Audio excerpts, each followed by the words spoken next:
you can agree with me that PDP is no more the PDP as it was. You have some who want to jump here, jump there, maybe because of what they will benefit. There are some who the government or party in government will give large sum of money to the camp so as to weaken that party. For me, as people, even those contesting in my party, if they bring drink and put envelope, I don't accept the envelope. I can accept the drink and cola to pray for you. So that tomorrow if they are there, they cannot say they bought that position from leaders. The defections of politicians from one party to another is a normal situation, particularly in election seasons like this. Apart from the fact that it is enshrined in the Constitution of the Federal Republic of Nigeria and also in the Electoral Act that politicians are free to freely associate with any of the political party because we operate a multi-party democracy in Nigeria. So politicians who no longer feel comfortable or feel they are not given the opportunity to achieve their ambitions can choose to jump ship or move to another party. Just that in some situations we've seen politicians seeing some of these political parties as a special purpose vehicle whereby they no longer have ideology, they don't have decorum in becoming nomadic politicians. They are known for moving from party A to party B, and once their ambition is not met, they jump from party B to party C. When they also see that the pendulum is not also swinging into their when they also see that the pendulum is not swinging into their favor, they also jump from B again to C or to D. And in that case, you begin to ask yourself, those politicians are seeking personal aggrandizement instead of having the service or the goal to serve the people as their main goal. So in terms of the impact on polity, it is meant initially to provide viable alternative to the electorate. But in the case of Nigeria, you've always seen majority of the politicians that we now refer to as nomadic politicians do so for their personal gain and for their personal interest, and so does not really add value to the quality of governance that we get or to the quality of candidate that is being presented to the electorate to vote for during the general elections. What you see now, generally, particularly in the Nigerian situation, the Nigerian electorate are becoming very, very knowledgeable, very, very sensitive in the sense that they no longer look at the political parties. Instead, they are now assessing individuals based on what they perceive is going to be their performance if they should get the position that they are aspiring for. So I really don't see it affecting the electorate if they perceive that particular person to be of value or what they think that person is going to change in the polity. So even if it's just that in the Nigerian situations, we've not really have opportunity to have independent candidates that can really stand as a movement to be able to ginger electorate or general support that they can win elected positions on their own as an individual, just like you have in the other advanced democracy where you have independent candidates. So for the electorate, they are now looking for credible candidates. They are not looking at party A or party B, because generally now all the parties seems to have the same manifesto or ideology, and it's the same season of politicians in party A that you see in party B or party C. Just that we, as the ruling party, has become more stable, we are more stabilized, and that's why you see that in recent times you've had few defections from my own political party. Most of the defections you see are other mainstream oppositions that is trying to gather themselves and see how well they can form a vehicle to challenge us as the ruling party. With some of the response from the people we actually spoke to on what we are looking at on today's viewpoint, talking about defection by party members, some said it is as a result of lack of loyalty to the particular party the candidate is actually representing, which is also perceived to be as a result of internal sabotage, while some are also saying that it's as a result of some of these party candidates trying to look for a particular party that suits and aligns with their vision for the reason with which they are contesting or vying for that particular position. It is a Viewpoint on ITV. I am Caroline Okonji. Many thanks for watching.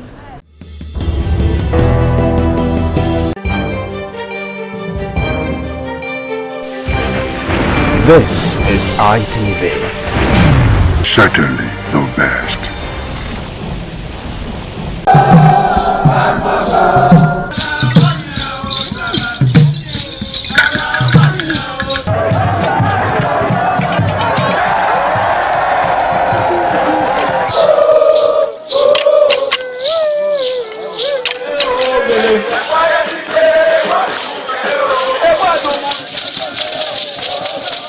This is Aqua Game, a popular game in Africa played by our ancestors to entertain themselves after each day of farming.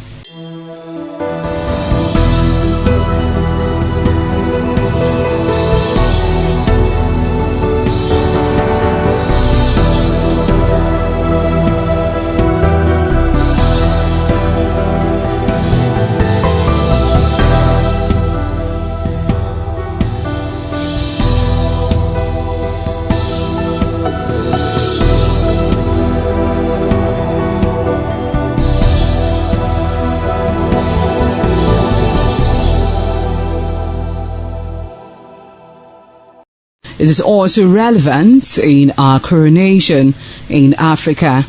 It is a sport and indeed very interesting, as every seed had a role in the game.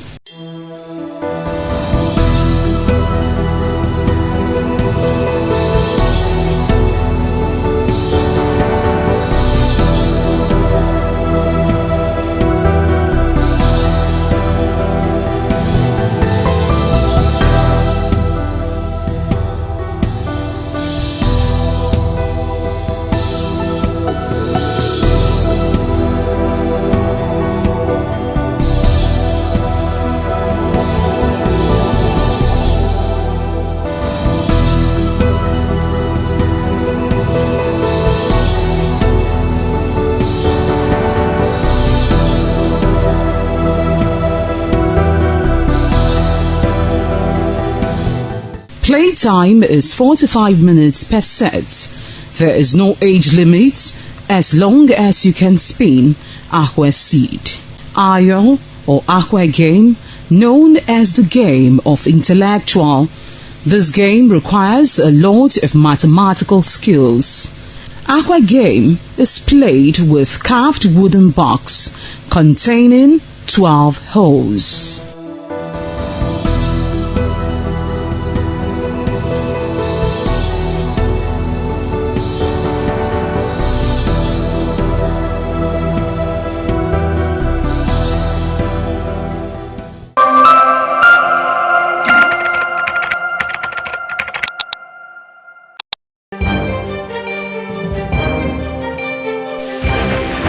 This is ITV. Certainly the best.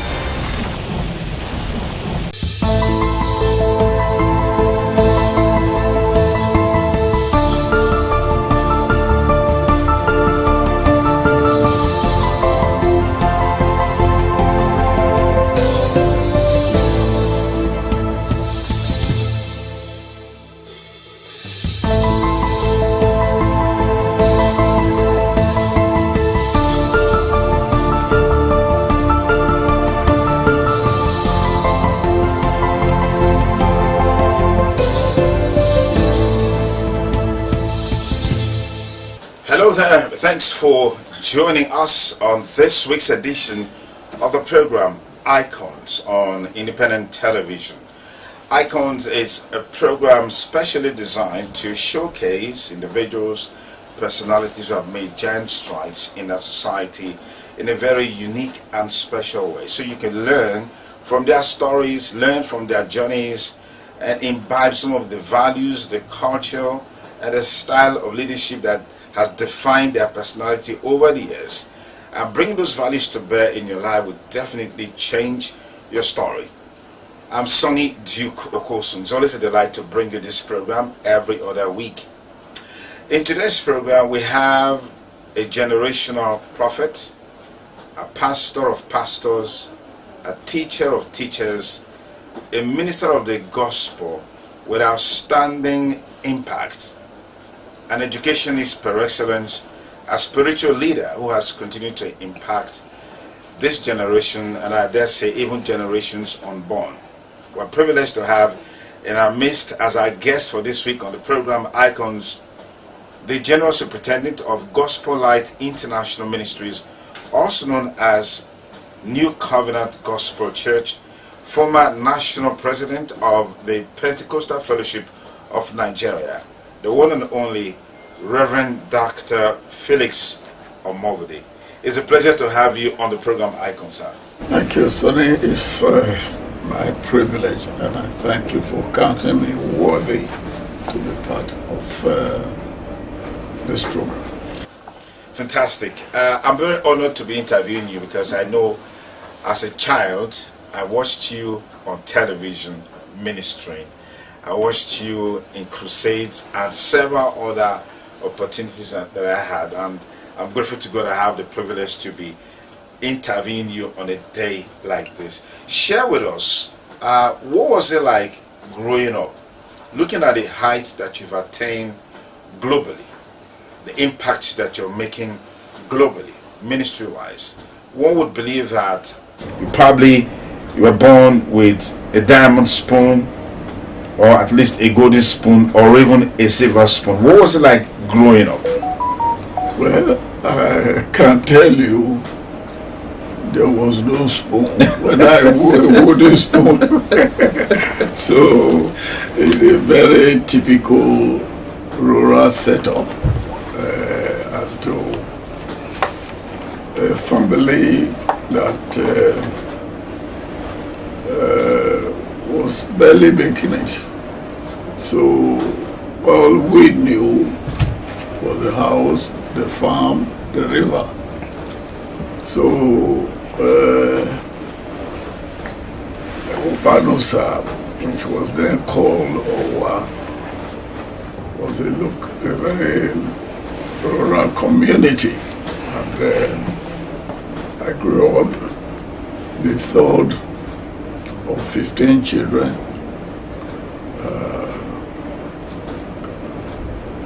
That was life, what it was, and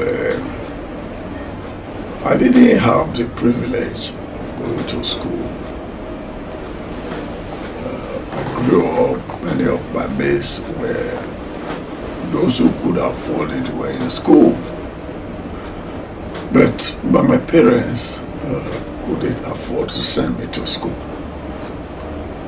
until the government of then, Chief of Bafemi Awolowo, proclaimed free education for all children. It was then I went to the primary school in Obadosa. That was the beginning of my educational journey. Fantastic. At what point did you move to Benin, and when you got to Benin, what were those activities that you got yourself involved in, before venturing into ministry, as it were? Well, I came into Benin City. I was sick, but I had the burden of having myself educated. I went to the St. Patrick's Secondary Modern School, where St. Paul Catholic Church is now. Okay. It was all struggles. I was telling our students yesterday, I sold newspapers in this town to sustain. So you were a newspaper vendor? Yes, yes, yes. To sustain my educational aspiration. So that was what it was like. At what point did you come to the conclusion that ministry was a calling? It was something that you would do for the rest of your life? Well, first I pursued my aspiration in the field of engineering. When I finished from the secondary model school, I went to Electrotechnical College, which is now Federal College of Education, Technica in Asaba. That was the year the Civil War broke out. So that made us to return back. And I went to the Government Trade Center. It was almost struggles. I finished my City and Gates of London certificate in electrical installation. Then I continued pursuing my education in engineering. I worked. I left the Ministry of Works as a higher technical officer before I traveled abroad for that theological training. But in 1972, I turned my life over to Christ in a crusade organized by the late Archbishop Vincent Idahosa. It was almost immediately, as at that time we were told, you will be not discipled, and you begin to also tell others. So it was later that year, I attended the local Bible school, which is now All Nation, almost immediately. And the work of ministry started on part-time.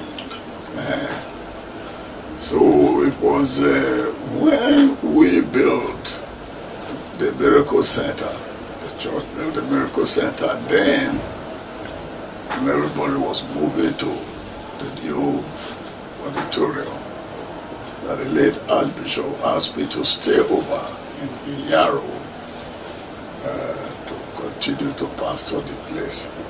That was where actually my pastoral work started. So you were more or less like the first bishop of Church of God Mission Yarrow, so to speak. I wouldn't call it bishop because at that time, of course, there were no bishopric. The late Archbishop, I was there when he became an Archbishop. So, but he trusted me to be the station pastor in the Yarrow, and became a district superintendent of the area, including up to Ondo State. So it was a privilege for me. Within those years you were in Church of God Mission with the Archbishop, Yes. what were those values, those qualities, characteristics that you got, and how did that influence you into starting your own ministry and being able to sustain the ministry since, I believe, 1988 Yes. onward? Well, you will never blame the Archbishop for not teaching you the Bible. You will blame him for teaching you too much. Because you can't go to his service and hear stories. His Bible. I had that privilege to be raised on a solid foundation. And, it has kept me over the years. In those days, You don't go into ministry for what you will get. I was pastoring in Yaro. I was still working in Ministry of Works. And it was just my joy to serve. I never had a thought that a day like this will come. So I see it today as preparation stages of my life. And I will forever be grateful to God for the solid foundation that I had. I have, like you know, traveled quite far and wide, and I've held several positions, leadership positions. But that foundation is what is keeping me. And I have remained focused on Him. Called me. Fantastic. If you just joined us, the program is Icons.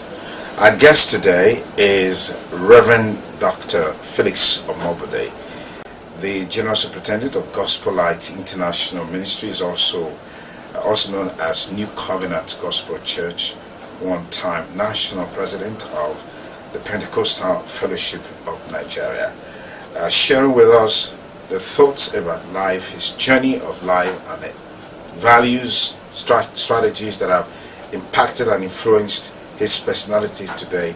Is quite inspiring, very motivational, and I'm sure you're learning one or two things from this conversation to add value to your life. We'll take a short break. The program will be back in just a moment. Please stay.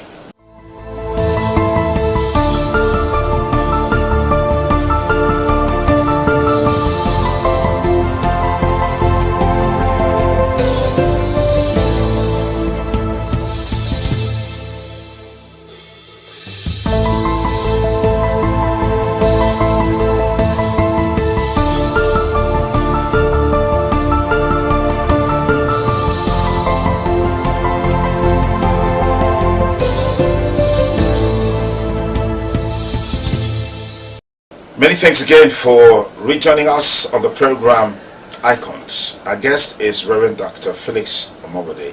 Thank you so much, sir, for giving us this honor and privilege to have this interaction with you. In 1998, you founded Gospel Light International Ministry, also known as New Covenant Gospel Church. How did that come about? Did you hear God? Or like some say, there are two categories of church leaders today: those whom God called and those that called God. Yes. Well, I don't really want to take you into the circumstances that surrounded my life at that time. In all honesty, if anyone had told me that I would leave Church of God Mission, I would never have believed. I had good relationship with the leader, the leadership. I rose to the highest ruling body, the National Executive Council of the church. I was trusted to handle very sensitive areas of ministry. But, you know, there was this storm that came, like as I said, I don't want to really go into it, but it pushed me to a place of prayer. When it looks around at all that I thought I had was collapsing.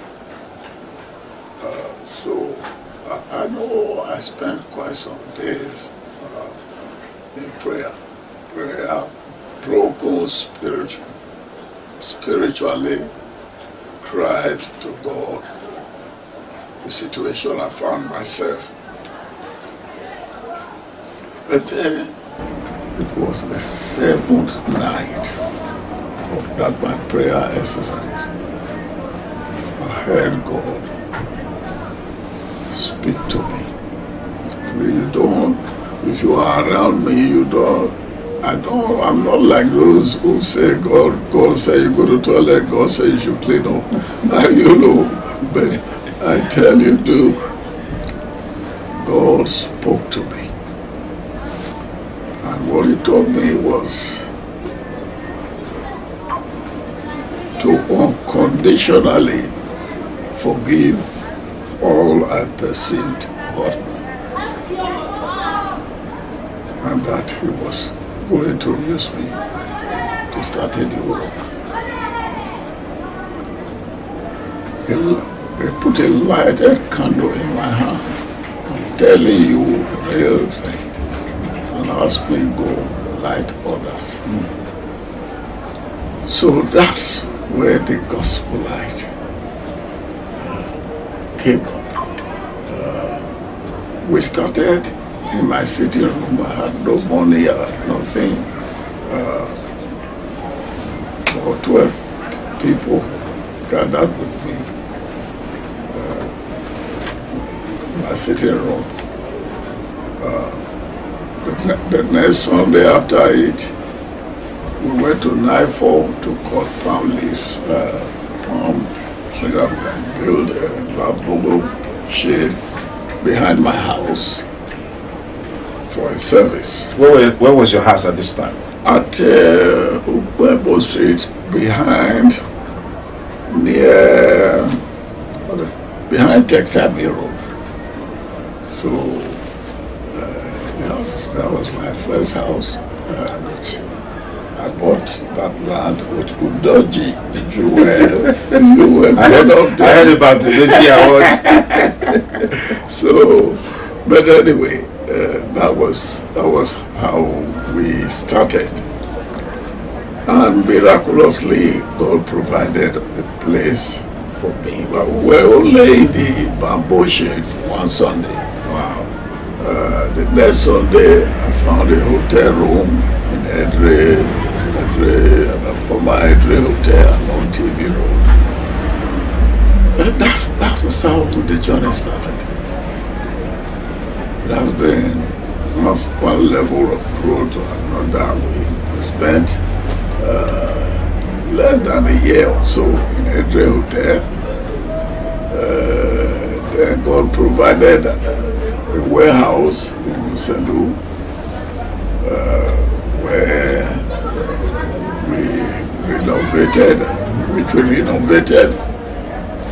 and it just started growing. We ran 2 services there before we moved down here. Wow. That was really fast. And it really showed that it was God that called you and wasn't you that called him. When we laid the foundation of the church here, Yes. I think 2 of our elders left the church.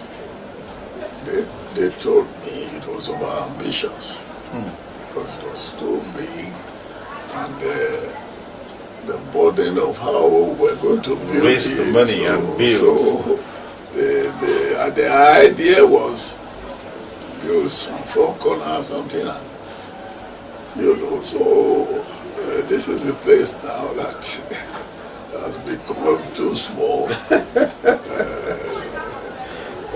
Where we have a convention center, yes. So the growth is continuing. Interesting. Let's talk about ministry of yesteryears, Yes. compared to what we have today. There are those who would believe that perhaps ministers of the gospel of yesteryears didn't really imbibe the right values and virtues in the subsequent ministers. So that transformation, that transition wasn't proper, and that's why we're where we are today. What's your take on the church yesterday, today, and the future against the background of some of the clear-cut realities that we see in ministry today from pastors, men of God, and all of that? Well, in all honesty, I wouldn't absorb my generation from blame. It bothers me at times whether we have been able to impart the total truth to the upcoming generation. At the time that some of us came into ministry, the church was impoverished, very, very impoverished. I remember when my pastor then, the later bishop, bought a 504 station wagon. I mean, the press all over this country spoke against him that, how can a pastor ride some kind of, expensive car. Expensive car, So he was a very strong man. He could stand firm on what he believed. So he began to teach. We began to realize that you can serve God, go to heaven, and still be relevant here on earth.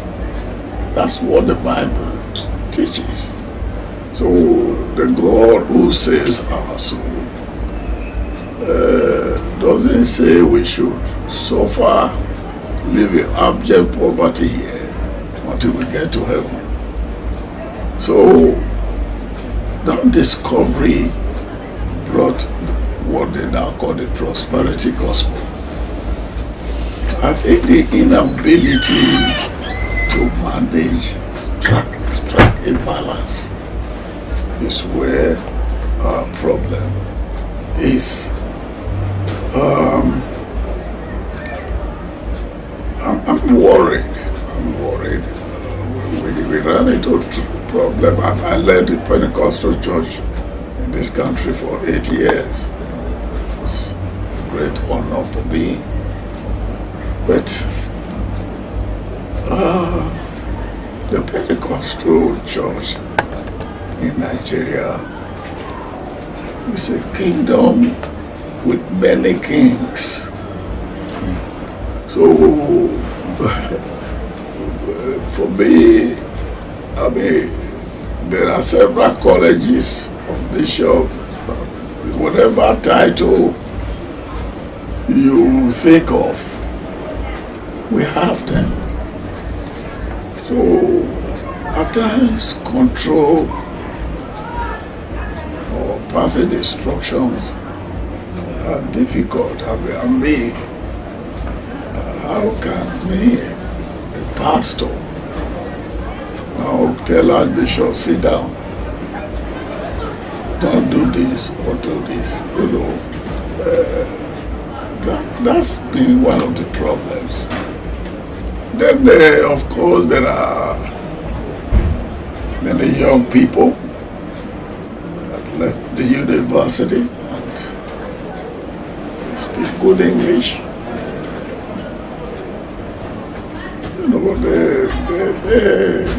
I've read the Bible, and most of the time they come out, some of them come out with greater crowd, greater following, and they have more money than you do. So are you going to tell him, call him to order, So these are some of the issues that we have. We read in the book of Judges that Joshua died at the age of 110, and all the elders who outlived Joshua, they served God, and all those generations passed. Then there arose another generation. It is that another generation that is the challenge. They did not know what God did for Israel. We need to let our upcoming generation know our values. Many of them are more educated than some of us. They've studied Greek and Hebrew and Latin, which we never had opportunity to do. I do know that revelation is progressive, but they also must not forget that even the little we knew helped them. Many of them got saved out of that little message that we had. And I'm concerned, one of the marks by which you know a man that has derailed from God is the spirit of arrogance. And he says, it is one of the marks. God taught me early in life to know that there is nothing that I have that has not been given to me. And the Bible says, when you have done everything you have done, so you should say to yourself that you are an unprofitable servant. You've just done what you ought to do. And I think that has guided me in my journey. That's what I was saying. Thank you very much, sir. It's been a pleasure talking with you. I know that the thoughts that you shared are things that anyone with the right senses imbibes and takes advantage of will definitely have profound impact in such a person's life. Thank you very much, sir, for your time. Thank you. And once again, happy birthday to you, sir. Thank you. Thank you. Well, that's been a program for today on Icons. And our guest has been the General Superintendent of Gospel Light International Ministries, also known as New Covenant Gospel Church. His journey, quite an interesting one, starting out life with being a newspaper vendor. I'm sure at that time you never imagined what it would be today. The same for you. That's a story that should motivate you, inspire you to look at the brighter side of life, irrespective of where you are today and how things are with you. Until I come your way same time next week on Icons, I'm Sonny Duke Okosun, thanking you for staying with us. Have a lovely day ahead. Bye for now.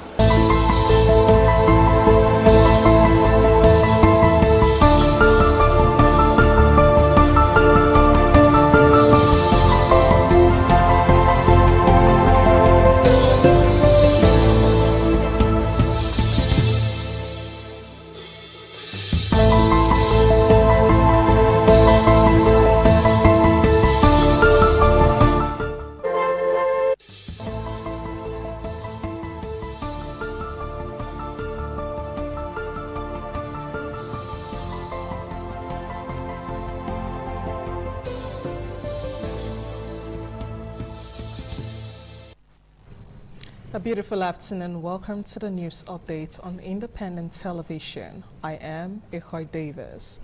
Nigerian government has reaffirmed its commitment to building a transparent, accountable and citizen-focused tax administration system as part of President Bola Ahmed Tinubu's renewed hope agenda. The Minister of Information and National Orientation, Mohammed Idris, made the declaration in Abuja during the unveiling of the official website and launch of the toll-free call center of the Tax Ombudsman Office. Describing the initiative as a significant milestone in Nigeria's tax reform efforts, the minister said the platforms would strengthen public trust, improve accessibility, and promote fairness within the nation's tax administration framework. The minister explains that President Bola Ahmed Tinubu's administration remains focused on implementing strategic reforms aimed at boosting revenue generation, ensuring fiscal sustainability, and accelerating national development. He disclosed that taxation remains critical to national growth, providing the financial resources required for investment in infrastructure, healthcare, education, transportation, and security. According to him, the Tax Ombudsman Office serves as an important bridge between taxpayers and tax authorities by offering Nigerians access to a fair and professional complaint resolution mechanism.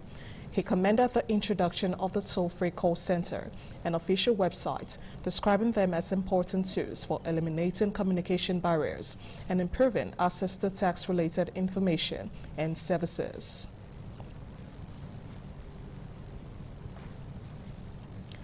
The trial of former Kaduna State Governor Nasir El-Rufai over alleged treason and breach of national security resumed on Tuesday at the Federal High Court in Abuja.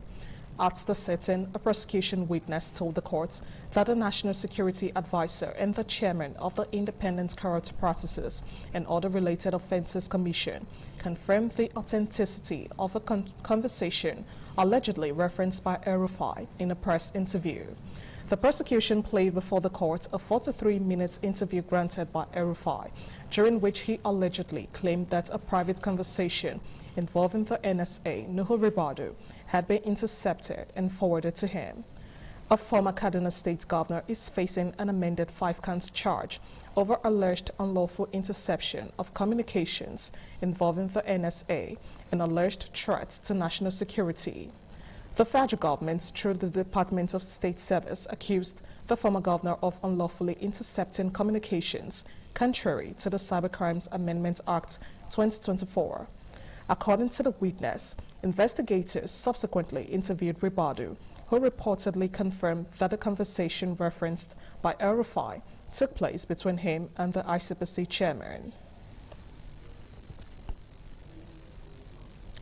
The Economic and Financial Crimes Commission, EFCC, has arrested convicted former Minister of Power, Salim Mamman. Mr. Mamman had gone underground since the Federal High Court in Abuja convicted him on May 7th of corruption charges and subsequently jailed him for 75 years on May. The chairman of the Economic and Financial Crimes Commission, EFCC, Ola Olukoyede, announced Mr. Mamman's arrest at a press briefing Tuesday afternoon. A statement issued by the EFCC after the press conference said Mr. Mamman was arrested in Rigasa area of Kaduna State. The statement, accompanied by the mugshot of the convict, said Mr. Mamman would be transferred to Correction Criminal Facility. Judge James Omotosho on May 7 found Mr. Mamman guilty of all 12 counts of diversion of funds meant for Zugero and Mambila hydroelectric power projects. The judge convicted Mr. Mamman in absentia, ruling that the EFCC proved it against him beyond reasonable doubt. The judge said the prosecution established that the defendant and his associates stole at least 22 billion naira, describing the evidence as sufficient to sustain the charges. He held that the defense failed to present credible material to challenge the case put forward by the prosecution. He condemned the diversion of funds meant for Zugero and Mambila hydroelectric projects, describing the conduct as a breach of public trust. Politician and online publisher Omoyele Sowore has failed to enter a defense in his ongoing trial before a federal high court in Abuja on cyberbullying-related offenses. Sowore is being persecuted by the Department of State Services, DSS, for allegedly making false claims against the person of President Bola Tinubu by referring to him as a criminal in a post he made on his X and Facebook accounts. When the case last came up on May 8, Justice Mohammed Umar dismissed Sowore's no-case submission and upheld the argument of DSS lawyer Akinlolu Kende that a prima facie case has been established against Sowore. Shortly after the ruling, Sowore and his lawyer, Marshal Abubakar, asked orally that the judge should withdraw from further handling the case on grounds of alleged bias. Following the objection raised by Kende, that such applications are usually made formal to enable the adverse party to respond appropriately, Justice Umar ordered that the defense to file a formal application on their request for him to rescue himself. When the case came up yesterday, Abubakar told the court that his client had filed letters and applications to the court's chief judge demanding a reassignment of the case. He said one filed personally by Sowore and another by him, which happens to be the lawyer, were accompanied by affidavits and exhibits containing reasons for the request. The Ondo State government has announced the temporary closure of selected public primary and secondary schools across the state ahead of the All Progressives Congress APC House of Assembly election scheduled for Wednesday, May 20th, 2026. The directive was contained in a press release issued by the Ondo State Ministry of Education, Science and Technology, which stated that the affected schools would be used as designated polling centers for the election taking place across the 18 local government areas of the state. According to the ministry, the closure is part of measures put in place to ensure the safety and security of learners, teachers, and other school personnel during the conduct of the election. It added that heads of affected schools will be contacted directly to ensure strict compliance with the directive, while officials from zonal and area education offices would also monitor and support enforcement in the affected local government areas. The government, however, assured parents and candidates writing the ongoing West African Senior Secondary School certificate examination that adequate arrangements has been made to ensure continuation of examinations in affected schools without compromising the safety of students, particularly those in boarding facilities. It further stated that academic activities would fully resume in the affected schools on Thursday, May 21st, 2026. Now talking business. Nigeria's equity market sustained its upward momentum on Tuesday as the benchmark indices closed higher, driven by renewed buying interest in select mid and small cap stocks. The market capitalization of listed equities rose by 917 billion naira to close at 161.27 trillion naira from 160.362 trillion recorded at the opening of the trading section. Similarly, the all-share index of the Nigerian Exchange Limited advanced by 1,430.59 points, or 0.57%, from 250,204 points to 251,635 points, indicating a positive market breach despite a slightly higher number of decliners. The trading section recorded 27 gainers against 33 losers, suggesting that while the market closed in a positive territory, profits taken persisted across several counters. It was also followed closely by Zichi's Agro-Allied Industry PLC, which gained 9.97% to close at 29.39%, up from 26.49 per share. Skyway Aviation Handling Company PLC advanced 9.79% to climb from 142.95 naira to 156.95 per share, while Caverton Offshore Support Group PLC rose 9.76% to close at 6.75 naira from 6.15 per share naira. Job Hall Gold and Ventures PLC also made the gainers list, appreciating 9.73% to close at 3.72 naira from 3.39 per share. Meanwhile, several heavyweight stocks closed flat during the section, including Dangote Cement PLC, Lafarge African PLC, Julius Berger Nigerian PLC, Nestle Nigerian PLC, Champion Breweries PLC, and PZ Cussons Nigerian PLC.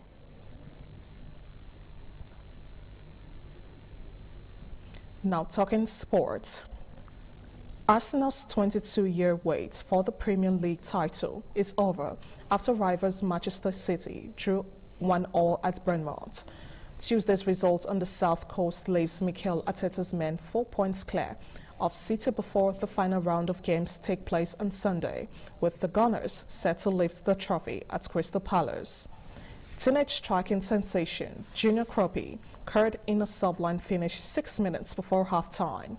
Home goalkeeper George Petrovic made a vital save to deny Nico O'Reilly early in in the second half, and although Erling Haaland scored a late equalizer, the host head on.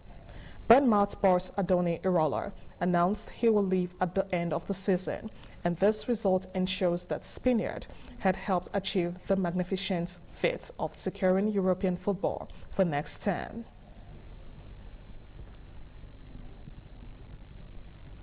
And this is where we call it a wrap on the news update on Independent Television. Thank you so much for watching. I am Echo Davis. Good afternoon.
ITV, certainly the best.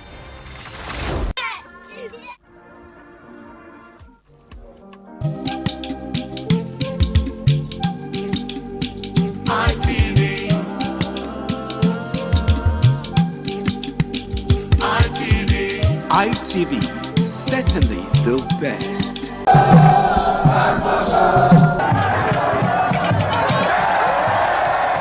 The land of Owa is inhabited by the people with common ancestry, language, religion, economic and socio-political ties. However, irrespective of their subtitle differences in language and culture, they share common traditions. The people are known for their hospitality. Owa traced their origin to Benin Kingdom as a result for a man to find a comfortable place for living.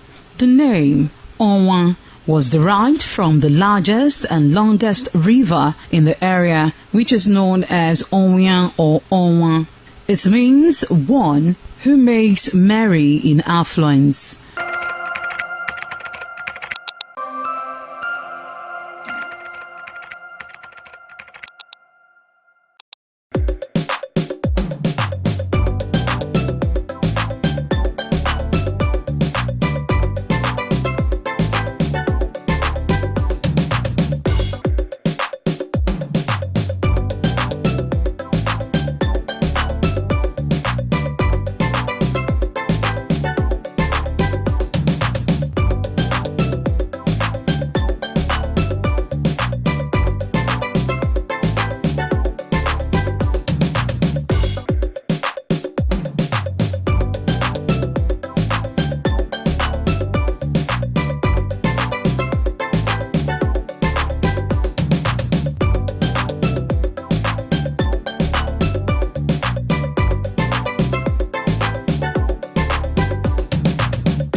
ITV, certainly the best.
ITV, certainly the best.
ITV, certainly the best.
days, there comes the Ugemobo Festival, which the Oba celebrates outside the palace gate. A pavilion is built of red cloth where rites are performed to drive away all evil spirits still unsatisfied by the year's sacrifices. The Emobo Festival is to commemorate an event in Benin history which dates back to 1504 AD.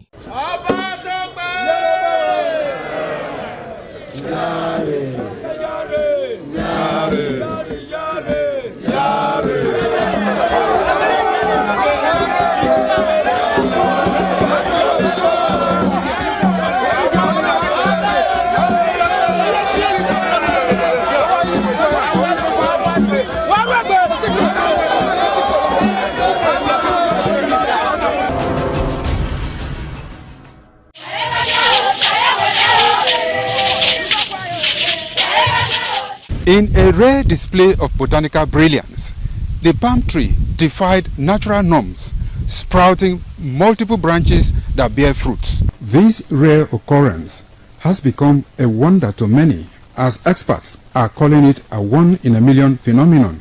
Could this multiple-headed marvel hold secret to agricultural breakthroughs, or is it simply a freak accident of nature?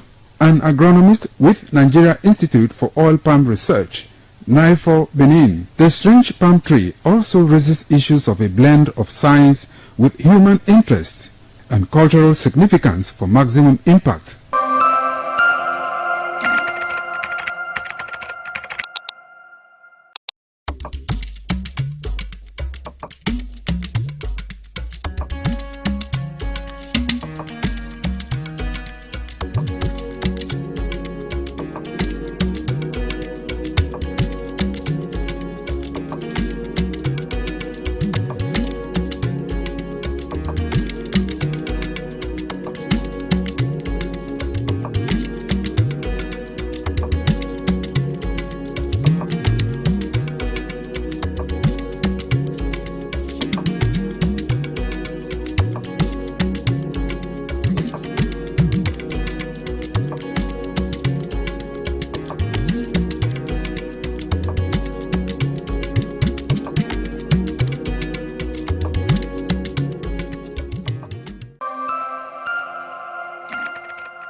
This is ITV. Certainly the best.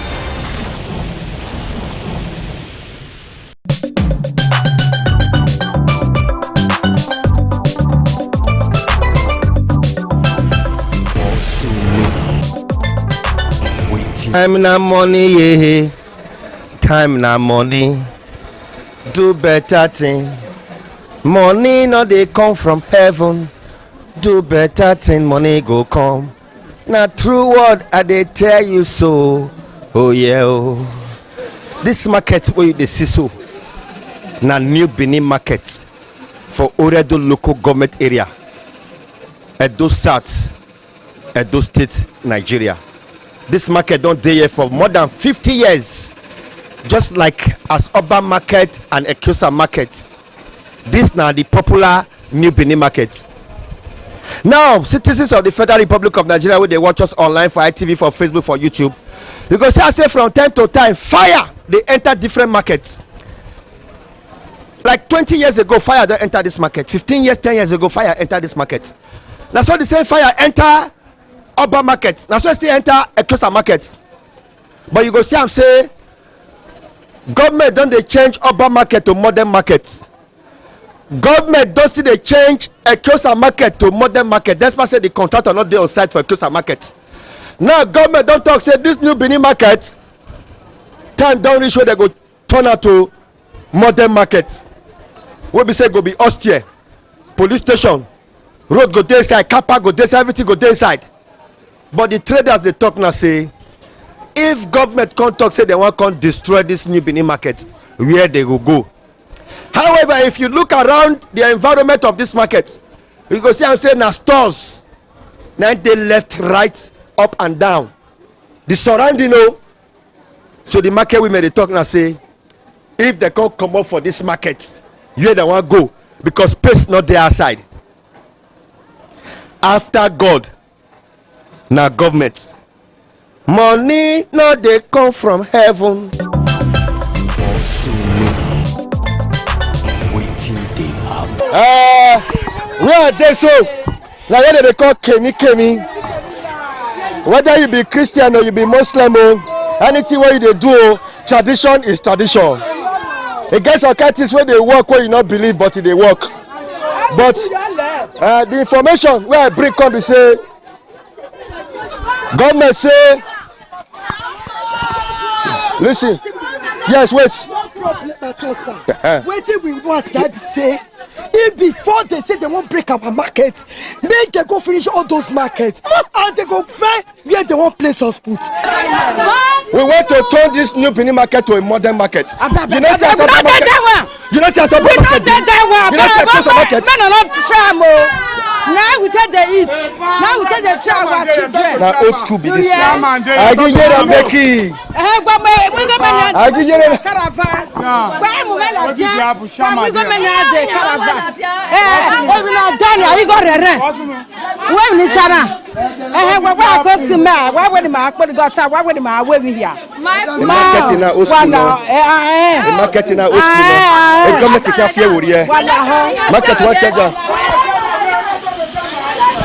I want to go find the Iyaki. Something they happen. Government said this was not too old. There will be new one. What did they happen? Now this new Benin market. Look it up. Now this market. Tomorrow they build one. They build another one for us. Now we build that by ourselves. Market government say this market is not too old. They want to change that to modern market so that hospital go day, hospital go day, police station go day. No, see our market. No. We not agree. Okay, mommy, what will be the problem? Now where you go stay? Now where you go pack your things go? I don't go anywhere. Yes, I don't go anywhere. Now no Benin market. You don't tell when I get this new Benin market. You don't tell. During the time of Loki, now this market is gone. Where your shit? This shit now old school that they call her. Where work your mind there? Aluminium.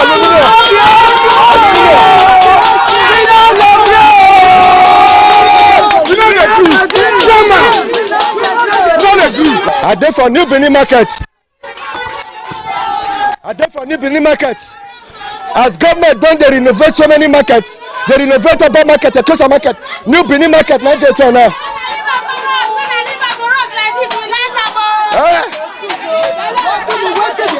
Government will build this new Benin market to modern market. Yes. They say they want builder. Yes. You know the man are not builder. Ekosa one na scatter, man na go builder, man na go Oba market. This place we like as it be. We go repair am by ourselves if you not see be. No, we like as it be. We don't want to repair am by ourselves. We as it be. We like am. Market where police station go day. No. Hospital go day. Market where get go day. This guy whatever they do. Aluminium. We don't want that. We don't want you.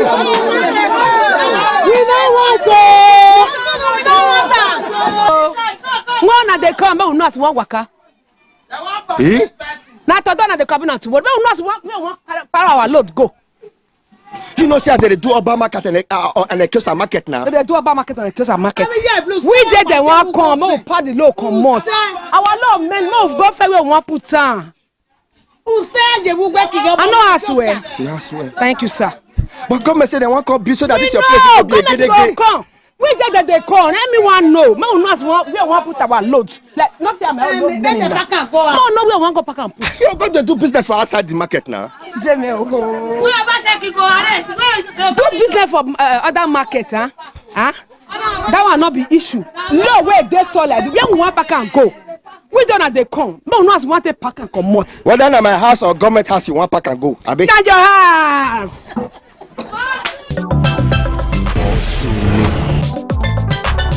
wetin dey happen. Time na money, yeah. Time na money.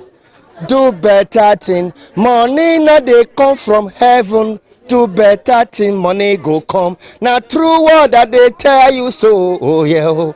I don't know what come for New Benin market since. I don't know see say the traders that don't they talk. They say government, if you destroy this place, where we want go. But they for foul line now. Make I go ask them. However, they say make we let the local government chairman know and the state governor know say. However, I say that they need well for this market. Say dirty, not be their portion. But this place now foul line are there so. Different kind of chicken. Agree to now. Money no dey come from heaven. Do better thing, money go come. Now true word that they tell you so. Oh yeah. Oh. Benin market women how na dey? Wetin dey pain una for una mind? Wetin una wan make government know? Wetin wan make government know say they say they wan come destroy fowl line. We no want because we never hear am. We never hear now before say that they start to destroy falling one line for market. 2 lines they go leave the front. We don't want that one. We no tell them say this market no born as market born reach for Edo State. This market no born. We don't want make they leave us. If they say they want help us, nobody they forbid help. We ready make they help us. We go tell them what we want. Make they take help us. But they tell me they drive us. But we go walk away. But we don't want. We no want come on, we want stay here. A big government don't investigate say so kind yama things where they affect all this chicken the day, eh? Right from beginning. This foul line there for more than 50 years. Not happen. This foul line. Yes. For more than 50 years. Yes, so see make the hands. Make they look all shade no dirty. We know say true say foul the shit. It test that day.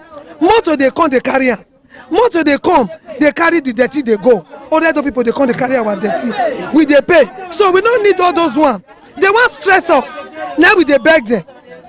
We they beg them, make they leave us alone. But we suffer there. But government, I make government come check them. Make they come now. They don't come now. They come. Okay, mine. They come. What it concern you for this matter? Now we are my source of living. No. Now here now I do market where I take train my children. Where I dey now here I do the market. I don't know oppression where they want to oppress us so. Beg we they beg them, make them leave us here. They say they want just carry us go another direction. Why if it's only 3 lines and they want to destroy inside the whole market? If I come out here now, I'll go meet Honorable Gabriel Seduseri, the Oredo local government chairman. Say una don't talk, una don't allege the local government. Say they want to destroy foul line out of all the line where they inside this market. Yes. I make a rekida. Everybody a money mabia na esobia. Esobia fa akira na kokeya. Iya gbe mi ame. Ibi ba wala bibie koko. Oluka gbabu. Ami ke ba bia wo. O to se la wo gbo asunya. Edi owo na. Ma we no gwa kia. Ọ̀rọ̀ kan náà yà bìẹ̀ níyà lọ́gbẹ́ náà tó gbọ́ kọ̀ọ̀kan jẹ́ kàmí yàgì máa pé bí bá yàrá ẹ̀wẹ̀ bò. Mommy, wetin concern you for this matter? This matter concern me well. Now here now day when I born my children, now here I trade them. So they all come now they say they want to destroy the market. Where we can't go, we not get anywhere. Many of us they here, many of them day where they not get husband. Now this market they live. And about 2 they want start to the break back, not be from center. They'll go start from first line. Now me say they want break back. Not me say they all come say they want start for 2 lines. Concern you for this matter? Wetin concern me my brother I be widow. My pikin dey 2 years and 6 years when my husband die. Now that fowl market now I take train there. Now we still there now. The one wey me say I want just beg the governor for. Wetin concern me chairman me with her long again. It's na governor. Na governor me with her dey talk now. Say abeg. Look camera dey watch you. I be widow, I no dey see. Na person dey carry me come market here. I no get where I will go. If I dey go now, I may not see you now. You just dey with me. Before God and man, I no see you. I no even see anything. Me I no fit dey use God. They lie. So make come and leave foul line alone. Hey, I just dey peel. I just dey peel, abeg. With my knee, if I kneel down for her, I don't know whether I senior her, whether I senior me. Don't hear. Yeah, abeg. Don't destroy our source of income. Fowl business, I don't do more than 35 years. I never see something like this before. So when the Oredo come, you no even let us talk. He say make 2 people come. He carry police, carry soldier follow body. Na so all of us dey fear that day. So we say we no want make dem demolish this foul line, the 2 line. We never see, and if dem demolish am, e go affect other shade. Like this one now. See cloth, our foul line now. They attach and join the foul people dey sell cloth. Once dem dey demolish am, abi na hand. If na caterpillar dem wan use, the thing go affect those ones, and e go affect so many shades apart from a foul line. And number 2, you go see our cage now. See this cage, that one wey dey inside. If you wan do am now, it's over 300,000 to do am. Where we go see that money? Where we go where you go take do am?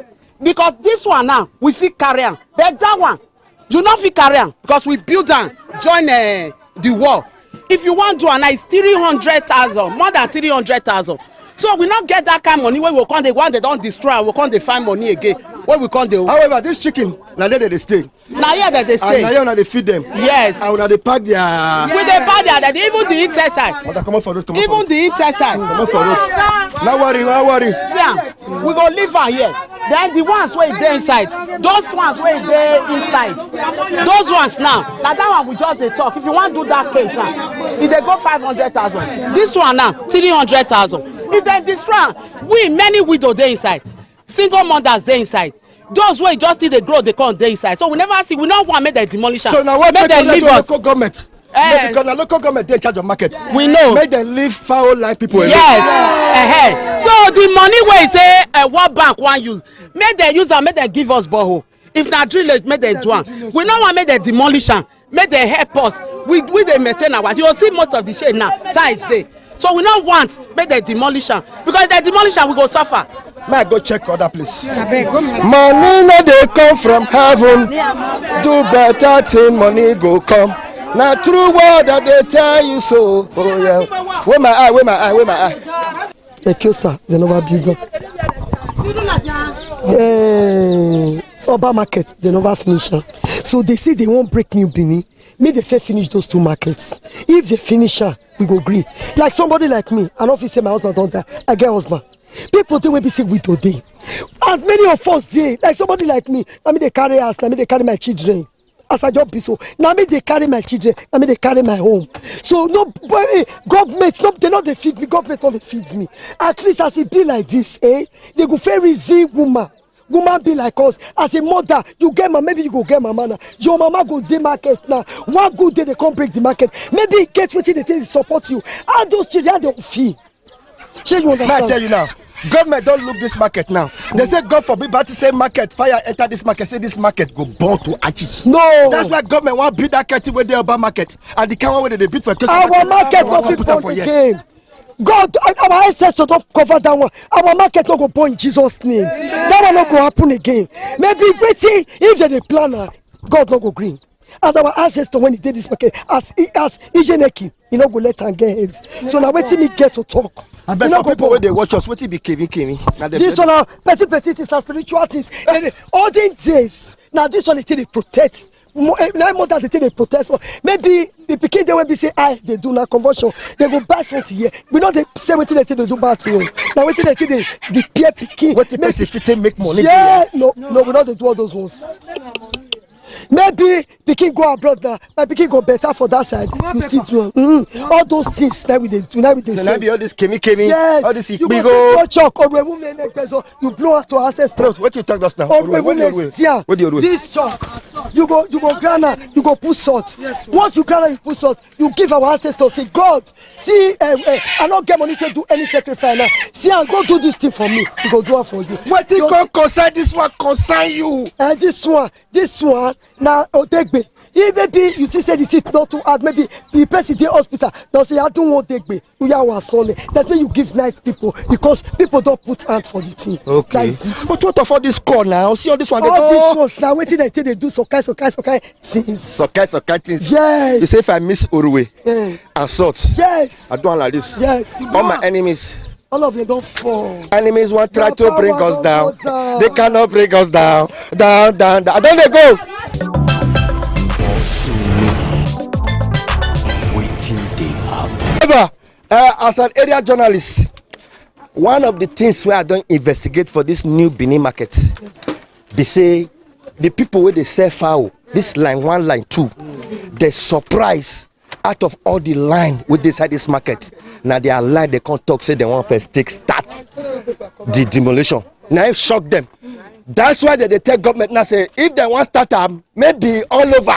Not be saying you can't start from this line, but however, they say they not get choice and they not go get where they go now. That's why they beg the government, local government and the state government, make them check them well and make them balance and well.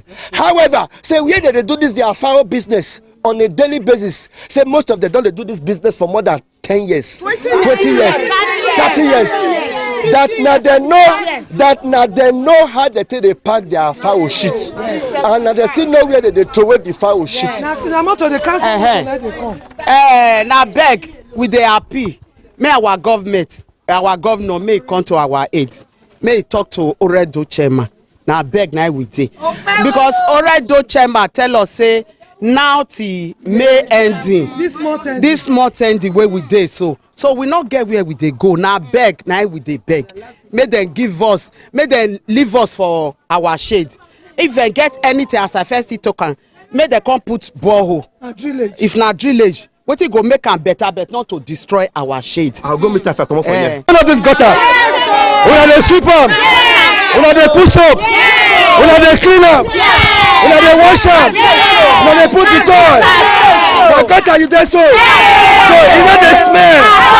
You know the smell. You know the smell. We then they go la baba.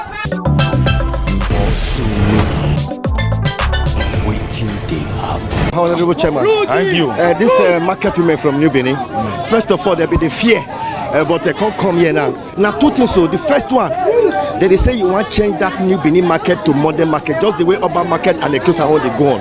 But these people where they this foul line, they fear. But really address us. What will happen to these people where they sell foul for New Benin market? What will be the upgrade? Yes, what they heard from us was. Going down to PG so that. Okay. What thing they happen? Be say. World Bank get one program where then they do we make them send their certain agencies to come here. They can't choose New Benin market. Say they want to come build for us what they call poultry market. They call it El Press poultry market. This market now just 2 line only for the whole market they want to use. They are building it to a modern standard. One, to avoid diseases based on the way they are slaughtering their chicken inside the market. They want to give them the modern way and all the requirements they need to put these things in order. So what they are doing there is not to take their shop, is to rebuild it. And we have promised the market people that we will take their number and their name. So when they finish, we will return the shop back to the original trustee. Okay, but they fear say if they start the project, maybe gonna go take another 10 years or 5 years to finish the project. What they promise is 90 days. And if they don't finish it in less than 90 days, we will take them back to the same place to do their business. The local government is here to protect them. It's not like other projects. It's not even a big project. It's a small project. Just 2 lines. It's something that even we as local government can do in less than 2 months. So for the benefit of doubt, it's just 3 months that we want to do this project. It's not a local government project. It's not even state. It is World Bank. And they have given it to other local governments. For us, we are only beneficiaries. And I'm appealing to all of them to be patient. That when they are ready by the ending of this month, we will not take more than 2 or 3 months. That project will be completed. And it's going to be for their benefit. For that we get more customers. People like us who used to buy chicken from places like supermarket and the rest. I would not like to go there to buy. Because the environment is clean, they are using the modern materials, the environment, everything. And at the same time, it will be void of diseases. Yes, to be void of diseases. Okay, before I let you go, any plan to modernize that market? That food market? Because that market don't old. Yes, that is one of the oldest markets in Benin. New Benin market? It's one of the oldest markets. And I think it's high time we start thinking of renovating and rebuilding. But we are going to do that if they agree that we do it. If they don't agree, we leave it as it is. For me, I think the governor has the final say. If the governor decide and give approval for the rebuilding, they will have no choice but to cooperate with the state government. I cannot do that on my own without permission from the state government. My honorable chairman, I thank you for the time you take address us. I greet you, Maga. Think with the plan, the truth, and nothing but the truth. Thank you. Thank you. Wetin be the plan be say the World Bank and federal government now they collaborate for this program for the states. Apart from Edo State and some few states where they this program, so now only few of us throughout South. Now only Edo State did this program. So what they do be say now on livestock that the better farmers where they into livestock. Livestock not be only poultry, fishery day, cow day, goat day, other things day where they work on now. So the program name na Air Press now from federal government. So this local government wetin they bring come here be say they look through that market, they find out say the market don't hold their drainage system. You know they fit carry their influence, the sheets and the fowl feather where they come from the market. So people don't even agree go there where again. So when they don't carefully look the place, now they say they need to rebuild this place for them. So they now come local government, come talk with chairman, say they need to rebuild that place for them, make them modernize, put equipment where go make the work even easier for them, like the Fedri machine, deep freezers, then borehole. They want put solar. Then they go put vet doctor's office for there in case their fowl even get program. Market? Yes, all of this ones go there inside the market. Vet doctor go there, vet doctor's office. So all these things that they don't package. So last week now they come the engineer where they don't already build this the BEME for this program. So chairman come ask them say when una take start, then they say they go there, the women pursue them. Say they don't need change, they want to remain the way they are. And the government is saying, Tinubu is saying, I don't want the country, the state, the local government to remain the way they are. I want changes. We are working, let the work show. People they say they know they work don't come now. Why una go say no? The local government chairman come beg the women. All of us go the market. We can't go beg them. Say, "Mona, allow this change come." From shop A to shop Z. All of those them. People will get their space there. If they don't build this modern one, they go return back to I that tell space. you, what even make am be say they not start this program this week. They not start the building. Now when the engineer can't talk, he can't say those deep freezers, the vet office and the defensory office, say that 3 office they want take for inside. Now chairman say no. The 3 office must join the offices where they before they must complete. So you may not displace anybody or you don't want that one. He can't tell the engineer say bring your paper, engineer call show, and now he can't say no engineer.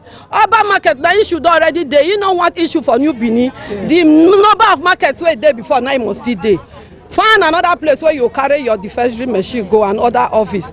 Now the man can say okay, let them go back to their plan to change it. So they will not deck the front, put the 3 offices there. That's why the job they delay now. If not, because they need to get approval from the World Bank and the federal government. Say they don't change plan. As I tell you now, other local government get this project. I come from Ovia before they transfer me here. Ovia hold on they work. So I don't own to work. I show that. Waiting they have.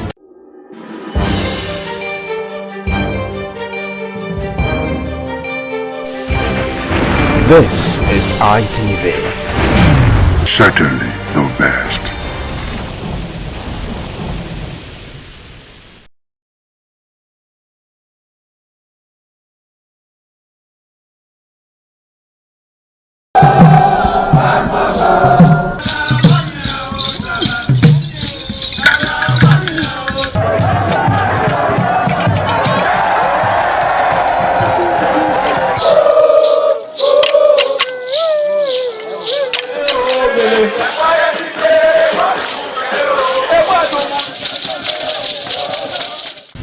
This is Aqua Game, a popular game in Africa played by our ancestors to entertain themselves after each day of farming.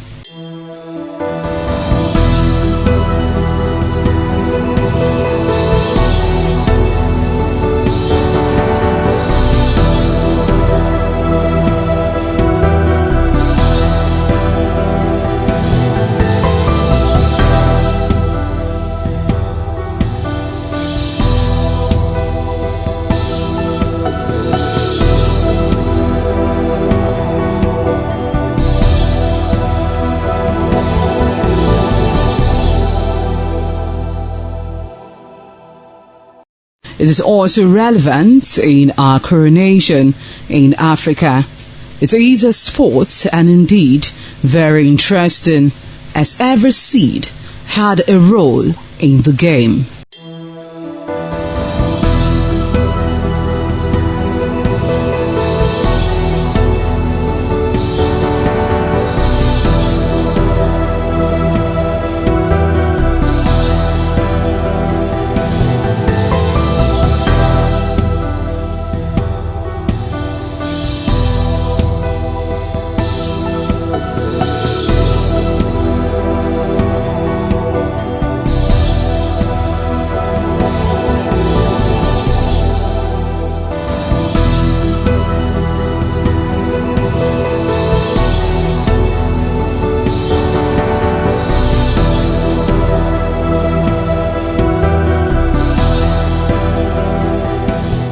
Playtime is 45 minutes per set. There is no age limit as long as you can spin aqua seed. Ayo or aqua game, known as the game of intellectual. This game requires a lot of mathematical skills. Aqua game is played with carved wooden box containing 12 holes.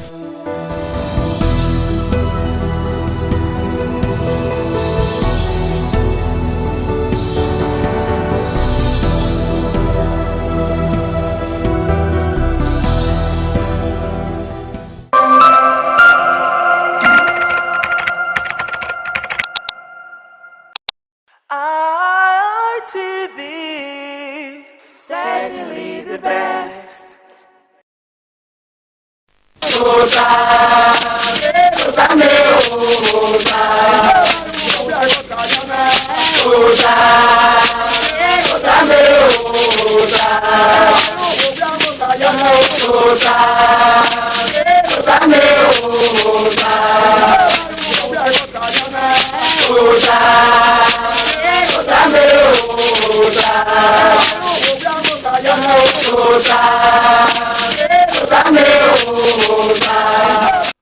Ugi bota we se anyone. We bota we the ne na. Owe sike gbe ma we ta gbera uzalo no gbera. Mara gwa kan igegbe. Owe the ne na ni wan ama. Ama. Ìyàwó ni we ta we bo AMA. Oni ama. Demino ama. Wa ya ma ka we do. Di yobona ma je no wa ra o ta gbon ya fe we ra ma na ya yu we wa egbe we ma na ya ye wa da man we ne eyun we na gbe de nu ya ye o ori ma agwa kana ni wa na ogu egwa ye me na ama na ori ma wa teme ge duto ibizugbe obokin a baba owese numu yotona ama emi no kwa wa no no yewe ni ma wa re owe de no wero wa an yobo no we ikibo wa so pa age afefa ye keku wa gba lo ma mi hu do ni ama emi no kaka bo wa ma no no keke ni mu adobo mu se na ye ero owe keke na awon no ekunu vin na gbe ore kenu na me na gbe ore kenu ekunu vin na re kai no ma oni èmi náà wúyẹ ọdí gbàgbé ọba àtọpẹ. àwọn màmá àgbà kan ni wọn mẹ ọsọ ọbọsẹ jẹ inú wíyẹ o náà rí ẹdọgba yọká ọrẹdọ yàfẹ nọbẹ ọkọ àgbọ ilé o yàfẹ ijó tó wà yàfẹ Usaba no gimana ama no ma no salobo ya gima.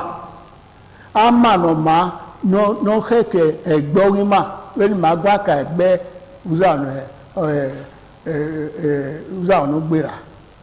Ama okay iyi we no salobo ayi ye gbo wa ama no ama okay èmi náà èmi lè bò tiẹ̀ mark ama na fi ya ọ̀rọ̀ awo na ya hàn ẹ́ ama na fi yé gbèrò awo na ya hàn ẹ́ epo makun ama nọ na ya rí ìbáyé olódẹ ama nọ na ya dọ́dún pọ̀ ẹ̀ ama na rẹ gbọ́pa ẹ̀ ama ekene tẹ̀ náà rí ama nọ ọwọ́ ẹ̀tẹ̀rẹ̀ rí ayé yóò bá lọ ama ni ya rẹ wa wẹ̀ ní ọ̀nyẹ́ tẹ̀ nìyí.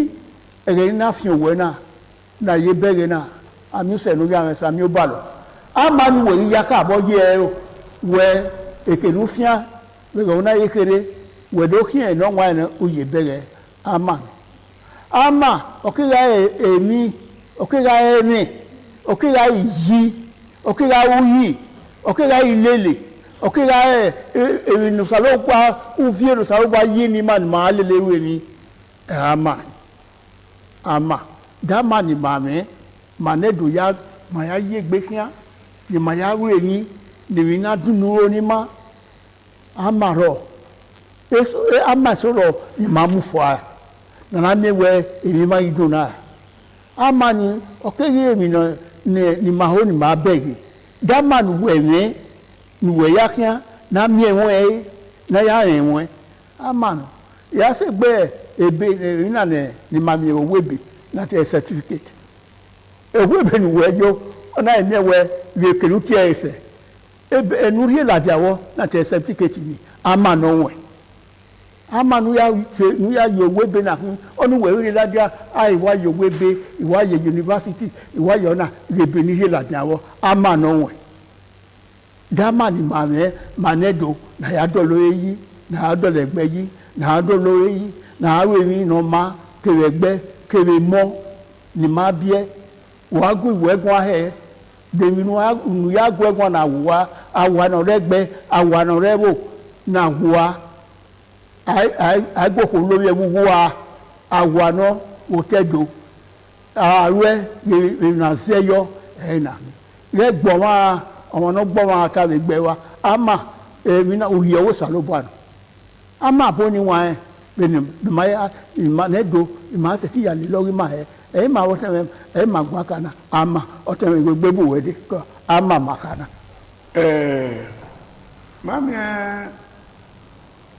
o te ma ge no ri agwa ge ogbon mo kan si won pala wa ma wo na ya yen wa hanu we bie we na dolo bie ewe hin ama na ama bun benu ka ilu kan ba amare gbo managbo amare ukpo amare isinwina wa kin awupo ni wa mi ke ni na vina amale loto agbena awon na che zebra cross amani rie ma we ni moto mu no kin ahenehene huda ibi kara le ma gbera amaro wa mi we eri seza ni wulo we owokuo na ya aye yare anado ma ye ogbelegare King Square we do wana ni ko ga igba aya gbo koto wa ni aya gbo kin de ya iniya uga we go pono ri esopon ba ana ma ye ba ga soro na ya yere no gbinigbina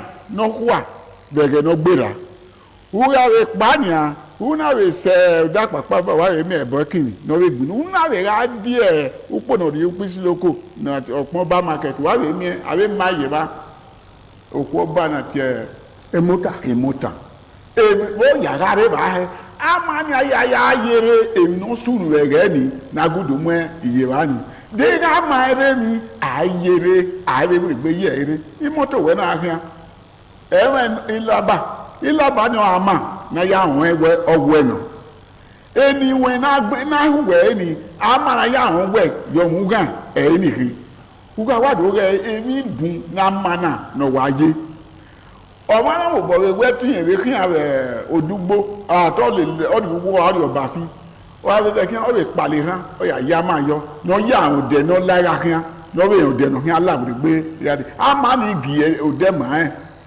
ama ro imoto na lo baligi ina ti speedometer no ruwe ni o ga le kan o ga be ga ama ni wa ge o ga ise 80 say 100 o de no kwa ye na uri owo ehin totore uri eye break usi escort ama ni o ma we de ga ama ni ro we awa le kan we ekene we ye ama o wa be bun wa we mi we wa ri ona me we uri ezenia we aloke ni na ama ni he ma we ne we opin zari de na o han hu dato e do safety de mama de do de wa kan keni igogo ye ye mo eyo ye mo uvieni obigo awe igogo re ma usi efen west koto no ya ehule la ha o ga se ke no ana mudia awe mama mi so be ro afami mi gbode na te bumper na speed breaker o ga se wa amani ri ma wewe nu we rule gbe we se koto we ko lagbera hu do ni imura na maye we dagbo ma na gbon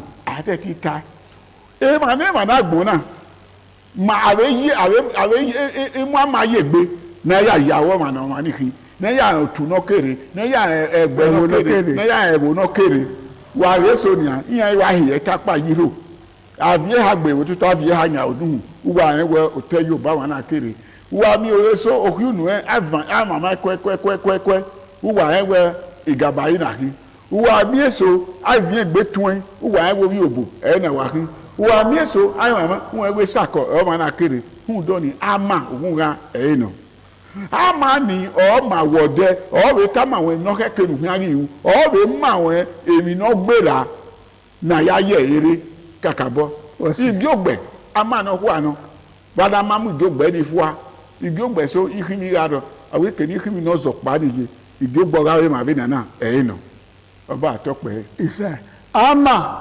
ma gwa kana ni wa ma na su ne le gbe no ama we doro ni matala ni awu ni ma wa ama no ne do wa ne gbe wa ro egbe so ro yan ri eru ama no awa o awe ona rio ame o metire eso ro owo boy amawo boy ebu awewe ohun awa nweko oweko wa lo yin amare ne na fi gbopa emi wa bun no ama nu we to bu we no da ho me na emi ne magwe ohun oro ama no agwai ye ama mi ama okira mi no rie ijodun no ma okira mi no rie enwan no ma okira mi no rie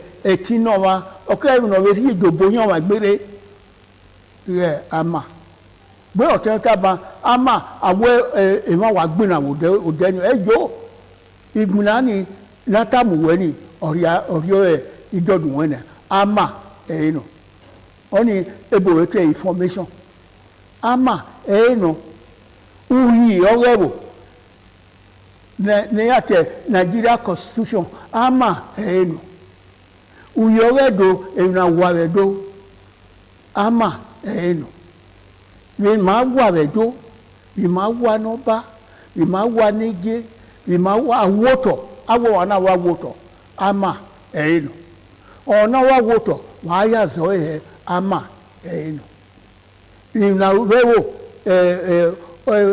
ebode ni asome awi gbaron oro awovia oro arohion oro eze na yakina ni ana ya ruwa no ya dole ni yi ko to ade ama no ni wa ni we ni nya ama magwa kana ama no siko we uyore wo na yi we uwa ya ra wa rara muewo omemoki de obo we wa be ki ire obo da uki no yebo gbemle ma ama no ama da ewe meni ama na we asin o ro awe wa lo mo gbe o tan ra digbe o wa ru kun yo we o wa fo ama no ama ni wa o keke ni maka bo ge esi ge sesevese ama wo wari maro uyin weyi ni mo ke ba me anara ai ama ni hi we ma tere na ma we we gbe we na we na ta ni na we gbe we awa no ama no da ma no we gbe ne na bi no yo pa mai kana da ma no we wa da ma no mo lowo ne ema ave mi na ge o to se ge o awe ya wa la wa ne bi awo na ya se ti we amani o de fiora na ya fe ma ge we amani ma me gbe ko re ru ke ya fe mari ka bo ge sense we di ma ge ge amana na ya we ni singu na na ye ma omo hi ni ma na lele ma na ya nwina ori opara ri ogbo yin wo o mo machine ni mo yo se ona mo wo bona ege no ria ama na yiyoto oria ni onwani ka o mu na si ama oke ai yi owe gbe owe wo owo saloboa ama we no ya lu ka na ya ye yen o emi na gbon yoto we na gbon yoto abidi kere abc ama ya ni wa ona ya yuhi ma ye ta be ma ka ta oza no gboda ne dola wo ne gwala wo na ama we do na ya ru ni ma wa we do na ye ru ni ma gbon yoto ma mi kena me ilele ma be ta oza no gboda ana we ipe di yan aya ro yin we do ori yi ama gedegbe no so pa na mana gbe yoto e mo yin oro dopa e wa do wa ni wo la da ni wa emi lo mi no wa mu yoto owe asona pa e wa ko ni yi asona pa e wa ko ni ri no te keke no ipe di yan amani o khieni so pa emi na mani do akini e wu egbe ba iro ya gbera ne ku we ni no mu iro no ya e ke ya fe we e bode na duza no uda uhina yi na rai o ama no ma ki no ma ke no hin kwa egere gba ne ma mi owu na ga die bo da ma na ya we ta yan isebo udo mi ko ko na ma ye o ni ka hun ni un we aibu e wo ni owo ara lo kereze aweze gili we ama no ri mani ni wa hin ati e bi na ati ama no ko wa no we edohin amuna ana mewe na te atawi ona la jagbodo we te de ye edom hiani orie ma we ne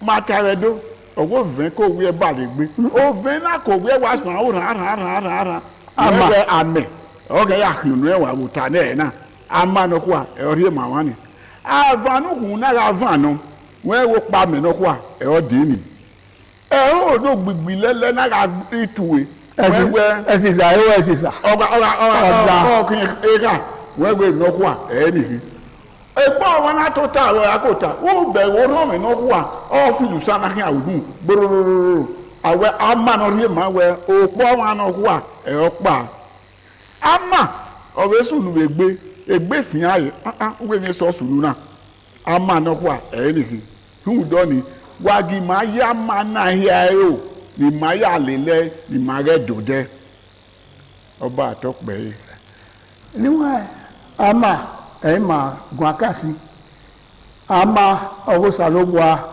iwe oro ama o salobwa iyi no salobwa yi no keke ni ma lele na re rai ama re do le ro no we keke ni ma ru na re ya wa ama vero no ye na yaku mane dokia yinu ka yeso ba we ebowe yana edo yiro bosie oda iya ni ma ite ka we di magba aro yan do wa mawuto o ipe iya ni yan si no iku na wa kia e do ile wo wa ni abi gbo ni aye katikati ya ni ropeze ya se mi na ge niko ga ya se ya fe ye dogire ni ama no manya to ni wa ru he na mi we ekini manya ma ye nya e wo de gbe mama te ka ni ni adoku lima but we ga we wan no kin are de yo we yo to le lewe ama no wana mure na ni wana ye na e ma keke o keke ma ga ma ma ya me ba da ma me wo to ma mani amo hin ma na yi na mewe ari tiko amata mama u ga hin na de na be u no webo e bona gano ye we ra hin na awetu ye owu ya yo ge sosi ama oro amaro na ya be ka eru na awe keno de ade awe ana ayi na be ya pe ama ya ni wa ya yuwe iro ri aye maka bo yin wa ya pe edinu pe na lele ilele orima ama orima na ge wu ya ebe no otueye ka be tai ama oredo no pataki ni ma lele wo mana be tai uza no gbera ya si jogbe ase ya ni ma ye de ni bun yi wo ni bun ni orari akugbe ni ma orari ni ma webu ibiedo ama redo yan ile le orewo we yan ile orewo be orewo ni ma ba ma orewo ni pasi ma ya orewo na mi ewo egbe so ma iya me keni akedi ma wa mo ri anya hu ama no ya se gbo wodo ama no ma ya won do be ya se gbo so agbaja da ma na ya no mo do ama ro na ya hu no mo do so agbaja mi we no fi gele lo ekan so agbaja mi we oma odo ipa ori awa oma ama o we mi no ko ni weru yes na ya me we awa e we oruwo ahie ni o iri bi o yira o ye wu na ekui ama no rie ma we oruwo ahie na hu do ni o wa ko wa no me no hin ata ma o hin o bo wonu na do mi egbe tudogi udogi o ma na aga we adugi ogogo o ye ma na ya we o ma na ya adugi emi eso ni oruwe ara oruwe na vini ama no ho ano de na ya ha na gu vini oruwe ama no rie ma we ada odugi ogogo odo zese ọwọ́ àná ọgọ́gọ́ ọmọ wàgùn ẹgbòrú òrù ẹkọ́ na gbé náà sí ọmọ ayọ̀rọ̀ àmà ni òrù ẹ̀yìrì àmà náà rí èmà wẹ́ òbí ọgọ́gọ́ ẹ̀ọ́ dóni òrù ìbí ni ọ̀rí èmà wẹ́ àkìẹ̀ ẹ̀ọ́ mà ní yé ni ọ̀nà èmi wẹ́ wà mẹ́ yàtọ̀ gbẹ́ lónìí kàtà ẹ̀bán ọ̀wọ́n àti ẹ̀ nọ́mú gbósẹ̀fù ìyànìyàn gbọ́ ọ̀rọ̀ àfúẹ́ ọ̀rọ̀ yẹ àmà ọ̀pàlọ́ ọmọ àmà yọ náírà yẹ ẹ́ o déwọ̀ ọmọ náà yà á dòrí èrè ìrúwọ́wọ́ gé báyìí àgàgọ́ alẹ́sẹ̀ bá gbọ́ fún yẹn mú ọkọ̀ mọ́ náà àgàgẹ́lẹ́ rẹ̀ yà á mà ní ìmẹ̀ yìí ọmọ yìí á máa yọ kọ̀kọ́ ẹ̀ ọmọ yìí á máa yẹ ẹ̀wẹ̀ ẹ̀ ọ̀vàlọ̀ yẹ ọ bá yìí ha ọ̀gà dípín àwọ̀ ọ̀rọ̀ kọ̀kọ́ ọ̀yà yọ rẹ̀ o àmà nọ́kọ́ ẹ̀ nọ ọgọ̀ wọn sì ní èmi ọgọ̀ wọn ayé mi ọmọ ẹ̀ o ní ẹgbẹ́ ọmọ náà mú ẹ̀pẹ́ gbọ́mà ẹjọ́ wọn náà mú ẹ̀fọ́ ukunu wẹ̀túwẹ́ ara wa ta àwọn ẹgbẹ́ náà ọ̀gbẹ́ni amánayá ní ẹ̀ẹ́ nù àdùnnẹ́wù zọmọ wàhálà máa mú ẹ̀pìn nígbìmọ̀ ìfọ́ ọba àtọ́pẹ́ òtú ẹ̀ ilé máa dàtú ẹ̀ ìpè àkèrèkù ìdánihìmá ìdàtú ẹ̀ ìpè àkèrèkù ìrẹ́ igbósà ìrẹ́tàtú ìrẹ́dùnwìnà ina bidato ebe ewo ni re ugbogbu kebe ni re ko ha ugbogbu wa ya ro owese me le ma joto e ma ya fe ni da ri ma joto wa ya fe so ba no ju wa ya fe aro le joto awe ka me do ya fe ni go ba do le wo yi ma joto wa ni ri gbo ni ro wa ke ni ri si ibi e o ni re ye ko bia ibi e o ni ri yokori won ni re ye ko won ode ire ya fe me ye etien otenege o be ya jotu wa ya fe o aduna no wa ya fe lo ino ne ma be ya ni we dan we ma ibi edo kenu wa ri ya fe o saba no ge duna no wa ya fe no ama ni magwa kana na ge ya we ni uhi ama ri age mi hunda inu ge ona ga ama ana gbin yo to egbe no to ka ma una so we rai ama orene èmi nu gbọ́n má gbẹ̀ sí ama ẹ̀ẹ́nù uyọ́rẹ́ court uyọ́rẹ́ politics uyọ́rẹ́ yàfẹ́ ama ẹ̀yàrí nogun mayarọ̀ Solomon Oge Doma Mayafe Oba Tokpe. He said.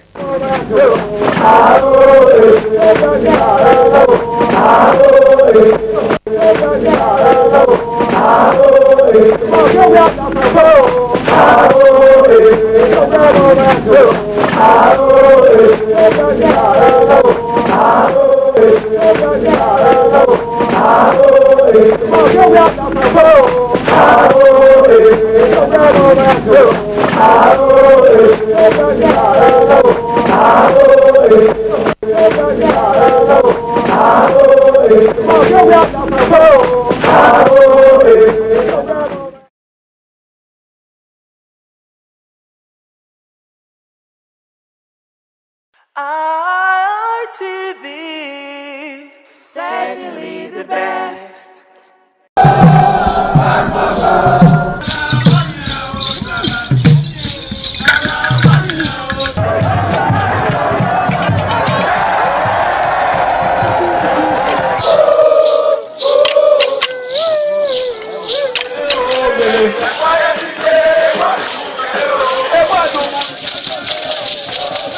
This is Anegbete community situated in Isako Central Local Government Area of Edo State. It is an agrarian community with united people that promotes unity and oneness for peaceful coexistence. The inhabitants of the community migrated from Benin, the cradle of black civilization, a kingdom where king is truly king. The ancestors of Anegbete saw that age was the main determinant of leadership in the rural setting, and the eldest man in the settlement was regarded as the leader who presided over meetings, and his authority is held in high esteem. To further strengthen this unique system of leadership, age group evolved in Anegbete.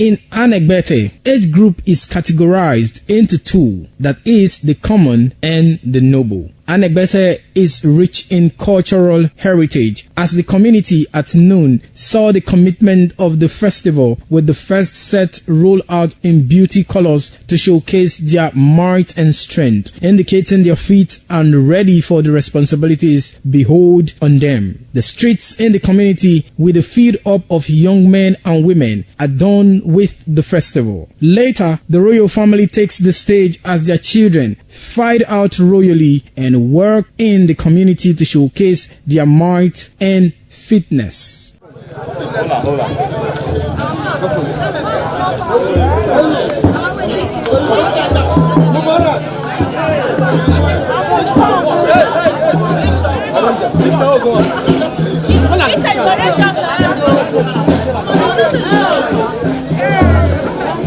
My leader.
TV, certainly the best.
The Ugewe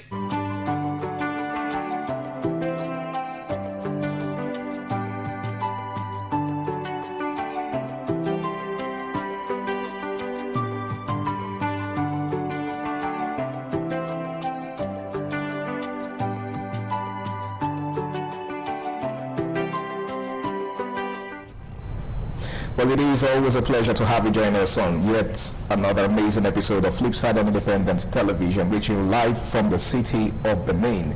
Now, for those that are just joining us, Flipside is a unique show, a socio-cultural show that beams its searchlight on special, topical issues in the society. Now, there are lots of issues that actually require our attention. And we try to make sure that we, pinpoint them and examine them inside out. That way, we hope that we are able to, bring the needed clarity to these topics. My name is Harry Aigboje, and it's my pleasure to have you join us on this episode of the show. Now, today we're having a very interesting conversation, something that has to do with the leaders of tomorrow, the youth. Now, it's no news that the youth are the most important demographic of every society, of every community. So as much as we understand that the elderly are very important, and of course children as well, but the youths play a very vital role in the development of any society, which is actually the essence of what we're discussing today. Youth participation in politics, myth or movement. Youth participation in politics, myth or movement. Now, if you take a look around you, young people are getting more involved in politics, either actively or passively. Now, what do we make of all of this? Is this a genuine movement, or is it just cloud chasing? Now, that's basically what we're going to be trying to make sense of today. And to do this with me are two amazing gentlemen. They are experts in their own fields. To my far left is someone that goes by the name of William Sediak. He is a political analyst, and of course someone who mentors young people as well. It's good to have you on the show, Williams. Thank you very much for having me yet again, Harry. It's nice to be in this studio. Yes, it is nice to have you on board. And of course, seated next to Williams is another brother and friend. He goes by the name of Favor Sadzi. He is a social impact commentator and a passionate youth mobilizer. It's good to have you on the show, bro. Always a pleasure, sir. All right, so a very interesting conversation we have before us, guys. Youth participation in politics, myth or movement. Now, if you take a look around you, there seems to be an increasing visibility of youths in politics, either offline or online, right? Especially online. We see lots of young people, championing movements, that are politically inclined, right? Some of them are actively involved in politics. Some are representing one political party or the other. And then others are just, questioning the process, like, getting involved in the polity, asking questions that need to be asked. You understand? So it's either an active participation or a passive participation. Now, what do you make of this visibility, this increasing visibility in politics? Do you consider it to be a genuine movement or cloud chasing? Let me begin with you, Favor. Yes, I wouldn't call it cloud chasing because the realities of the experience we get in the country today is real. It's not clouds. The hunger, the deprivation, the corruption, every vices we see today are real. So the activities you see is just a resultant effect of all of these characters. So it's not a clout. It's real. This is reality in front of us, and we have to accept it. Okay, reality in front of us. Williams, do you consider this to be clout chasing, or it's a genuine movement or genuine passion on the part of the young people?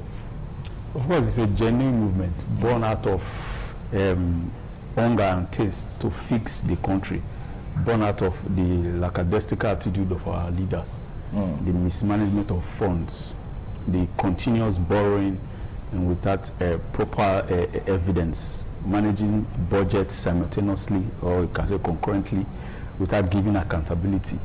So these are arrogant situations in our face, and definitely we're definitely going to sit down and allow this to continue. You know, we've seen how government is supposed to be run, how government are supposed to be for the people, but it's not forthcoming in this side of Nigeria, in fact in Africa as a whole. So definitely we are putting in the effort, the youth are putting in the effort to making sure that they sit in that corridors of power, in that table of decision making. Because over time, when you see the rule of power, you hardly see anybody of a youthful age there. You understand? So in parliamentary situation, the lawmaking chambers, when you get there, you see old men who are not even who are beyond 60s, 53. 40 at the benchmark for young Nigerians to be, but you will never see any one of such people around there. If you see there is only like one, in fact, totally in the world is 1.65%. As the last time I checked, 1.65 for youths in parliament. That's an infinitesimal. Yes, just for parliamentarians, not being presidency or what, just for parliamentarians, which is supposed to be 53. But you see men of beyond 100, 90s, 70s, and they are still putting themselves forward to want to return. Now, calculate the political space now, you see a lot of them still pushing in to making sure that they get the ticket of different party to return back to go and sit down. Now, there's a current governor I'm studying now from Imo State. Imagine you are the governor, you have not sat down in a screening committee to give accountability for your 8 years. You're already pushing into going to Senate. Now, he's not just going to Senate. Now, he's already pushing to be Senate president. You've not won the election as a senator for being a senator. You're also pushing to be a senator. Well, who do you think is to be blamed for that? Don't you think the youths are not holding these people accountable? Don't you think they are not doing enough, in terms of, questioning them and holding them to account? We are pushing in. Youth are pushing in. But these same people are there deliberately pushing to make sure that the youth don't get hold of power. Like I said before, this system, fine, it is a fundamental human right. Okay. But there's supposed to be a peg. So when you're so of age, you're supposed to be retired. The place there is not meant for retirement. Okay. So age, you have to retire. So these are things that are already gingering the youth to making sure that we'll put ourselves there, so we can face these people out. Okay. Because the more you see vibrant youth, having them in power, that will also fast track the development of the country, because the youth are the current movers of current ideas. A man that is seated at a young age, you don't really have that time to go do research and study to discover how to see how to make sure that you bring in new ideas to the because we all rely on borrow, you spend on our personal interest, borrow, spend on personal interest. You don't borrow to fix, to industrialize the country. Okay. So these are the issues. I would personally tell you that is one of the things that is propelling the youth to make sure that they get into power, not being a myth, but it's a movement. All right, a movement. Now, Favor, the role of the youth in engaging the process. Do you think the youth are doing enough, or they are lackadaisical in their approach? I believe the youth have done their bit, but there's always room for improvement. Improvement, okay. To every action, there is an equal and opposite reaction. So for this situation, there has not been an opposite reaction. So the action is still from our so-called political elites and the older people. their action is not commensurate with the reaction from the youth, and that's why nothing has changed. The last time such ever happened was during the NSAS, which bettered a whole lot of things. It raised a lot of awareness. Education started coming up, a campaign followed, organizations cropped up from different corners of the country, and a lot of awareness was created. That was the last time something significant happened. After then, what has happened? Close to nothing. Even during the period of the cash crunch and all of those, these were sponsored and doctored protests, or period where people were just there because they just wanted to make an impression. So you're saying that those protests were not genuine? It wasn't. And that's the longest it took for those protests most times were 48 hours. Go and check. But let's not also forget the role that some persons played in countering the protests. So it was like some persons were stationed there to sabotage the process. Who were the tools used to sabotage the process? It was still the youth. Still the youth, okay. Hungry youths. So at a point you realize the problem that we face is more than just the personnel or the people or the youth. Okay. It's a systemic failure. And the problem here is that most of the youths are hungry. Most of them are unemployed. Most of them are needy. So because they have needs, so these politicians or these men have weaponized poverty. So he who dangles the food, you listen to. Okay, so that's more like he who pays the piper dictates the tune. Yes, that's the problem where we are at this time, and that's why you realize that there are less of ambitions available. There are less of ideologies available. People just do things because they have to satisfy their stomach. So it's a case of stomach infrastructure. We are not really cut out to do the things that are supposed to be done. We don't even want to hear that we have to do these things that are supposed to be done. You know why? Because it's even harder. It is easier to just eat and live by than to want to make changes. You will lose your life in the process. So the risks are worth considering as well. They are worth considering, but they are not worth doing. Because at the end of the day, who remembers you? Even your family may deny you. There's no point at which you are going to be celebrated for the good deeds. So you're just going to die and die like that. And if you're not even careful, they may even mock you. Your children will suffer if you have. So you're saying, in essence, that the youth's lackadaisical attitude to the political process is justified? Very much justified. Where there's no accountability, there's no recuse, there's no option for trial, there's nothing works. No motivation. No motivation, no incentives. So what am I working for? Let's just leave the system. After all, if I'm doing okay, then I'm just fine.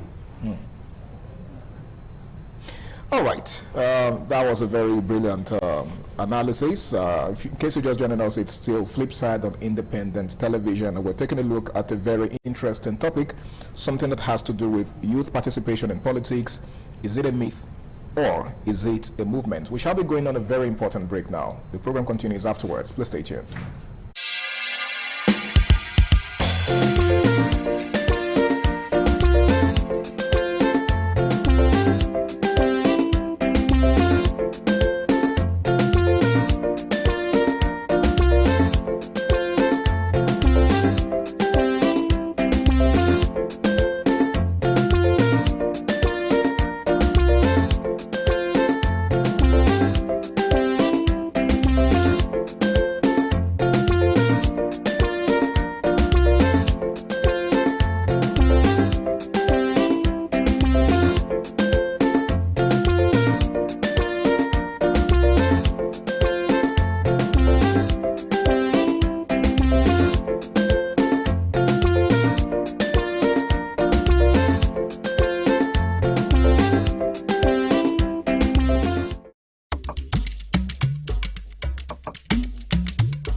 Thank you very much for joining us on the program, Healthy Living. What is the kidney? The kidney is an excretory organ in the body, which is for metabolism. Tuberculosis affects many organs in the body, but the common ones it usually affects is the lungs. Epilepsy is a neurological problem. Okay. It is an injury in the brain, which causes someone to begin to convulse, to go into fits. It is curable, but the cure is a long-term thing. If you eat well and avoid those risk factors that will make your immunity to be down, then the risk of contracting tuberculosis will be reduced. If you're healthy, then you're wealthy.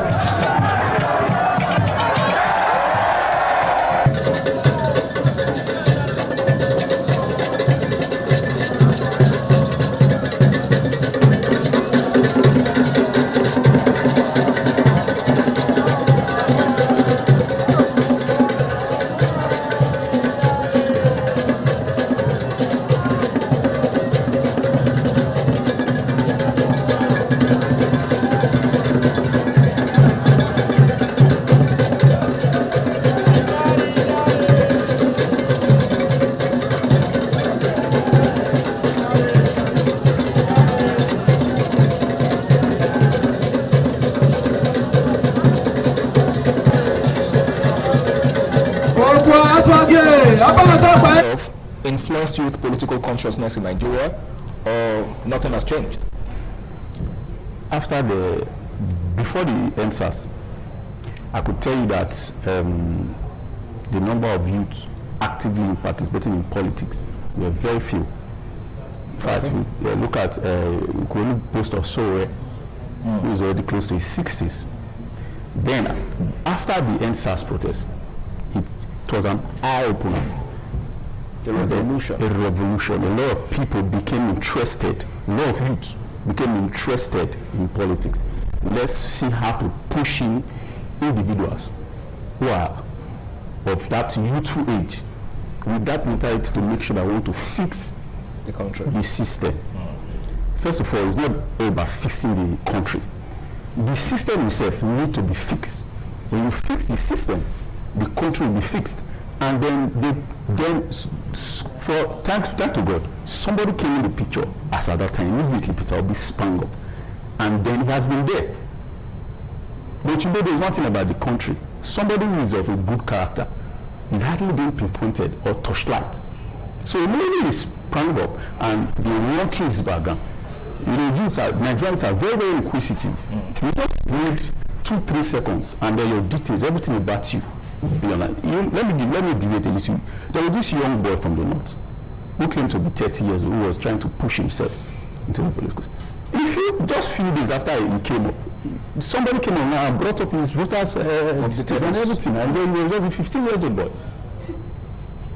You know, so you just need, since that EndSARS, you just need 2 seconds. More like an identity scan. Yes, since that EndSARS, you just need 2 seconds for somebody to profile you, and then your details are added. So Mr. Obi came and he was profiled. And people of Nigeria is okay. Let's have to make sure that we push this man. They'll be pushing him up to. Since then, we've had one election cycle. A lot of youth sprang up. Take it the second time now. A lot of youth are now involved in different political parties. As we went for a break, there was a young man who we were in the same campaign organization with the last election in Edo State. Okay. He's also dying, and he's a young man. So it was an eye-opener, and it's going to be even more and more developing and improving. More youth pushing him, because the earlier the better, because we can't just sit down and allow these ancestors to continue to rule us with a very archaic idea, just like I said earlier. Borrow for ourselves, borrow, fix our interests, borrow, finance everybody who is there to push your interests. Now, they also have discovered that this thing is gradually phasing out. They are also trying to fix their son, so they will continue influencing the system. Okay. I'll give you an example. They're trying to make it a hereditary affair. Yes. So, since they are trying to force it from us, okay, let's see how to force in our sons first. So, we will also be indirectly influencing the system. And their sons also happen to be youths. Yes. So, they are aware now that it is becoming is the time, there is no more time. Let's see how to make sure that while these people are pushing, let's also push in our sons and that. So what my encouragement is that no matter how it is, it's going to get to a point whereby these people will face that. And I'm praying that comes so that we see youth who are eager to fix the country. Because they know that if one of these people, the ringleader, is enthroned, first he is going to sanitize the system. Sanitizing the system is directly fixing the country. Because as being a president or whatever you call the shot, it's just for you to tell whatever it is in any parasitic or agency to say, let it be so accordingly, and it's going to be so. Okay. So you just need person with that boldness, that courage, forgetting about interest from all corners, and fixing the country. Okay, someone to take the initiative. Yes, many years ago, we were so relaxed. He's in the north. He's in the north. He's not going to get to the south. He's already at the southwest. True. It seemed like an impossibility for power to even shift from the north. Yes, he's in the southwest. Then now, when issue of insecurity also sprang up, he's in the north. He's in the north. Now he's in the southwest. We've not seen somebody who is good enough to call the show and say, okay, no matter what is it, no matter political interest that is undertone, we are going to fix this issue. Let's fix it. Remember, the more you paint a very dicey situation, the more the danger increase. And I will refer you back before I round up to the blessed man, how he wanted to be, Buhari, when he said to Shomole, having gone around this country, I discovered that we politicians are sitting on a keg of gunpowder. At any time it will explode. So I just say that it doesn't explode to a situation where that is not manageable before they realize that it's indeed our earnest prayer, because if it explodes, definitely we're all going to be affected. Now let me ask you this, Sadse, do you think that Nigerian youths are truly interested in governance, or they are just caught up in the election season? My honest opinion is majority of us are not really interested. Really? Yeah. So what do you make of all of these, passionate, should I say, activity in, politicking and all whatnot? The real question is, how many in that percentage of people are actively trying to be administrators? Okay. What you see is a handful of people who wants to move with the trend. Grab power. They want to move with the trend. Okay. They just want to be. It's woke to be politically sensitive or conscious. It's woke to be participatory. It's woke to support a party. But when it's time for the real job to be done, where are these people? Okay. Now, we cannot deny the fact that at some point we try to show up. We're trying to do the things that needs to be done. But after that, whatness, and that's what these politicians have capitalized on. And that's why they said at one time that don't worry, leave a particular set of party that was trending, that look, then the fire will phase out. They lose steam. Okay. But what are we seeing today? And they know that bulk of these people, bulk of us as youth, we are moved by the money. Okay. The two of us can be talking ideologies today, and when the money comes, you are somewhere else. So you are implying that the bulk of the youths do not have genuine intention to change the system? I don't have it, you don't have it. If somebody comes here and tells you, I'll give you 50 million today, support this party you claim to not like, before I open my eyes, you will know where to be found. That's just the sad reality, because like I said, first of all, we are tuned or are keen to this I better pass my neighbor mentality. We just want to show off. Unhealthy competition. Unnecessarily. So it is not because we actually want to make a change, because if we are after making a change, then a lot of persons will be out there sacrificing themselves. But is that really practically possible? It is possible, because it has happened before. But let's not look at the point where people are victimized and all that. But it is a social construct, and this engineering has been done. It is so good that from every facet you want to look or observe, that they've done 100% a good job. So the law says you can contest, not too young to view, right? Now the door has been opened, but you open the door and you meet an empty space. There's nothing there for you to go. So you are almost misled to a quota where there's nothing available. Well, it's like you making here in the north, and the real deal is happening in the south. You see the distance. So whatever they are going to be doing here will never count. That is how they've engineered the system. When you say they've engineered the system, who exactly are we talking about? The guys at the top. They know themselves. they call and we answer. Who are the unemployed? When they say, okay, talk about the unemployed people of Nigeria, it is still the what? The youth. The youth. Who are the vices? The youth. So everything you want to consider happens more around the youth. And it's a very big problem. And I don't know as at today, how we are going to solve it, because the number of persons waiting, he was making a point where he said, the youth can get into the corridors of power and make a change. But my fear is, I've seen situations where the people these youth had once criticized, when they feel that finally got the opportunity to be there, they did worse. So it's a case of the number of persons in the queue waiting to become leaders are even waiting to just be the next corrupt leader. Okay, so in a nutshell, you're saying that the youths don't necessarily have a problem with the system. They just have a problem with the fact that it's not their favor. It is not in their favor. That's why they want the change. Who are the fraudsters around? Who are the fraudsters I will talk about? Who are the internet fraudsters I will talk about here and there? That's really disheartening, and it actually doesn't paint a good picture of the future. Now, let me ask you this, Williams. Why do you think many Nigerian youths are avoiding active participation in politics? Williams. The issue of the is as a result of the failure of the system. First of all, I said those ancestors are the old men who refuse to leave power, who are the ones who will tell you fix the so party ticket or ticket for social amount. Okay.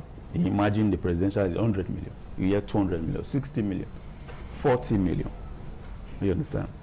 And then that aside, then the process of also campaigning, a lot of things. So these are issues so mounted that they deliberately doing it so you get discouraged. It's not as if they don't want to. Okay. But because the system keeps on recycling wrong people. And while they are recycling it, they want to make sure that these people don't get I'm coming. I'll give you an example. The same person that I was talking about as a governor who wants to become a senator and also at the other time become the Senate president.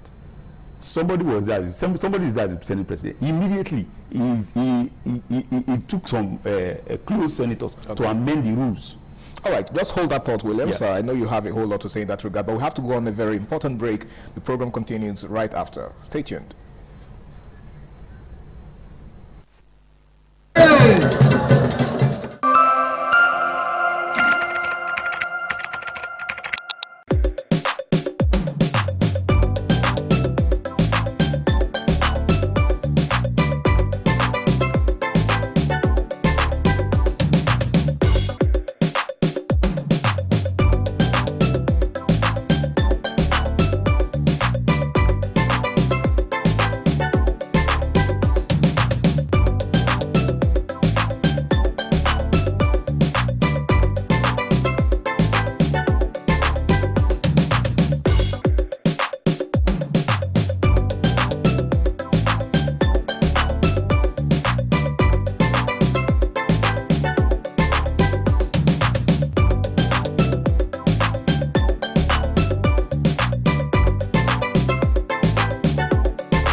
All right, it's still Flipside Independent Television, and Williams was actually, trying to build on a certain thought before we went on that break. Yes, so as I was saying, the issue, the barriers now, why the youth are shying away.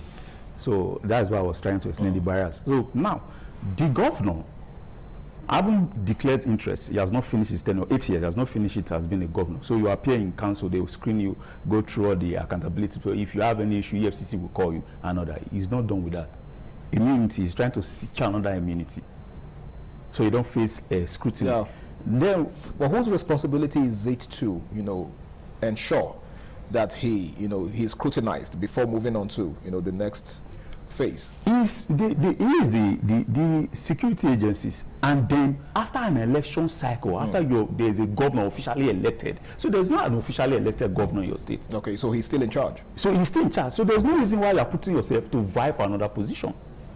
So now, seeing that, okay, the man there as the Senate president, seeing that this man is coming, already challenging me to be the Senate president, who also wants to be the Senate president, he amended the rules. And then our Shomole, the dogged fighter, confronted him.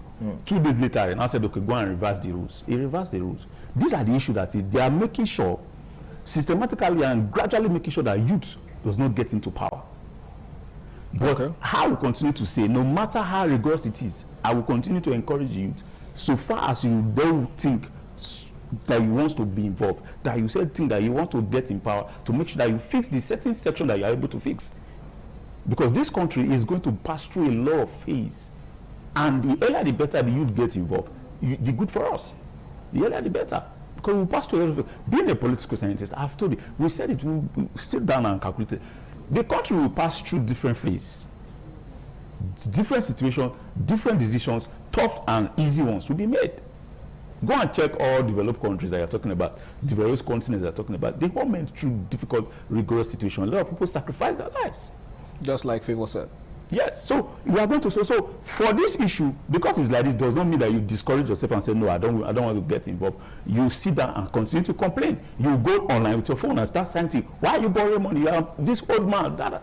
Are we going to continue like that? Are we going to continue doing that? So no matter it is, if there are 10 million youths who are there, just like Sazi said, if there are 10 million youths who want to get involved, and then you are banking that, okay, these people are still going to go there to be like the old people who are trying to face the way. Fine. But inside that 10 million, there are people who are still good. They are still going to fix to a certain extent. Now, I'll give you an example. Talking about bringing somebody with that fearless attitude. Imagine Donata has put pen to paper of that 2014 confab. A lot of things in this country will not be debating them by now. So that was on account of the lack of willpower. Yes, so when I'm saying that we need somebody to make the move, yes. And it comes with somebody who does not want to look at interests of whatever that is around him. We'll be having people who are looking at, so concerned about the interests. Parochial interests. Yes. Look at the Burkina Faso leader, Traore. Yeah. He's making some tough decisions that leaders upon him have not been able to make. So we need somebody who will just come, no matter what it is, make the decision. And then let the country start from there. So just fix the country and then leave the rest and then let it start running, starting from somewhere. Because no matter how it is, we need to fix this country and we'll start from somewhere. Of course, I totally agree with you. Thank you very much, Williams. That was a very good one. Now, Favor, Do you think, because I would like us to examine the attitude of the youths towards the system, the process, do you think the political apathy that we see amongst young people is as a result of the disappointment at the polls in the past? Because there's an adage that says that only a madman keeps doing the same thing in the same old way and expects a different result. So do you think the political apathy we see amongst the youth is born out of the incessant disappointment that they experience at the polls, or that they experienced at the polls in times past? Without any sentiment, it is a factor. It has contributed to the voter apathy we see. But if you want to critically evaluate the situation, you realize that how long have we pursued this? It's just about 2 election cycles, if I'm not mistaken. Right? Now, this is a problem that has taken longer. So, your 2 trial cannot make the change you're looking for. Okay, you're saying that they've not tried enough? We haven't started. We've not made enough effort? We have not even started. Okay, take for example. Because if you consider the number of youths that put their lives on the line every election season, to try to exercise their franchise, and some even get, maimed, some get hurt in the process. Do you think it's right to say that we haven't started, or we haven't, done enough? The problem, like we said, is systemic. So you cannot solve just a part of a problem and expect the whole body to be well. Okay. That is just one. Election is just one out of the whole problem we are facing. Okay. Because now, if you okay, take for example, there was a time some protest was held some few months, weeks back, and what were they protesting about? Fuel rising. Hiking fuel prices and all that. Now, you see the interesting thing. They went to block the Ugbowo-Lagos Expressway that you and I cannot fly on a normal day to go to work. And now, that is the same road the market woman that is going to the market that day would also go to look for her daily bread. They grounded. So you are of the school of thought that the protest should be taken to the elites?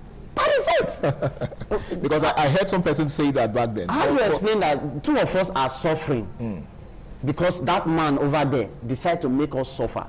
You want to protest against that man. You are punishing me. Okay. And the man is watching the 2 of us in our penury suffer more. Does it make any sense? So I looked at the whole like, are these people even normal? What are they trying to do? Mama Erosa now is supposed to go to market to look for. They're making life even harder for her. If Mama Erosa do not go to market today, it is guaranteed that she may not eat that night. Now you do that for 2 days, and you think Mama Erosa will be the one to open that road. Because that is not the problem. You said the priority is misplaced. Misplaced priority. So okay. Education first has to be, a lot of our orientation has to be done to say, okay, this is the right thing to do. We are making effort, but in what direction? Let's not confuse activity for progress. Okay. We can be active, but are we actually making progress? Or is that the reality we're facing right now? Do you think Nigerian youths are just active without making any meaningful progress? We are active. Go on, even with the so-called election we are talking about. Do you know how many old women still come out with their wheelchair, walking stick to vote? But you see Nancy and Rebecca or Fosa and Co staging football match on the election morning in their area, and Chinwe is only body on TikTok. These are the people we are talking about. So if, for example, you and I have done our bit, it does not reflect the holistic number of the people that are supposed to be out there. Because even these politicians, they know very well the power of numbers. And that's why if they want to start anything today, it's still the same youth they use to do their bidding. All right. Thank you very much, Favor Sadzi. That was another very brilliant one. Now, Williams, do you think Nigerian youths are more active on social media than, the actual grassroots political engagement that we expect? Yes, it's a reality. It's a reality, and the earlier they realize, the better. Just like I've said, I've been in this for 8 years. There are 4 years directly and actively in it. I've studied and seen the system, that the discouragement that you hear and see is just there painted for you, so you don't want to get involved. So now those actively in social media are the ones who see that painted discouragement, painted activities for you, because there's really nothing they can do. They just put that propaganda, push it, let them say what's there. The least they can do, they go to the social media, you complain. That is where they want you to be. I will continue to say, and will dare to say, shift your attention from that. Okay. Put it down to the field, put it physical. Because they are consciously creating that distraction for you. For example, there have not been any months, any weeks that we are free from saga, that we are free from one trending topic or the other. These things are bound to happen. But exactly. I was going to ask, isn't that a reality that we can shy away from? As long as young people are active on social media, these things are inevitable. Majority of the things you see are staged and calculated. Oh, really? Yes. They are staged and calculated. So it's funny how you said yes. The earlier you realize that this thing may not be 100% true, let's not allow this thing to disturb us. Just like you're saying that all of these sagas, all of these trends on social media are calculated at engineered to keep you there. It's engineered. Now, just like I said earlier, they've printed a propaganda, printed a picture. It's difficult. If you get in, you will not win. This will not happen. This is what we do. That there, so whatsoever bad things you want to hear about politics, propaganda, they paint so it. They painted the negative light of the political. Yes, they painted it, and they want that. So they did not create a side distraction. So this is like a consolidation to this distraction. So they pushing money for that. And like just I said, remember how there was another flip side we said about issue one. I forgot the topic, and I told you that since after the 2020 answers, they discovered that okay, they've been losing on social media grants because it all started from social media, and they could not trace the direct sponsors and the head of the protest. So they said, okay, the best thing to do, let's create our own. So they've created their own minions, create their own. The more, so that it's like go to X, go to X. They've created so the banter. Let's give it, let it be hot. Just to engage the youth negatively. So direct distraction, not an indirect, a direct distraction. So I would dare to say, take your attention from that. This that you are shying away from, that you are complaining here. Look at where it's being done. Bring your attention to this place. Get involved. Because the earlier you get involved, the better for you, because that pressure there is meant for you to just come relax. Let's see what you have achieved so far. Okay. It's not there for us to complain. Yes, it's good to, but it's not the majority. It's not like the hundreds to complain. All right. So the earlier the better. Take your attention. This is where it's happening. Be in this place. Focus here. No matter how long. He said it's just 2 election cycles. Yes, fine. But let's go on stage. Let's go on stage and let's do research and see the achievement unpronounced. Just like the people have been saying. If this man that we're talking about, if it was not that traveled, he has not traveled, his name has not traveled, his connect, his negotiation has not that traveled, but he was able to master vote. And then somebody said, it is only the people who are there who tell you the actual vote that this man scored. All right. That the youth are actually following. So put your attention.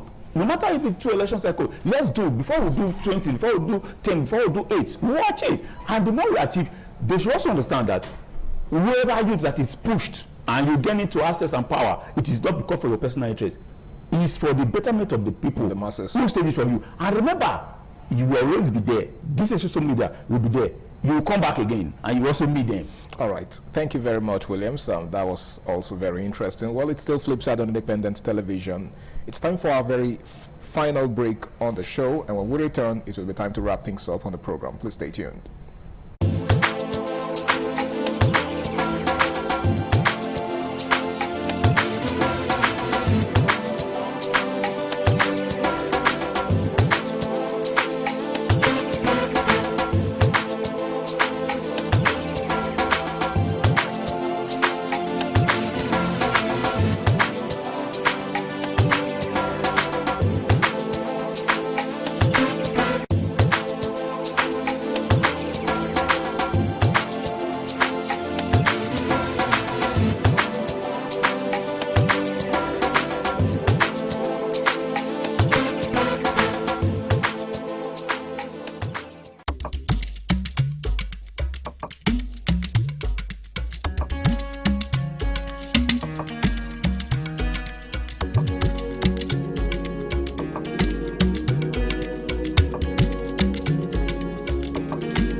Thank you very much for joining us on the program, Healthy Living. What is the kidney? The kidney is an excretory organ in the body, which is for metabolism. Tuberculosis affects many organs in the body, but the common ones it usually affects is the lungs. Epilepsy is a neurological problem. Okay. It is an injury in the brain which causes someone to begin to convulse, to go into fits. It is curable, but the cure is a long-term thing. If you eat well and avoid those risk factors that will make your immunity to be down, then the risk of contracting tuberculosis will be reduced. If you're healthy, then you're wealthy.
ITV, certainly the best.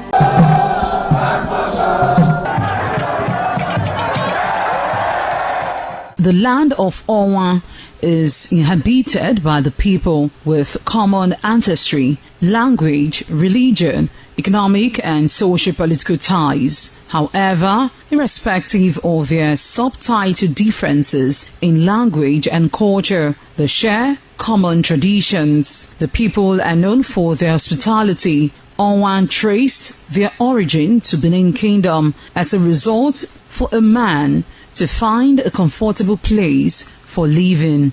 The name Owa was derived from the largest and longest river in the area, which is known as Onwian or Onwa. It means one who makes merry in affluence.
ITV, certainly the best.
ITV, certainly the best.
wá ẹ̀dọ̀dọ̀ rẹ̀ tó ẹ̀tọ́ ní kẹrẹ̀ kú yóò gbó. Orí ọba ní kan.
Certainly the best.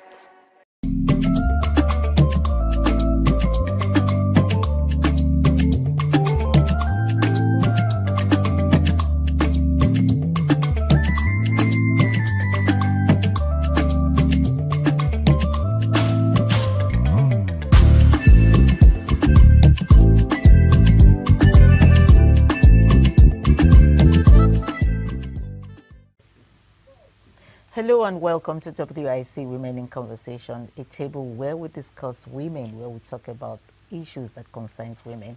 But like I always say, we cannot talk about women without putting the men, because without the men, we don't have the women, and without the women, we don't have the men. And also sometimes we talk about children.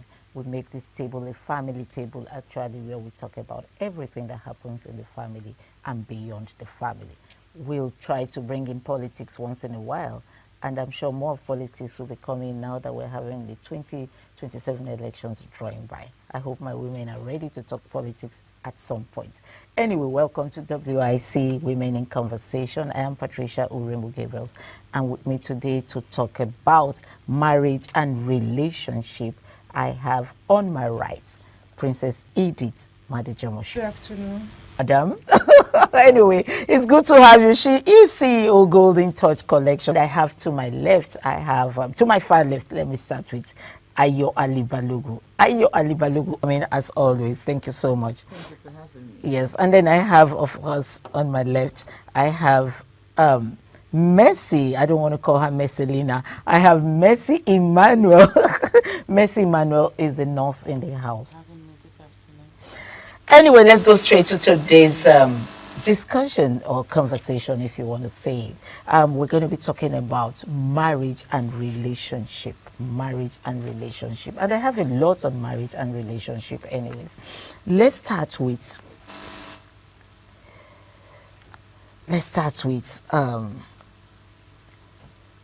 can a man love a woman and still not want to marry her? Ayo, the way you are looking at me, and the way Mercy said, you know, so I've seen a lot of relationships that had gone into years, and then when it is time for marriage, the man tells the lady, I love you, but I can't marry you. Is it possible for a man to love a woman and still not want to marry her? Should I start with you, Mercy? I do not like the way you're itching. let me start with you. Is it possible 100% for a man to love a woman and will not marry her? Yes. Why? There are many reasons, circumstances, either family, health, majority, most times, when it's got to do with health. I don't want to get into some topics now before we deviate from what we're talking about. Especially when it's got to do with this genotype, rhesus factors and all that. Beside that, let's leave that, like you said. Let's not bring in that. Most times, I think that's always the reason than family circumstances. Okay, so what are we now doing together? Why are you loving me if you know you won't marry me? Why are we together for so many years without marrying me and loving me? Ayo, please, let me hear from you. Let me first say, Osumio.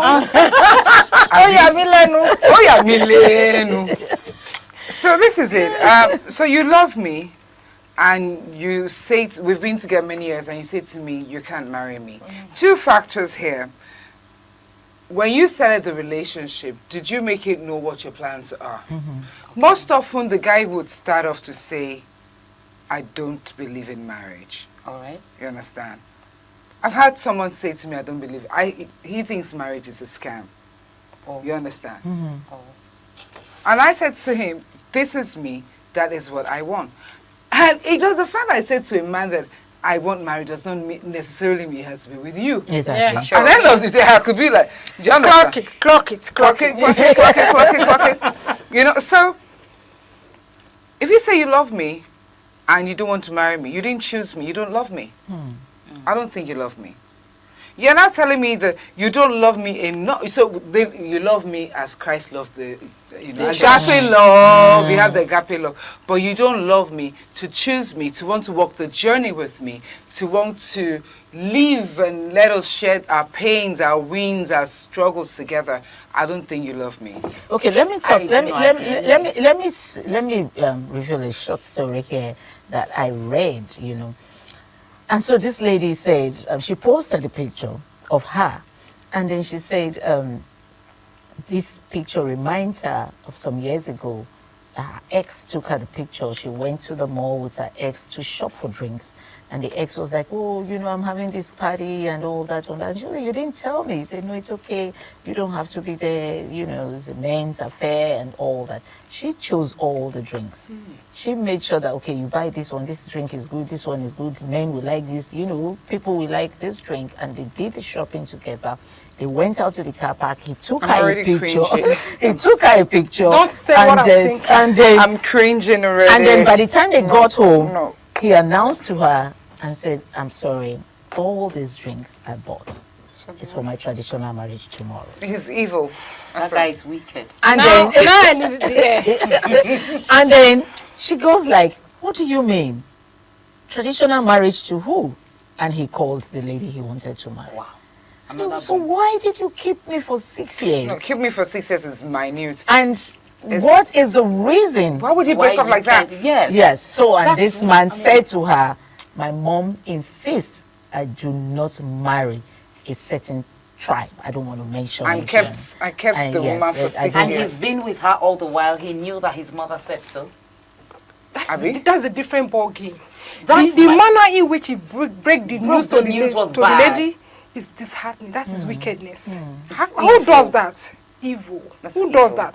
There are mature 1001 better mature ways to break that news to that lady. Broken up with this lady before that day. Then you made her to shop for your wedding. You know that sometimes things like this makes you want to act out, you know, at least in Yoruba movies. Then the man got married, he never found happiness, and he never bought, and then they did, then he died, and then you just him, go back to that woman, you had offended somebody. Oh my God. And then he goes back groveling and begging, and then he now had peace. Kind of nonsense pieces. But you know, we have heard the man's version. I know a young guy. He told me his story. He dated a girl in school. They dated for many years, like 8 years. After school, he started a job and everything. I'm sure he wouldn't mind if I mentioned he works in Sheraton and everything. And years down the line, this guy was really, really struggling, doing stuff. And then this girl is, that way, that's someplace around Lasso you know, last far, yeah. very far. Iba. After, you know, Igodo. No, Igodo is near. That far place. Yanoba. Yeah, somewhere like, he now said that the girl lives there with her family. This boy was living in Egbeda. And the girl said to him that, oh, she's sorry she cannot marry somebody that lives in Egbeda. Really? When he told me, this Does is not your location matters now in marriage? So when you are talking about the guy, think about the girl. It didn't stop there. And the guy was like, don't worry, it's going to be better and everything. This guy, well, he's 37 this year, has been working in Sharjah for 20 years. You know, so meaning before he went to university. Now this guy started doing side business, went to learn how to do computers and everything in, you understand, in Computer Village. Now has started importing used computers. He's now living off Adeni Jones. Okay. I said that was, so before he moved to Adeni Jones, this girl's mother became ill, then passed. This boy was, all the little money he was getting was sending, being there. Guess what? When the girl's mother was telling the guy that, the guest told him that her mother said he's a good guy. When this girl's mother died, after he has supported her for the funeral and everything, she came back to say she can't marry him. Because he was living in Egbeda. And all the works. Wow. Now, I said that was not bad enough. And this guy tried to find out. They even did, you know.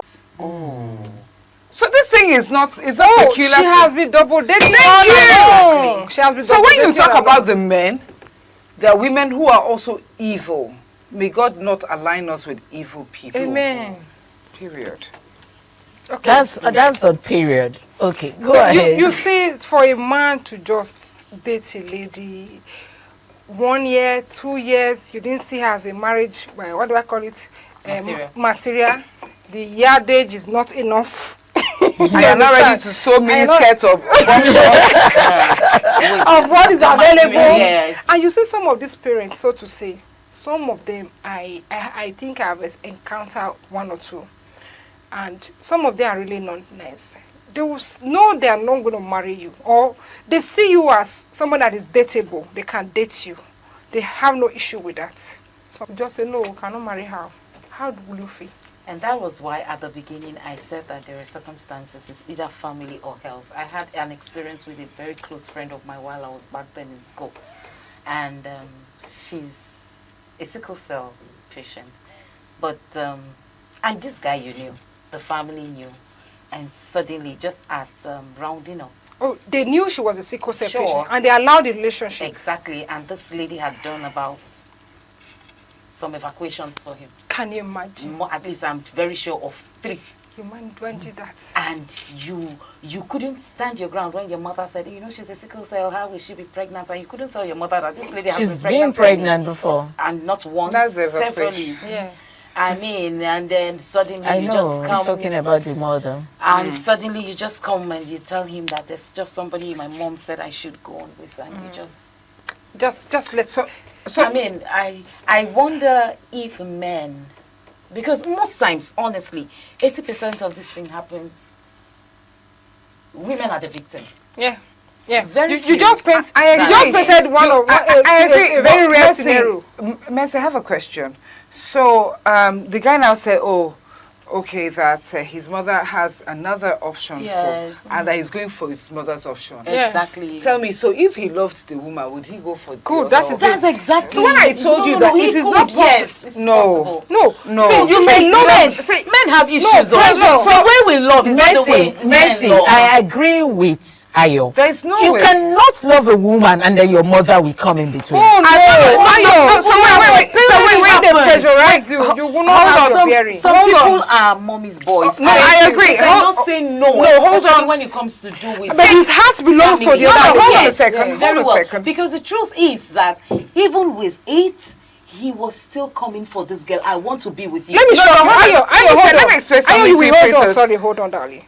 You know, there are some cases, when I say it does happen, there are some mommy's boy, like she said. There are some cases where the guy heart belongs to the lady, and the parents pressurize him to marry their choice. And he can't say no. And he married their choice, and he will still be dating his choice. Have you not seen it? I agree. Have you not seen such a case? He will still go back to his choice and, okay, I married her. Inside my Yoruba movies. Okay. I mean, I've seen it in life. I've seen it. I'm a connoisseur of Yoruba movie. Shout out to you, my Yoruba crew. I love you guys.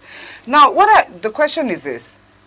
Guy went to the girl and said, we can't marry because mommy said, I can't marry from your place, and mommy has presented another woman for me, and I'm marrying the woman. How long did he know the woman for? Okay. So that woman has been in the background. Yes. No, some has been in the background. Probably yes. Yes. So, before he comes to announce it, they must have informed him. He must have even seen his girl, and he has even said, "Okay, let me try and consider." Let me not. Yeah. Don't defend them. They are very dangerous. No. So that is just to buttress the point to say that if you say you love me, and you did not choose me, you don't love me. You don't love. What if you have been searching, and that's the one pregnancy you get? That was enough for us to just dampen, and and he pulled us out. So that the issues where the guy marries his parents' choice, not his parents' choice, his other choice, because he has Ojukwu Okuro, and then he went there, and now that one is ready to settle down for mistress. You can't be loving someone and don't want to marry the person you say your mother said. It means your eyes were already in the one that your mother said. So if you tell me that I love you, okay, so there's an issue. Oh, okay, we love ourselves. The guys, like I said, so he said he feels that marriage is a scam, and I'm like, no, I don't think marriage. Yeah, is some a people scam. that doesn't believe in marriage. So that's it's cool. a different case. It's a different case. Yeah. They just want to have kids. So no. Even this one, something like, of course. So many things. So it's very gentleman's understanding and agreement. Okay, so therefore, thank you. Please meet your hand. Nice meeting you. Nice meeting you. We're going to be going on a short break.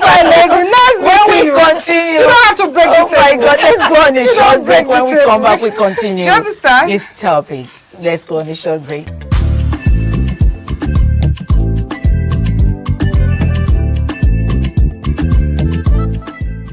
Welcome back. It's still Women in Conversation, WIC, and the table was actually shaking on marriage and relationship before we went on this break.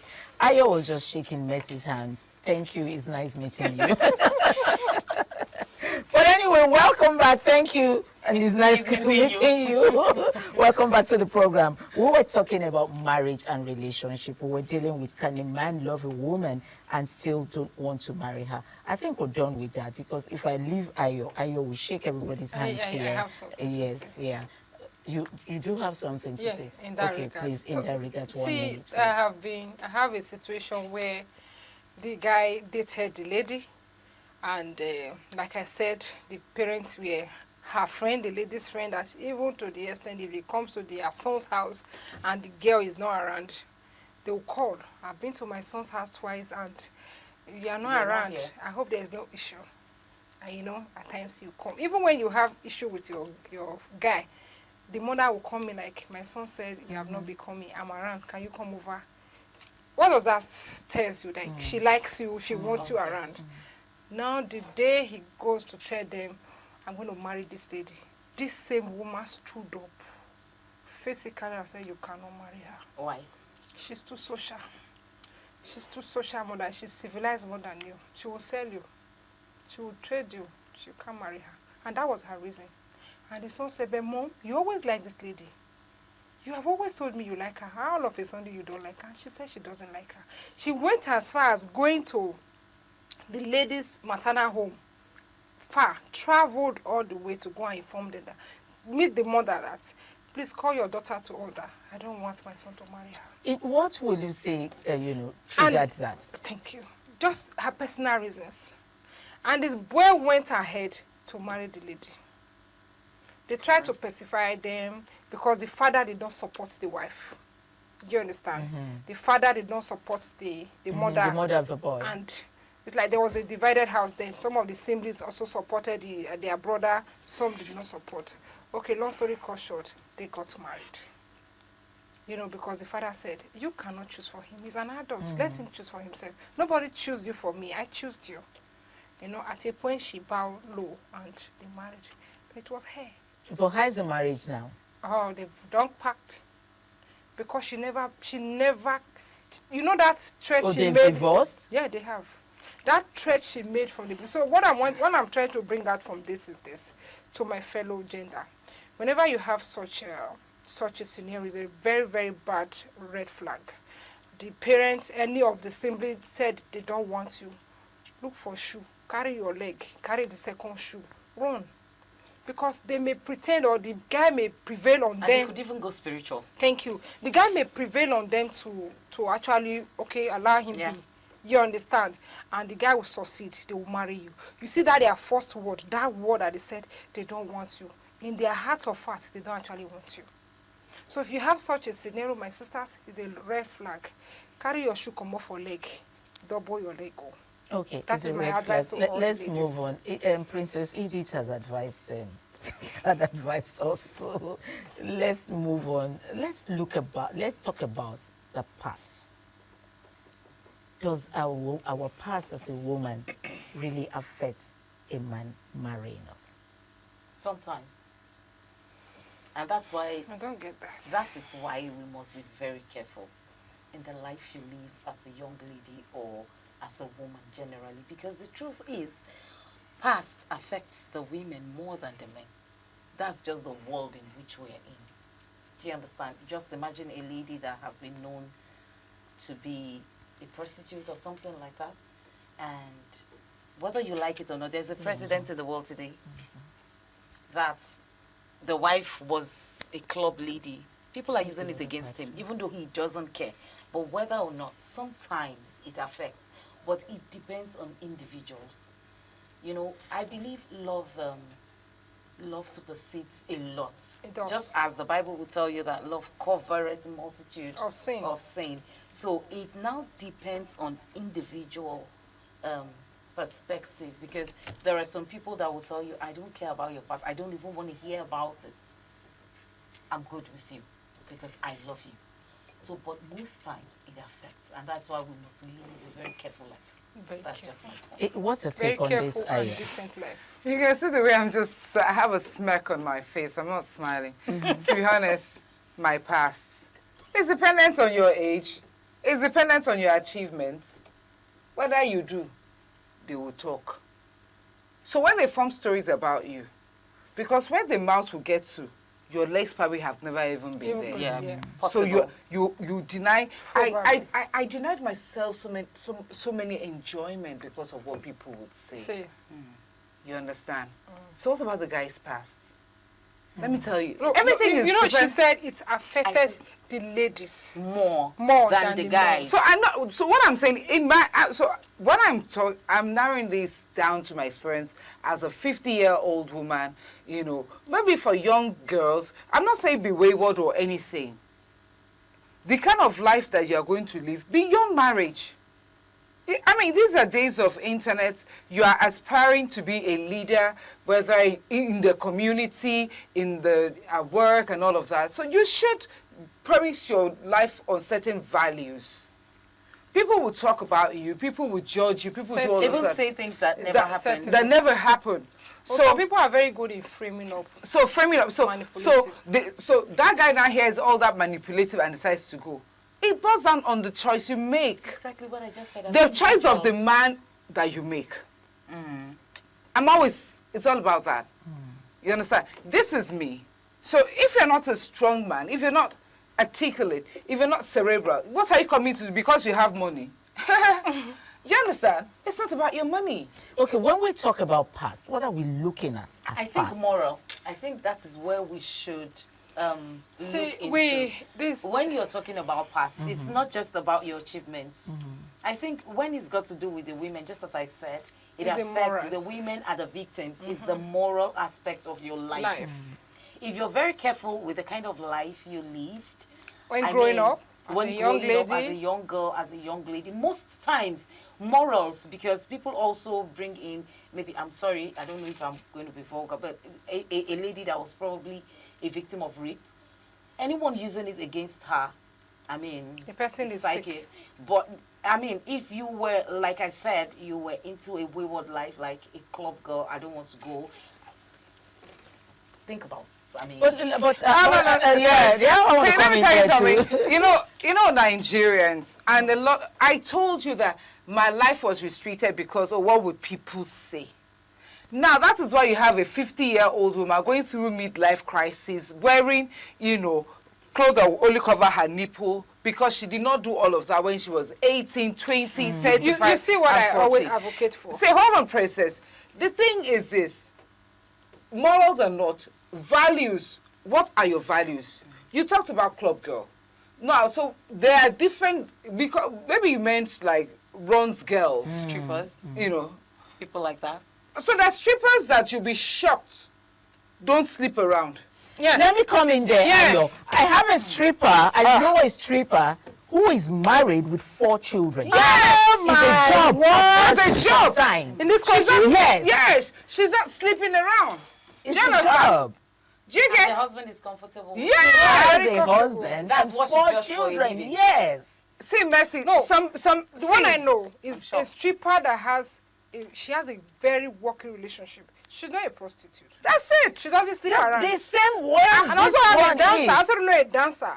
I will give you a lap dance, massage dance. And she doesn't sleep around. When she's done doing that her job, it's a she puts on profession. the profession. Yes. She puts on her normal dress. If you see her on the way, she's like SU. Yeah. Of a stripper. Okay, I think a stripper is this people that dance without clothes.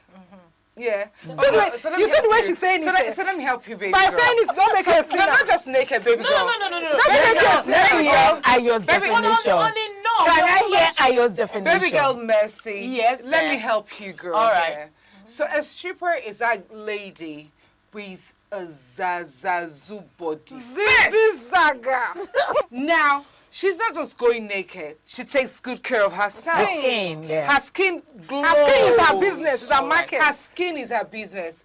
Now the only difference is just that she could do that lap dance or whatever, but you said stripper. So you have pole dancers who wear neotards, but then strip dancers would now have to fling some stuff. So at least she wears this that kind of pants you call catapult.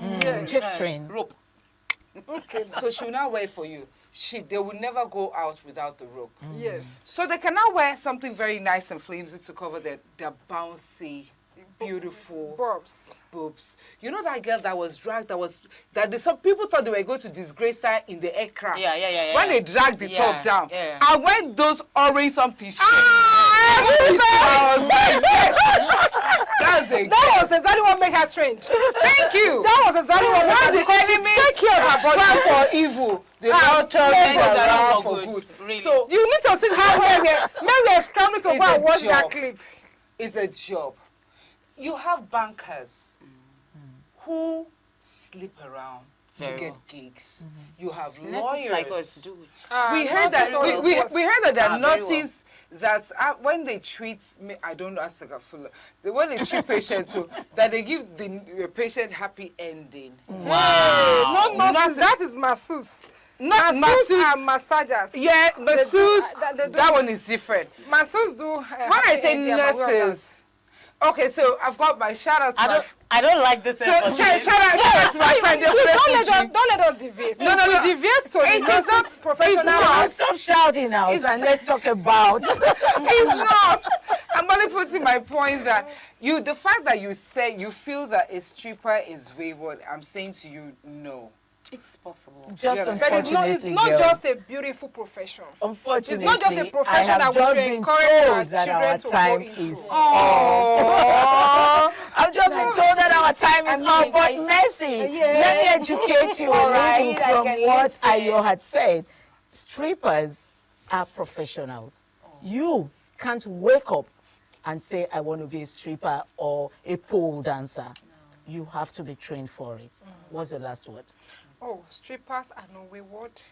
But then, my last word would say we should actually watch out for our morals.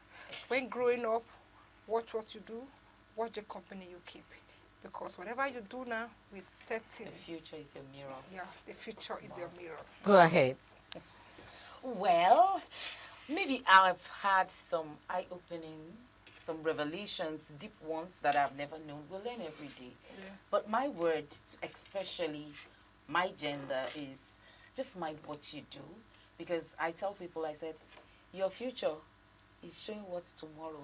Is there your hand? Well, I mean, your past is your mirror to your future. What your conscience tells you is right. Okay. Make yourself. You don't have two lives. Make yourself happy. Anyway, this is where we're going to end today's topic.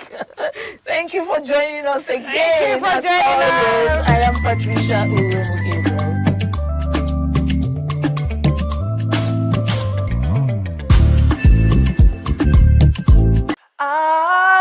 ITV, certainly the best.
This is ITV.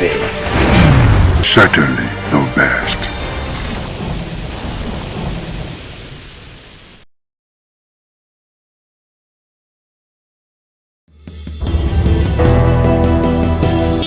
Hello viewers, welcome to Viewpoint on ITV. I am Caroline Okonji.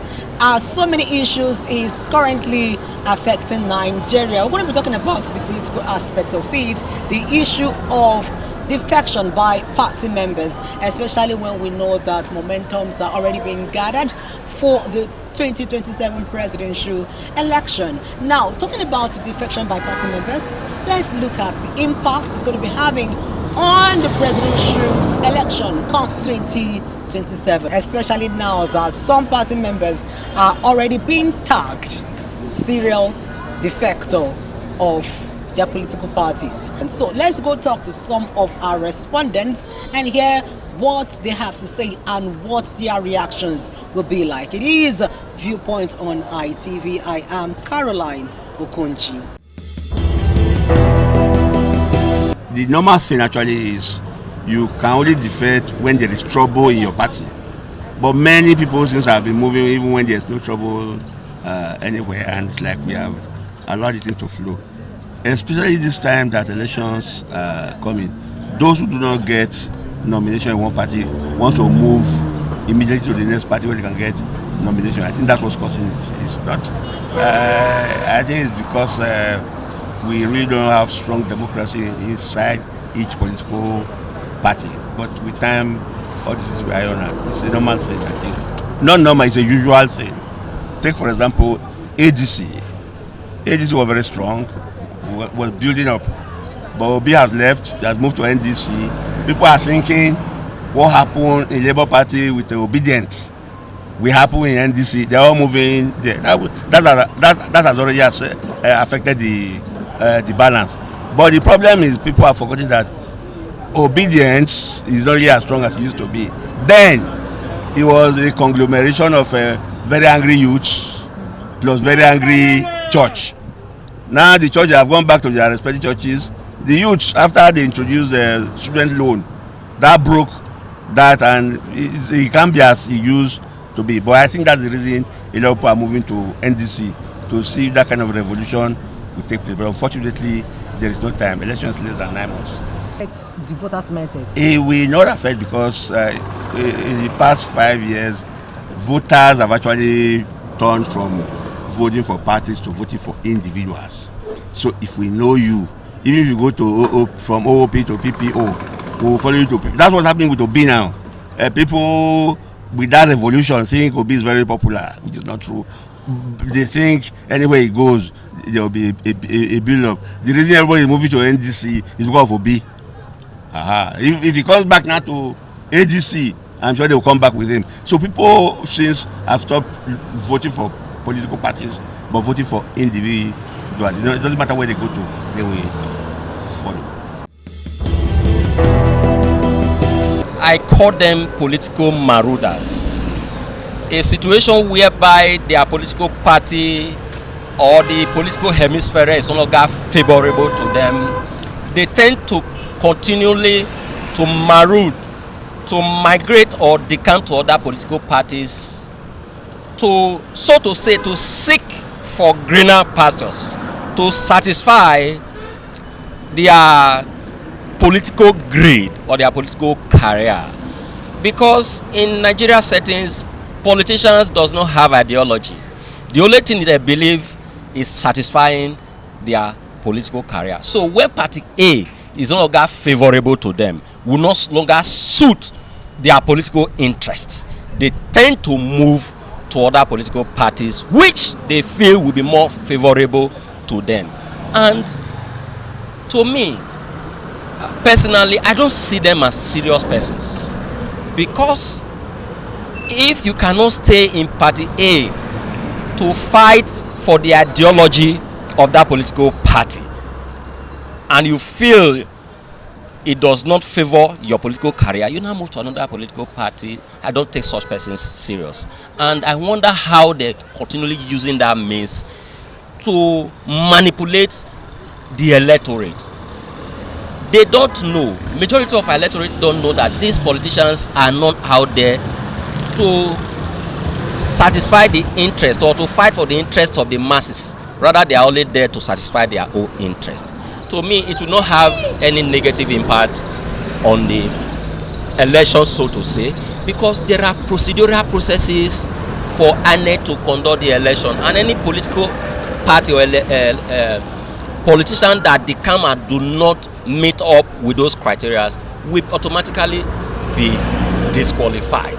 So that is my own take. In the last presidential election, first time in the history, I supported Peter Obi because of the perception we have about his personality.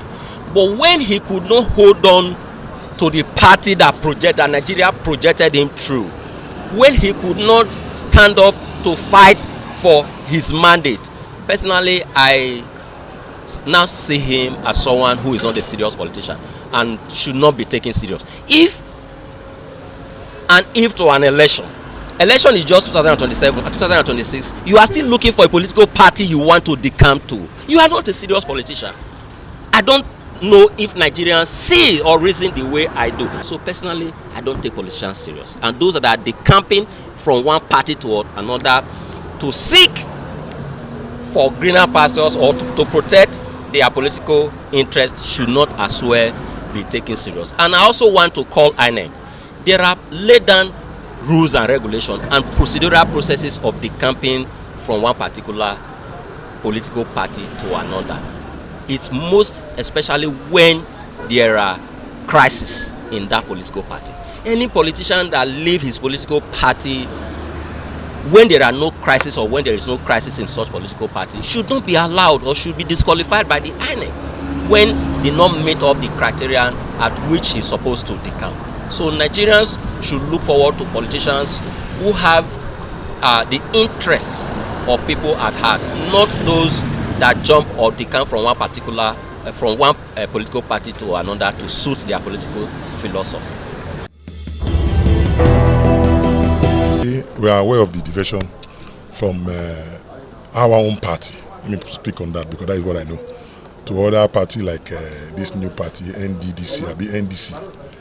You know, we see it as an opportunity for us to consolidate more in our party ADC. You know, some people may see that it's having effect on us, but for me, it does not have effect because I speak with you. Some of them who went to NDC today, I'm holding meetings with them. They are coming back again to ADC. That is to tell you that probably they've seen that the expectation that they wanted to get it, they didn't get it. So for me, ADC is a party to beat. It's not a one-man party, maybe like an obedient, which people that believe in Obi are following Obi. Or like Kwankwaso, people that believe in Kwankwaso, the Kwankwasoya movement, they are following it. This is coalition. It is all political parties that came together. You can see the number of people, the caliber of people at the top, at the ADC level. You see that they are from different parties. National Rufa is there, APC. Rebo Sola is there, APC. PDP is there, David Maguj, our national chairman. Other persons, Atiku too, from PDP. So it's a coalition. We have both Labour, APGA. So we are not worried, you know what I'm saying, with the defection. So those, as you are going, people are coming in. So it's just like that. This year has been in this existence. You know what I'm saying? Even before we coalition. But coalition have made it unknown now because we came together and agreed that let's join together to be able to fight or rescue Nigeria from the hands of the ruling party. So that's it. So we are good to go. The only thing I would love to say here is that APC, we know they are the ruling party. You understand what I'm saying? But they should be able to, you know, give a level playground for this election so that if you are popular, you know what I'm saying, it's those that want you to, they want you, that will vote for you, but if you are not popular, they won't. So the issue of coming and say, but I don't want to speak this, you know, rather say this, you know, unequivocally, that it is not by, you know, trying to make threats that will scare people from, you know, coming to this, coming to contest. We, ADC, we are not worried about any threat. We are not worried about any, you know, statement issued by the ruling party, but all we need to want to let them know that as far as this election is concerned, it is all of us that is going to this contest, and there is nobody that left his head at home. As I'm standing here, my head is with me. So they are also standing wherever they are, their head is with them. So we want a level playground. We want to use this opportunity to beg all political parties that are going for this election that we should all come together and be able to go to the contest without rancor. Those that like you or those that want you to represent them, they will vote for you. It's not by, you know, harassment or trying to threaten people. So that is my appeal. And I want to also tell the entire citizens of Edo State to know that they should choose the best person they know that can represent them, both in the presidential election, Senate, House of Rep, and House of Assembly. This is my advice for them. The incessant gale of defection is common in every electioneering circle. That is fueled by the fact that we still have the same old breed of politicians being recycled year in, year out. And even furthermore, by the fact that we are bereaved of political philosophy, our political system, there's no ideological inclination. It was just almost same set of people, same set of parties, but different names. You know, you will be shocked to find out that the same political ideology that governs APC is that same for PDP. Well, we are not ideologically inclined, unlike in St. Clients, where if you're on the left, if you're a leftist, you're a leftist. If you're a liberal, you're a liberal. But here, they are all the same thing. So there is no ideological philosophy. Our politicians are bereaved of ideological philosophy. So, but this also calls for the issue. You know, I think it brings to bear the issue of independent candidates. I think our Electoral Act or even the Constitution will see that time has come for us to have independent candidates, that you mustn't become whatever you want to be through the party system. You can contest as an independent candidate. And for some who have been termed as serial defectors, that defecting from one party to the other, it's as a result of the fact that the typical Nigerian politician is self-oriented. All what they are doing is to serve their selfish interests. So if they join party A and they feel their interest is not being protected there, they move to the next party, because there is no difference. It's just difference in name but not in philosophy. So they move to wherever they feel. Politics is a game of interest. Wherever they feel their interest is being protected, or wherever they perceive them a little threat to their interest being manifested, so they'll defect to where they feel more comfortable. And basically, like I said, it's based on the fact that these people do not have political philosophy. There's no political philosophy. Ordinarily, if you have political philosophy guiding our politicians, you will go to where your philosophy you align with that philosophy of that person or that party. We don't just move around. So it's high time we begin to do politics of philosophy, not politics of anyhow. Anybody can join anything, because there has to be some definitions. There has to be some manifesto, where not manifesto of what I would do for the people. Let's see your political ideology. Where do you incline to? Are you a liberal person? Are you a Democrat? What are you? What are the parties for? So that calls to question for us to really consider in the next electoral reform. The fact that we need, time has come for independent candidacy of our politicians. It shouldn't be that you must go through political system, political parties, because even when you're voting, cases are bound where they say it is the party that is contesting, not the individual. We must come to a stage where we look at capacity of the various politicians contesting, not the party. Not the party. If we look at somebody, we feel this person can perform, not the party, because our emphasis is more on party politics. So if the party does not put you up for election, you're not contesting, and if the party dumps you, you're doomed. So but and that, in a way, that robs us our right to choose. Actually, you don't need political background to feature in politics. It is your competence. Everything about politics is competence. Who can do the work? Who can deliver? Who can perform?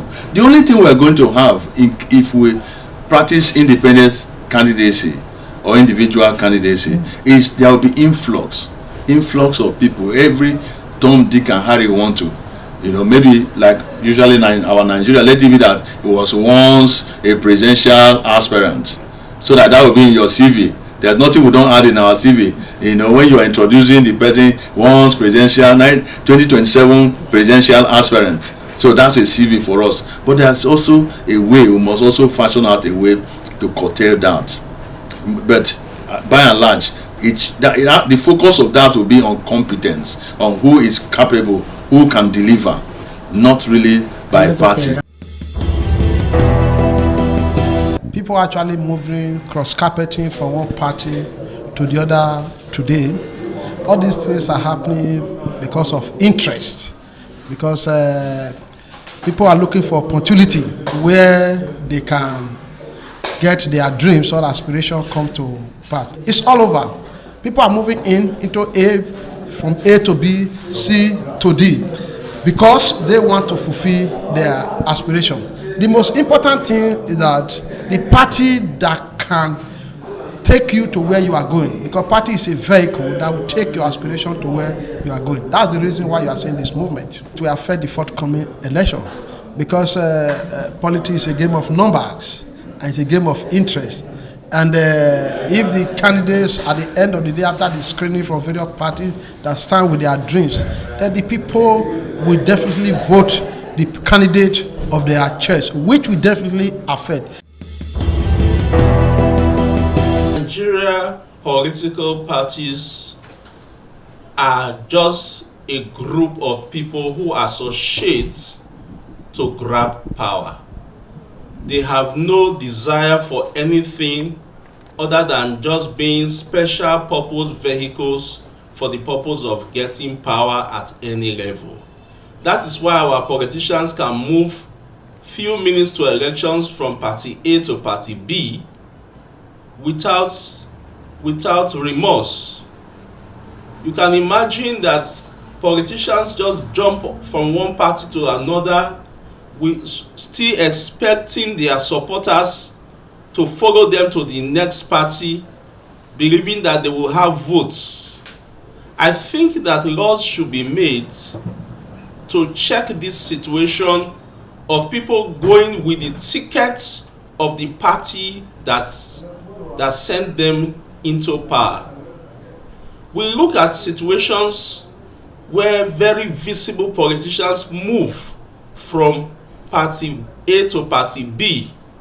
You find out that they are only desperate to occupy office. They are desperate to have power.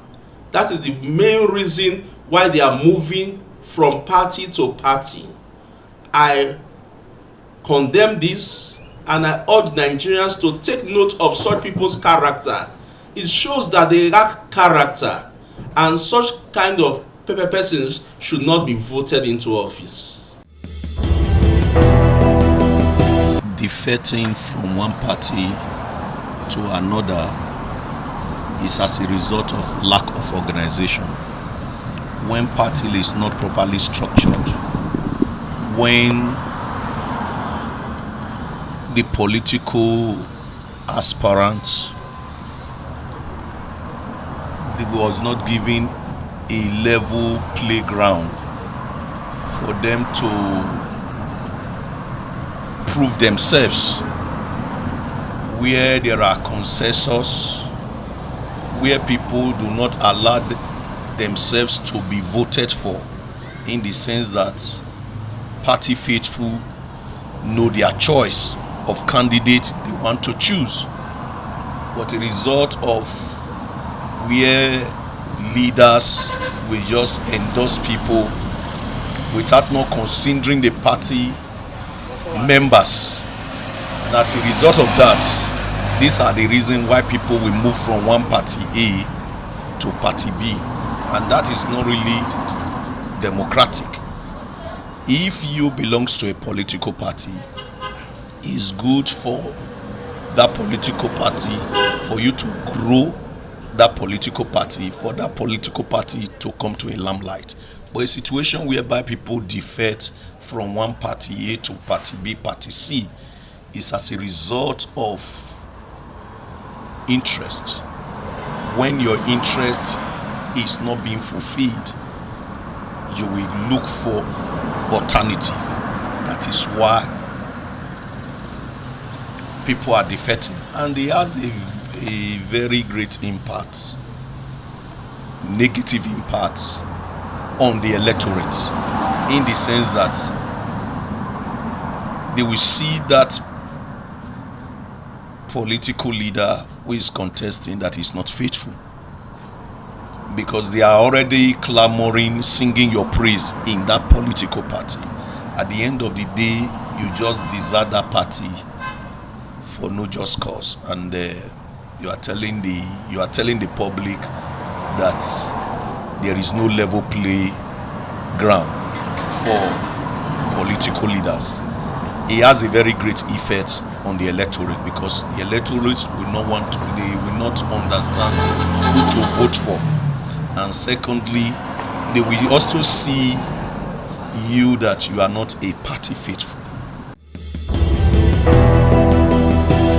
So many reasons why people exchange or leave their party for none. There are some with selfish reason. There are some because of the government of the day. Let's for instance, take the PDP. You can agree with me that PDP is no more the PDP as it was. You have some who want to jump here, jump there, maybe because of what they will benefit. There are some who the government or party in government will give large sum of money to the camp so as to weaken that party. For me, as people, even those contesting in my party, if they bring drink and put envelope, I don't accept the envelope. I can accept the drink and cola to pray for you. So that tomorrow if they are there, they cannot say they bought that position from leaders. The defections of politicians from one party to another is a normal situation, particularly in election seasons like this. Apart from the fact that it is enshrined in the Constitution of the Federal Republic of Nigeria and also in the Electoral Act that politicians are free to freely associate with any of the political party because we operate a multi-party democracy in Nigeria. So politicians who no longer feel comfortable or feel they are not given the opportunity to achieve their ambitions can choose to jump ship or move to another party. Just that in some situations we've seen politicians seeing some of these political parties as a special purpose vehicle whereby they no longer have ideology, they don't have decorum in becoming nomadic politicians. They are known for moving from party A to party B, and once their ambition is not met, they jump from party B to party C when they also see that the pendulum is not also swinging into their when they also see that the pendulum is not swinging into their favor, they also jump from B again to C or to D. And in that case, you begin to ask yourself, those politicians are seeking personal aggrandizement instead of having the service or the goal to serve the people as their main goal. So in terms of the impact on polity, it is meant initially to provide viable alternative to the electorate. But in the case of Nigeria, you've always seen majority of the politicians that we now refer to as nomadic politicians do so for their personal gain and for their personal interest, and so does not really add value to the quality of governance that we get or to the quality of candidate that is being presented to the electorate to vote for during the general elections. What you see now, generally, particularly in the Nigerian situation, the Nigerian electorate are becoming very, very knowledgeable, very, very sensitive in the sense that they no longer look at the political parties. Instead, they are now assessing individuals based on what they perceive is going to be their performance if they should get the position that they are aspiring for. So I really don't see it affecting the electorate if they perceive that particular person to be of value or what they think that person is going to change in the polity. So even if it's just that in the Nigerian situations, we've not really have opportunity to have independent candidates that can really stand as a movement to be able to ginger electorate or general support that they can win elected positions on their own as an individual, just like you have in the other advanced democracy where you have independent candidates. So for the electorate, they are now looking for credible candidates. They are not looking at party A or party B, because generally now all the parties seems to have the same manifesto or ideology, and it's the same season of politicians in party A that you see in party B or party C. Just that we, as the ruling party, has become more stable, we are more stabilized, and that's why you see that in recent times you've had few defections from my own political party. Most of the defections you see are other mainstream oppositions that is trying to gather themselves and see how well they can form a vehicle to challenge us as the ruling party. With some of the response from the people we actually spoke to on what we are looking at on today's viewpoint, talking about defection by party members, some said it is as a result of lack of loyalty to the particular party the candidate is actually representing, which is also perceived to be as a result of internal sabotage, while some are also saying that it's as a result of some of these party candidates trying to look for a particular party that suits and aligns with their vision for the reason with which they are contesting or vying for that particular position. It is a Viewpoint on ITV. I am Caroline Okonji. Many thanks for watching.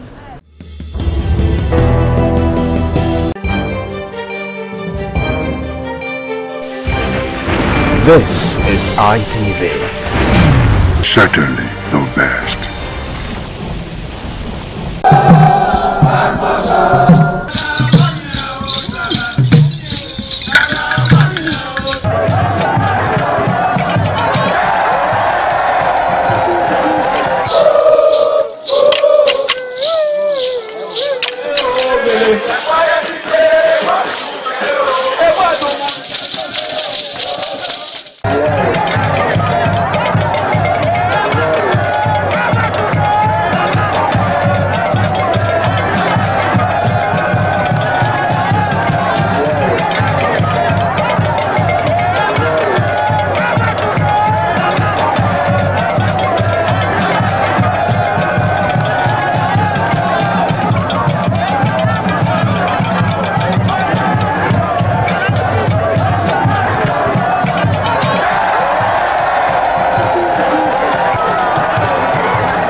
Hello everyone, thank you for joining us today on the program Woman to Woman. I'm Adesu Walsawage. Today we want to look at infidelity in marriage, a social menace.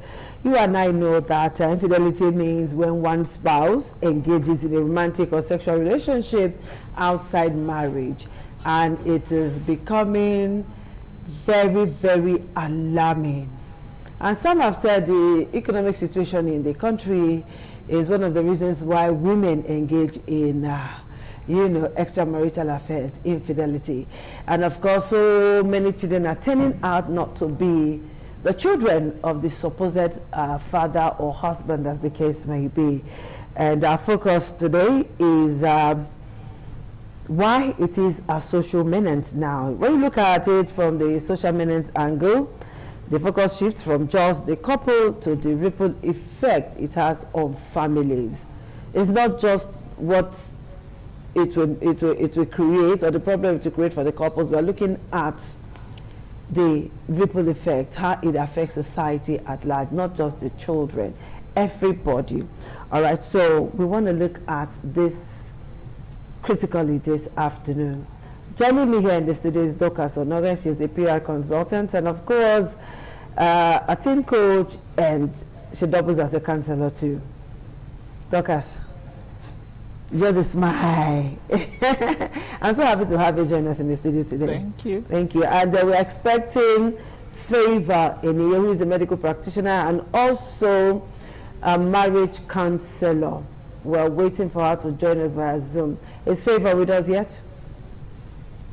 Okay, we'll just wait for Favor to join us via Zoom today. So, let's look at infidelity, why it has now been labeled a social menace.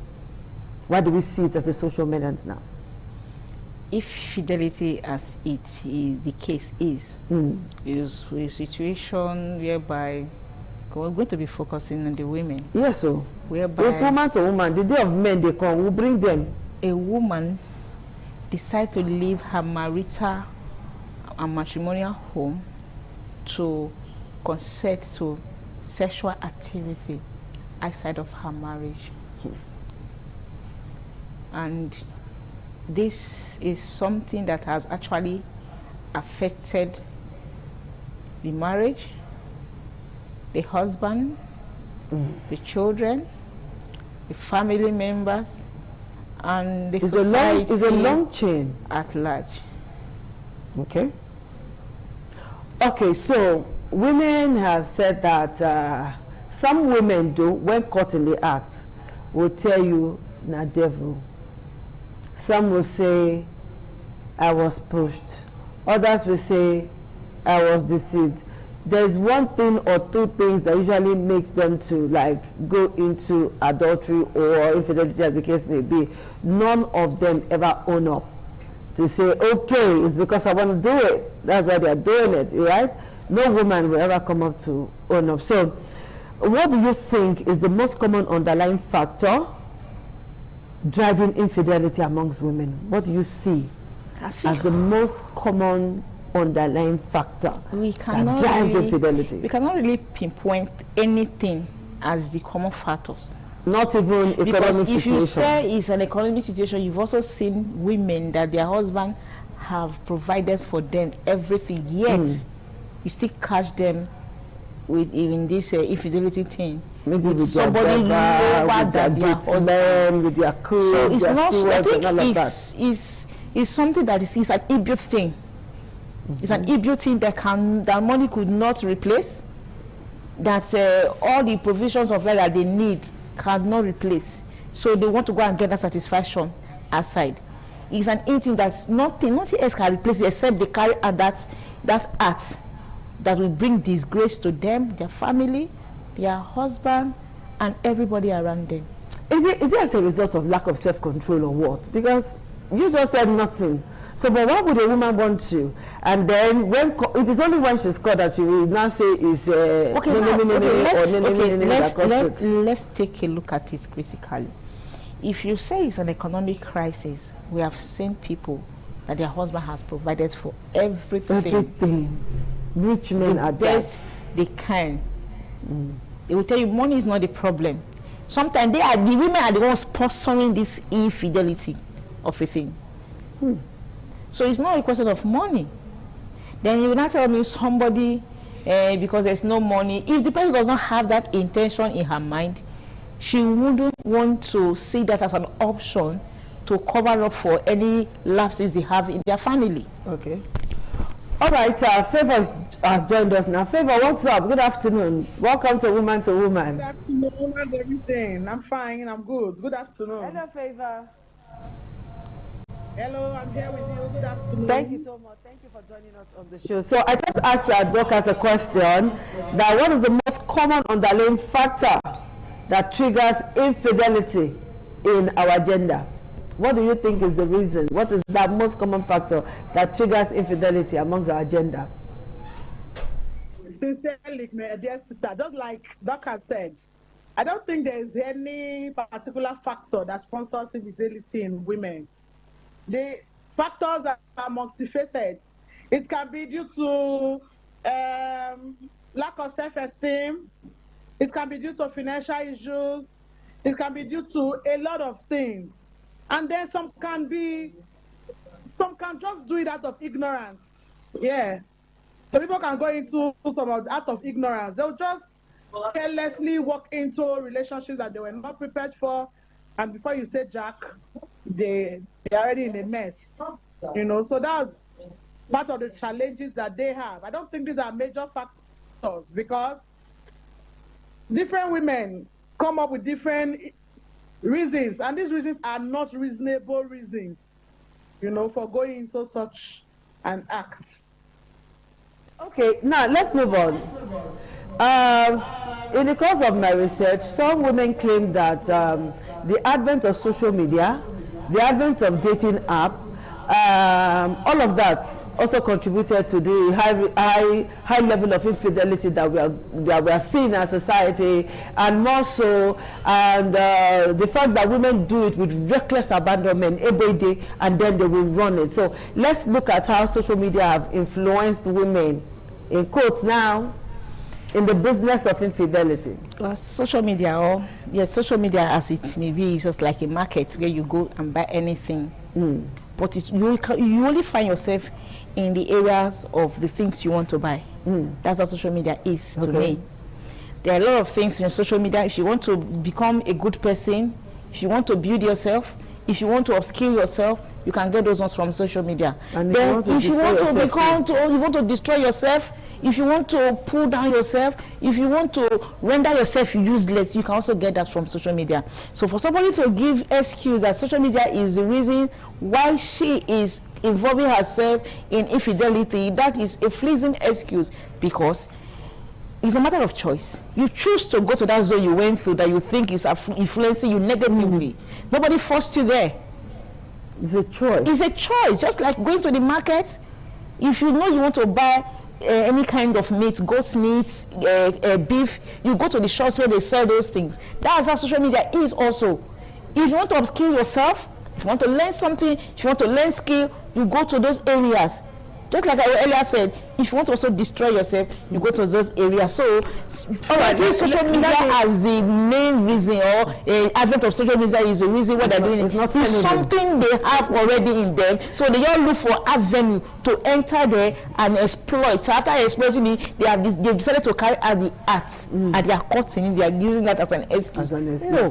All right, Favor, let me ask you this question. Is it true, you're a medical practitioner, you are a certified nurse, midwife, and all of that, and even a lecturer? Talk to me. Is it true that women who are not circumcised tend to be more active when it comes to sexual activities, and thereby involving in infidelity? Perhaps their husbands are not harder enough, you know what I mean? Yeah. So is it true? Circumcision, what has it got to do with it? It's not true at all. Not being circumcised as a woman is supposed to help our women sexually, rather than, that's just a myth. You know, it's one of those myths that people believe that a woman that is not circumcised is likely to become promiscuous and all of that. That's not true.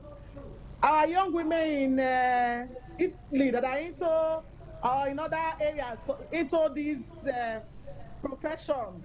You know, they now call their self-profession. Are they not circumcised? Go do a research. Discover that 99% of those persons were all circumcised. So please, it's not true that lack of circumcision will make a woman promiscuous. Rather, not circumcising the woman will help her to be sexually satisfied with her partner. Okay? So, all right, that's sweet to know. So let me ask both of you this question now. What is the impact of infidelity on society? The family, the children, everybody. What's the impact of infidelity? Let me start with Dorcas, then I'll feel the pulse of Favor. Infidelity is something that has caused a lot of problems in our society. Let's take it from the children angle. When infidelity happens like this, there's going to be a total breakdown in the marriage, which will make one partner to leave the marriage. And the children are now left with one partner. Sometimes the children are being moved from father to mother, from mother to father, and it makes the children's life to be unstable. It affects their upbringing. It affects their mental health. Because when women get themselves involved in these kind of things, they don't think about the advanced effect of what they are doing. I don't know for people, because I always believe that before you carry out any act, I always tell people, don't do things that you cannot boldly defend tomorrow. Do not get yourself involved in what you cannot boldly say, I get myself involved, then you will not be giving excuse. He says it's the devil's work. The devil is on his own. You have the mind of your own. But the children are not the ones suffering. I have seen people that they have been denied access to their children because they were caught in adultery and they left with the children.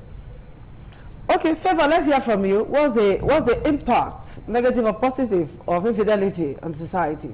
Why has it become a societal menace? It's a very big menace to our society, I must say. Infidelity can cause, societal disruption. Okay. There's going to be violence in the house when a man knows that the wife is not, the wife, once a man is aware that the wife is into some other relationship outside its marital relationship, it's going to cause family disruption. All right? Health-wise, it's going to cause challenges.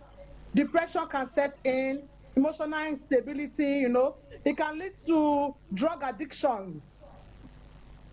All right? And also, financially, economically, it can cause financial instability. At the time where, a man is spending money, or a woman, some women spend money for the people that they are into this funny relationships with.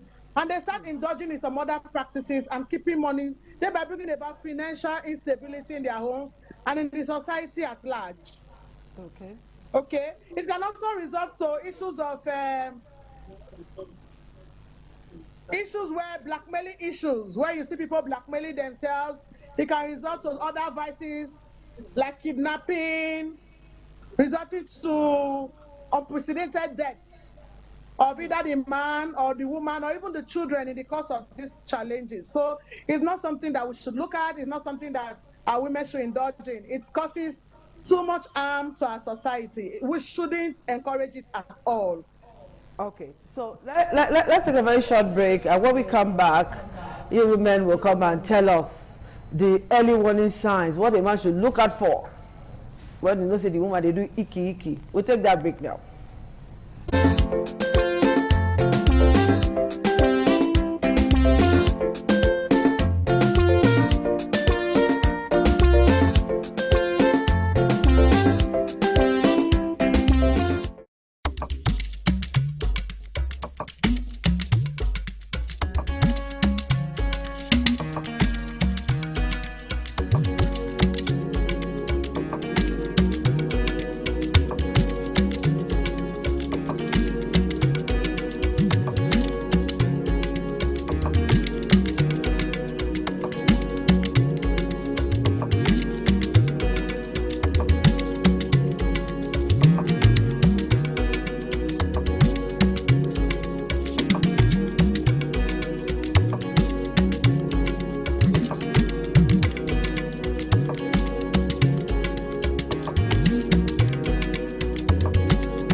ITV, certainly the best.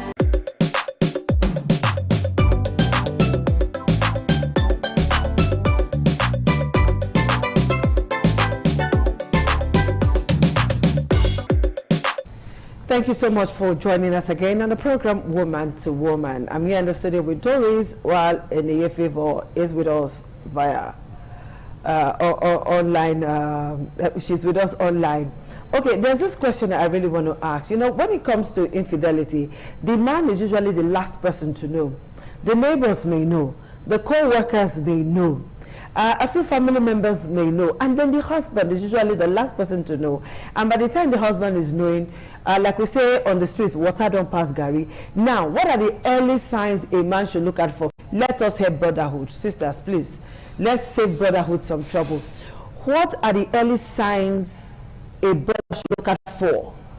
The telltale signs that, Oga, it will like say, as Benin will say it, or feel where you are. No, we need to know.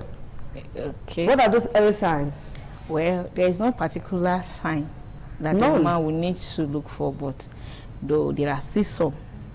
So you cannot be pointed to say this is one of the signs, but let's say there are some of the signs that they will look out for. Because if you say there are signs the man should look out for, we've seen cases whereby the first child belongs to the man, second, third is not the man's child, and the fourth belongs to the man. So in between, she has played the game and perfected it very well. So, but there are other things that some women put up that will give their husband hints that something is going wrong somewhere. Things like when a woman comes back, normal bedroom duties, the woman suddenly becomes too tired to perform. But you know, woman can naturally be tired. Yes. Woman feel tired. If it's that one, woman can tire. Of course.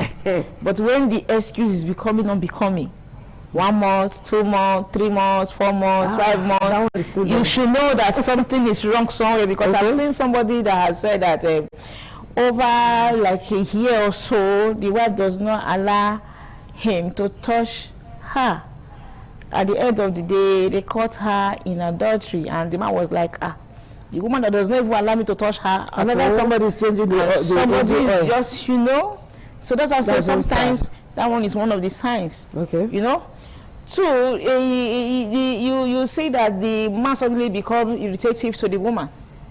The woman suddenly, every excuse, look at the way you are dressing, I don't like the way you are dressing. Any little thing the man does become irritative to her. Okay. Then you should know that somebody is giving her attention elsewhere. So she's just looking for a way to push you aside, a way to ensure that you get angry at her and leave her alone, so that she can continue with whatever thing that she's doing. So there are a lot of things that. Okay, let me ask Favour now. Favour, what do you think can be done to prevent all of this we're talking about?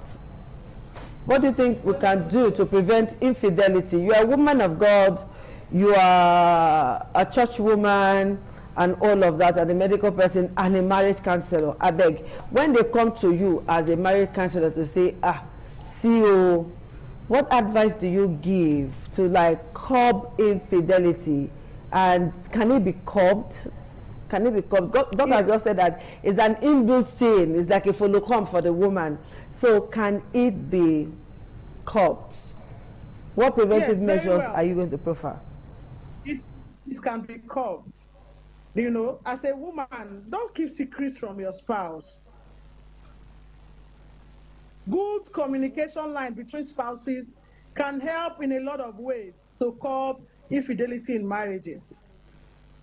Some women innocently will walk into a trap. Maybe in the office environment, there's a male counterpart that's just all over her. If she keeps giving updates of, oh, my colleague in the office today did this, my colleague in the office today did that, the husband will be able, as a man, will be able to read in between the line quickly and then tell her what to do to, you know, prevent passing or breaking the borderline. Are you Sometimes sure the husband our can women take the need to truth? learn where to draw the line.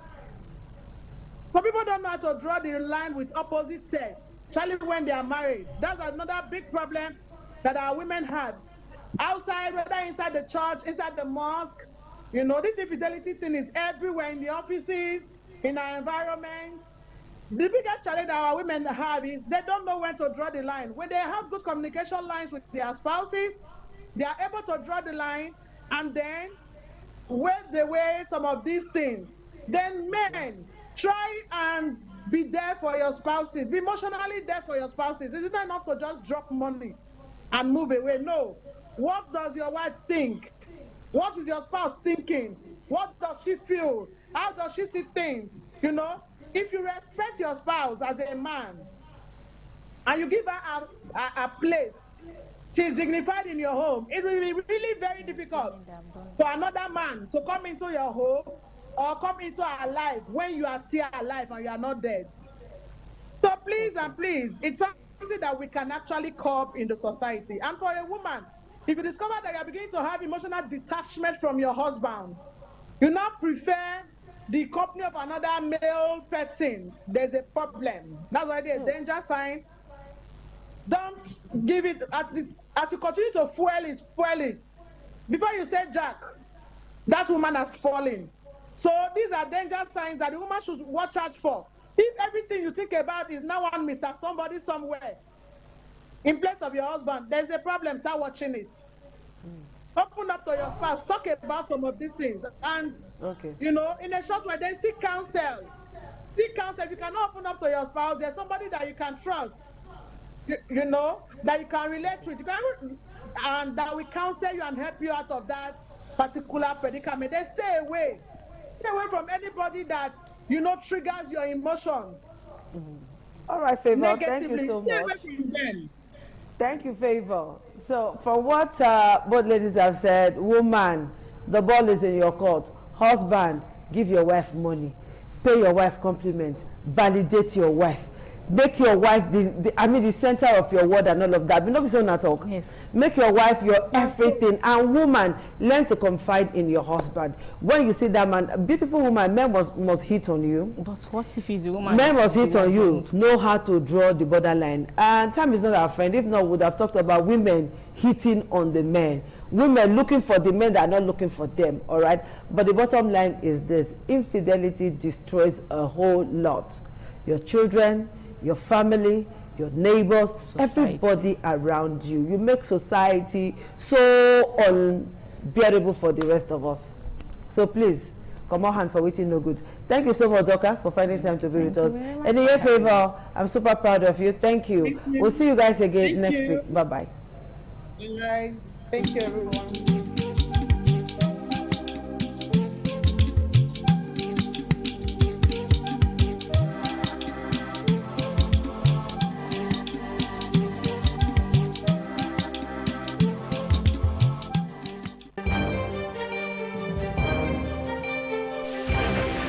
This is ITV. Certainly the best.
7 days, there comes the Uge Mobo Festival, which the Oba celebrates outside the palace gate.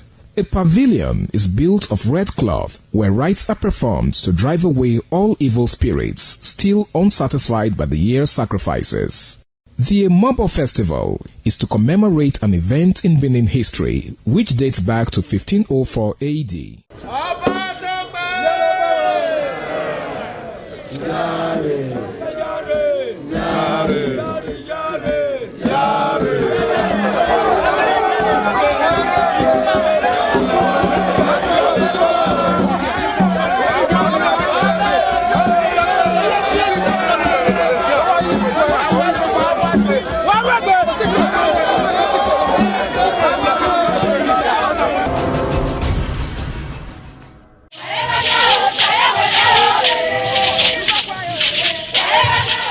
In a rare display of botanical brilliance, the palm tree defied natural norms, sprouting multiple branches that bear fruits. This rare occurrence has become a wonder to many, as experts are calling it a one-in-a-million phenomenon.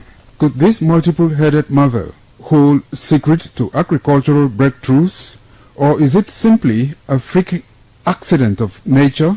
An agronomist with Nigeria Institute for Oil Palm Research, NIFOR Benin. The strange palm tree also raises issues of a blend of science with human interest and cultural significance for maximum impact.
ITV, certainly.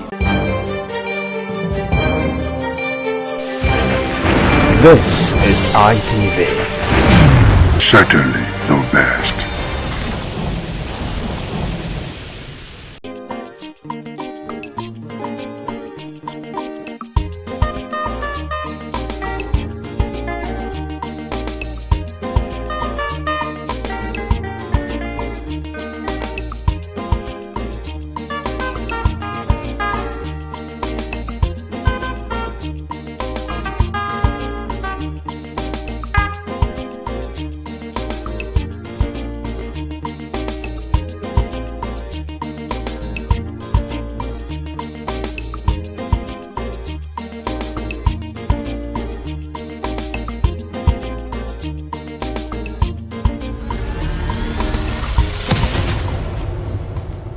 Paternity fraud is the intentional misrepresentation of a child's biological father. This deception can have profound emotional, financial, and legal consequences for the man who was misled into believing he is the biological parent, the mother, and the child involved. It's one form of misattributed paternity or paternal discrepancy. Specifically, paternity fraud is the intentional misidentification of a child's biological father. Paternity fraud is distinct from other unintentional misattribution which may arise from simple error, an accident such as mix-up during fertility treatment or a sexual assault. Paternity fraud is a significant and growing concern in Nigeria, driven by societal pressures, infidelity, and increasing accessibility of DNA testing. Recent reports from DNA testing centers suggest that approximately 1 in 4 men who seek paternity tests discover they are not the biological fathers of their presumed children. Paternity fraud is a situation where a woman misleads or deceives a man into believing and accepting he is the biological father of her child. It is a rampant, growing but underexploited issue in Nigeria with significant ethical, legal and social consequences. Despite anecdotal evidence suggesting a high percentage of up to 40% in some private DNA testing centers, there is a critical research gap in empirical data and logical provision addressing paternity fraud. Existing family laws do not explicitly recognize paternity fraud, leading to inconsistent judicial outcomes and inadequate redistribution, leading to inconsistent judicial outcomes and inadequate restitution for affected individuals. Cultural taboos connected to paternity testing further complicate the issue, as requesting a DNA test is often perceived as distrustful or disrespectful, challenging deeply held cultural values. This study examines the ethical dilemmas, legal gaps, cultural influences, and social impact of paternity fraud in Nigeria. It's a welcome development. I don't have any issues with it at all. People don't just wake up and demand for DNA tests.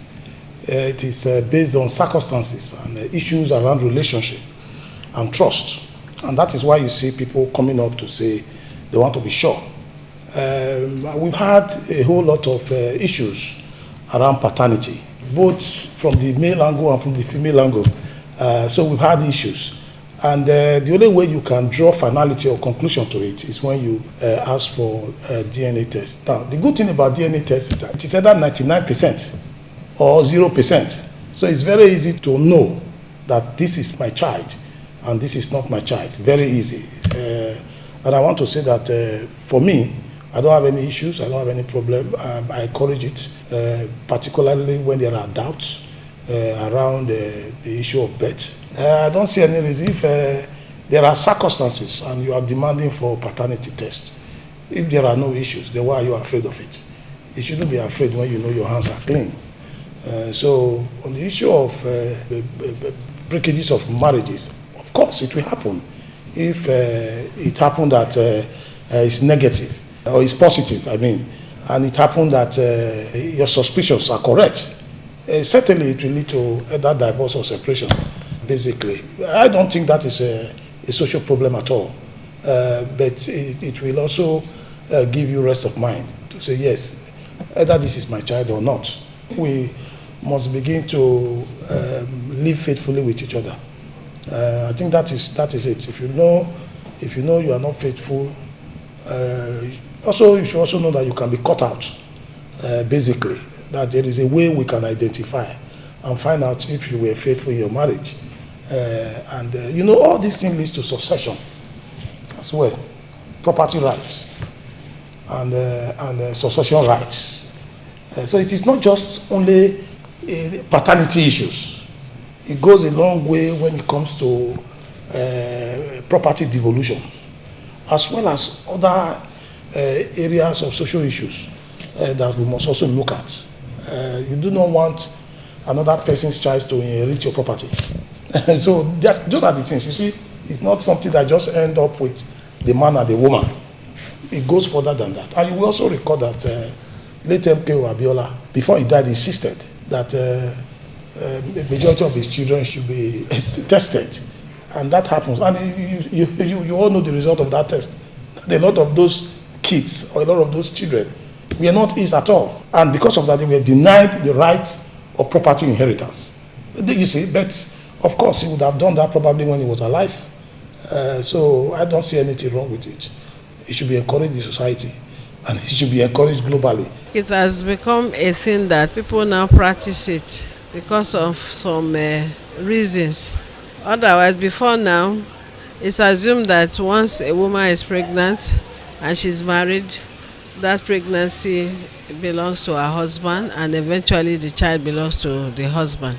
But within some circumstances that you now found that maybe the child is sick and the child is taken to the hospital, he needs blood transfusion, the blood does not rhyme with the supposed father and things like that.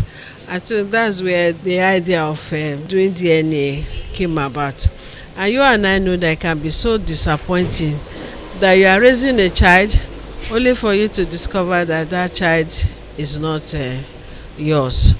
And to avoid all this, that's where they brought the idea of doing DNA.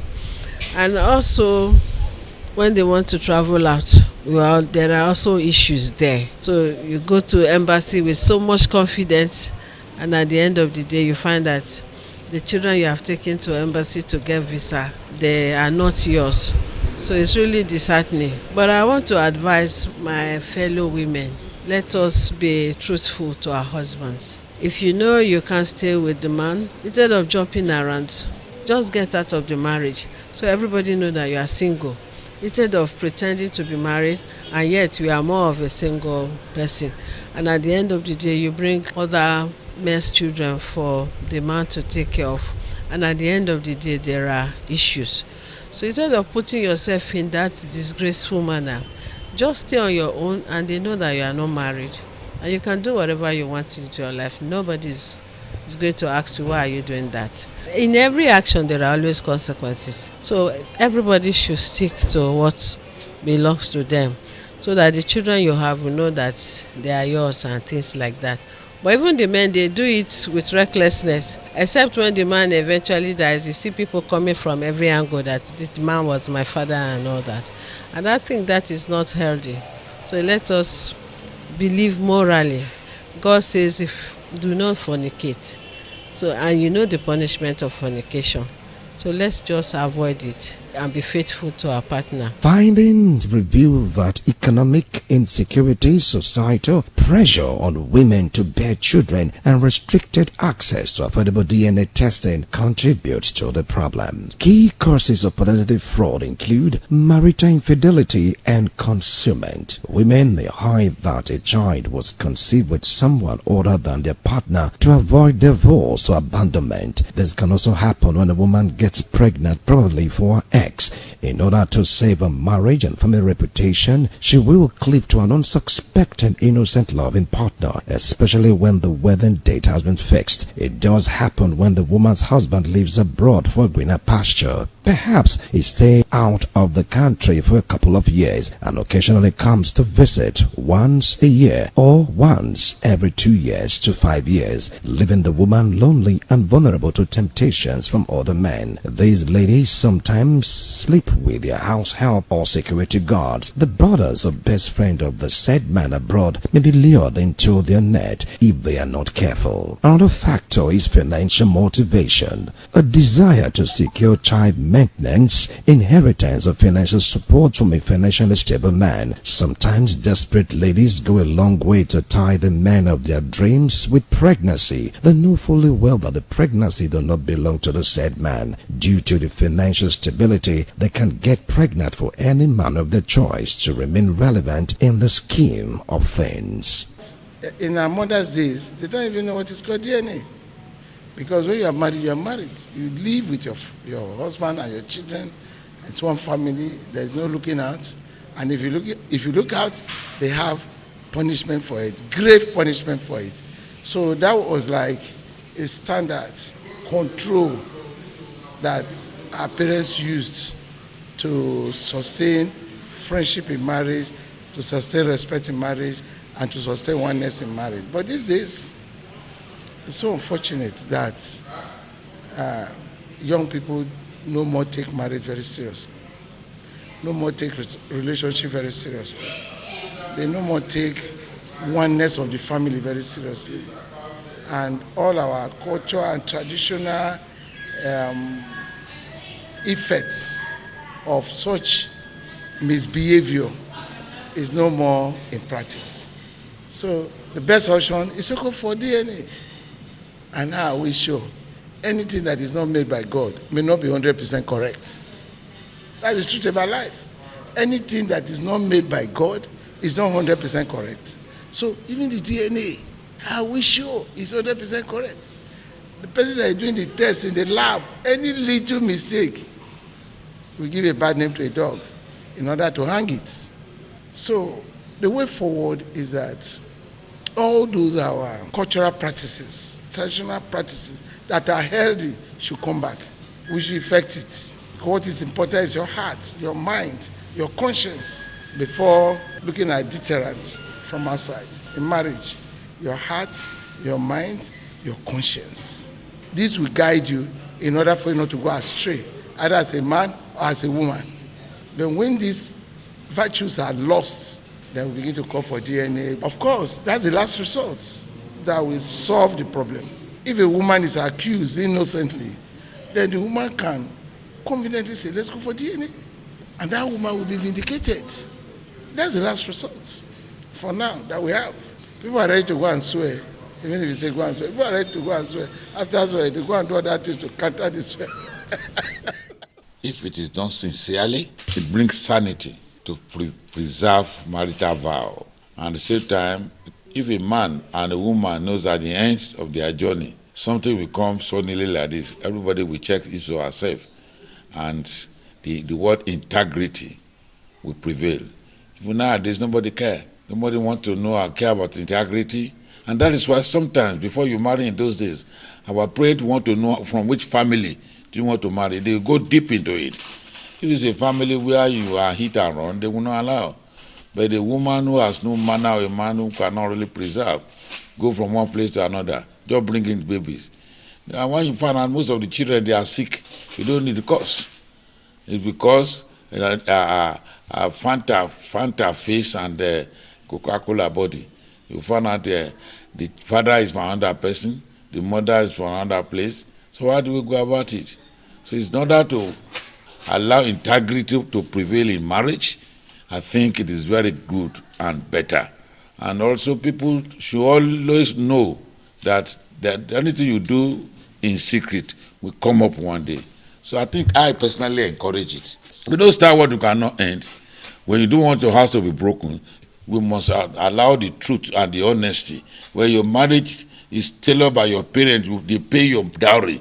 Fine, you are being attached to yourselves. And you need to grow into yourself and then bring out children. That's what the Bible says. But the child you want to bring out, or children, are they from one source? They are not corn that you grown up under. So we pray that no broken home. But if the house is broken, you want to find out why. If you mess up your bed, how do you want to lie in it? I encourage it. So if anything comes contrarily, you will find out if it is really not. I'm not talking about short course test. You do tests that is not a Yahoo test, retest, and whatever it comes out, fine. What brought this matter of DNA test is reality. Yeah, because sometimes hunger can kill faith. At the time that there is hunger in the land, a stupid person can just come and dash current of pounds or dollars, then you fall off, you derail like trail. So that is why it is good this should be done, and then it's a legacy they want to follow. Where for sincerity we are talking, and integrity will prevail. That's what prevails in a marriage. Sincerity, integrity is what we are talking. Now when you have this, you may not bother, but when, in order to be properly sure, go ahead doing it, so that you have rest assured, peradventure anything happens. Social stigma and pressure, fear of stigma, pressure to produce children, or pressure from family to have a father figure present. In Nigeria today, some ladies, in order to save their marriage, go extra mile to bear children for their partners, sometimes due to cultural pressure of having a male child or just to have children. Some religious women sleep around with the heads of a religious organization to bear children. Some ordained pastors and imams, traditional worshippers, some working class women get intimate with their colleagues in their places of work just to have children or male child in order to save their marriages. I am fully in support of that. In terms of this, our modern living, why I really say I support it is that a whole lot of men have trained children for other people, being that they don't even know if they are the actual fathers of the children. The kind of lifestyle most of our ladies live these days, I will encourage that the government should make it reasonably affordable for every man or every child to have his DNA done. The reason for me, again, is that if you know the DNA of your child or you know the paternity test of a child, it gives you an in-depth responsibility for you to cater and do what you are expected to do for that particular child all through life. But when you don't do it, or when you are not able to do it, when you start seeing some traces of abnormal character emerging from a child, you start imagining, what is this one coming from? And when these things keep happening like this, you see that you will lose trust, and at the end of the day, the psychological effect is enormous. It can even derail the entire system, the entire system of the man or the family. So that is just one of it. We also know that it has so much negative effect in doing it, because sometimes there are certain stories that don't need to be told in the course of living. So I will say that we have some things, some people can manage a family. They may have some maybe limitations in terms of their production and all that from the men, and the woman tries to go out of her way to balance the entire house. And when she goes out of that way and gets the house balanced, perhaps bringing the child or something like that, and then the man eventually find out that this is not my child, it derails the man. For me, sometimes we allow it slide, but majorly it is better we call a spade, we iron things out and make things work. Let the man know if he's adopting, let him know he's adopting. If he's not adopting, let him know the state he is. I will stand with that. But that doesn't deter us from telling us that sometimes certain things have to be kept quiet for peace to reign, for the entire community to be at peace. Marriage is built on trust. And when you talk about DNA is like a breakdown of trust.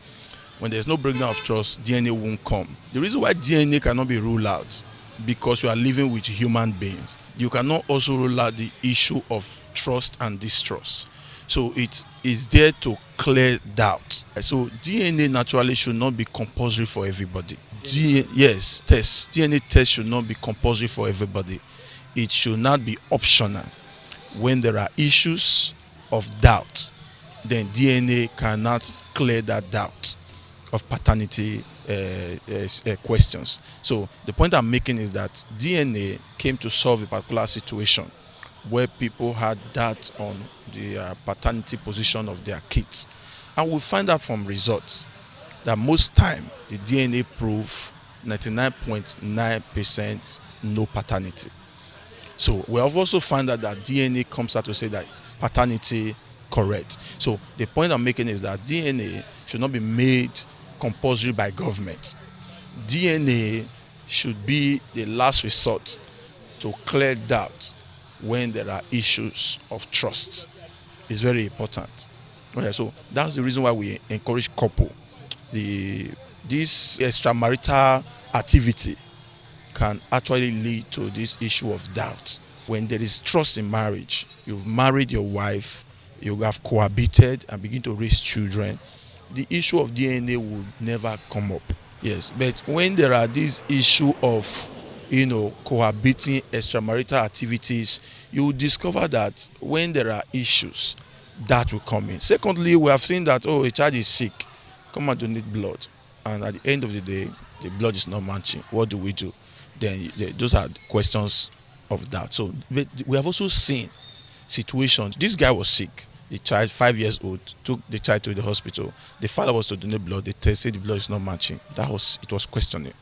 And after the shout and all of what that comes through all of that, the woman also did a DNA and discovered that it was not also her. And when they now went back to where they discovered there was mistake from when the child was given birth to, they had mistakenly exchanged that child.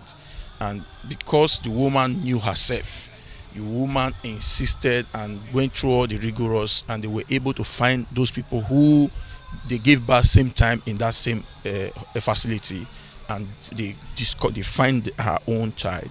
So the DNA naturally cannot be ruled out. There are issues of doubt that it has come to solve. So this is my position. Number one, it cannot now be a must that you just have your child, you go and do DNA. No, it will create doubt when such an accusation against the wife. After the result, such marriage can no longer be as it used to be, because there's already doubt, there's already breakdown of trust, and one of the power of marriage is trust. So we must ensure that this trust base is kept.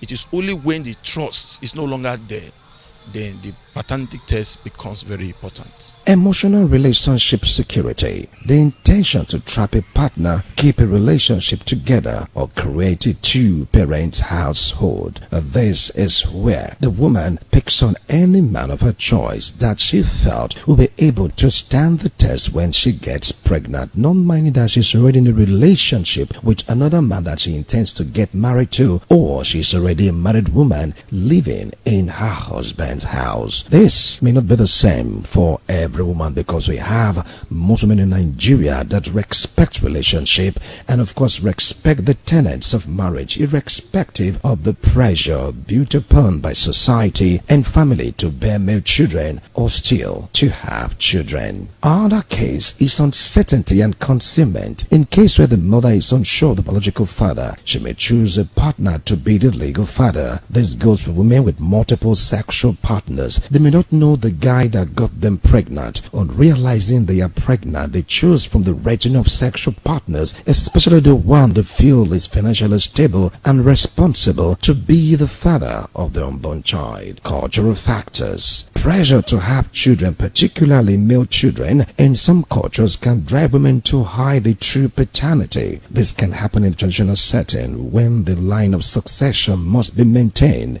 In order to maintain the lineage of the throne, some women will go out of their way to bear a male child or children to maintain the rulership of the clan. The question that is somewhat difficult to answer is whether families should be encouraged to go for paternity tests when the children are born to prevent unforeseen heartache. To ensure clarity in raising a family, a man is sure of. Another nagging thought is how many Nigerians can afford the money to go for a paternity test. It's quite expensive, and an average Nigerian will not be able to foot the bill for a child paternity test, talk less of 2 or 3 children. With the high level of infidelity in Nigerian society today, how can a man secure his home without doubt, know for sure that the children he's fathering are his? There are causes and effects, actions and reactions are equal and opposite. Men, if you must travel out of the country, try everything within your power to take your wife along. After some months or years, let it not be for too long. Women, the choices you have to make as a mother goes a long way to affect the family. Maintain your dignity as a woman or a mother. Put your emotions in check no matter the pressure. Family members, do not put undue pressure on the husband or wife because of the absence of children in your son's marriage. Remember, be it male or female child, they are all gifts from God. Do not put yourself under undue pressure because you want a male child. Men have died of heartache or heart attack on realizing that the children they raised as their children were never theirs. Families shattered on finding out that though they grew up together, did everything together for a long time, were never of the same father. Look around families in Nigeria today. Men are divided beyond recognition as the battle for paternity is tearing the fabric of the society apart. Trust dashed,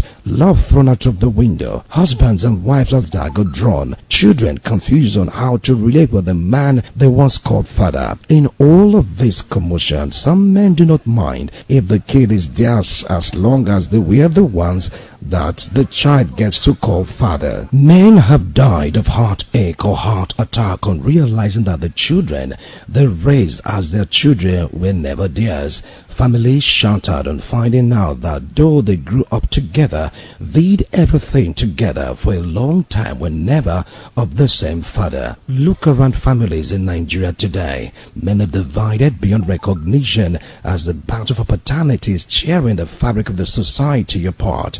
Trust dashed, love thrown out of the window, husband and wives as dagger drawn, children confused on how to relate with the man they once called their father. In all of this commotion, some men do not mind if the kid is not theirs as long as they are the ones that the child gets to call father. Some families choose to bury such dark secrets to keep the the family together by living with the pains of betrayal in each of their waking days.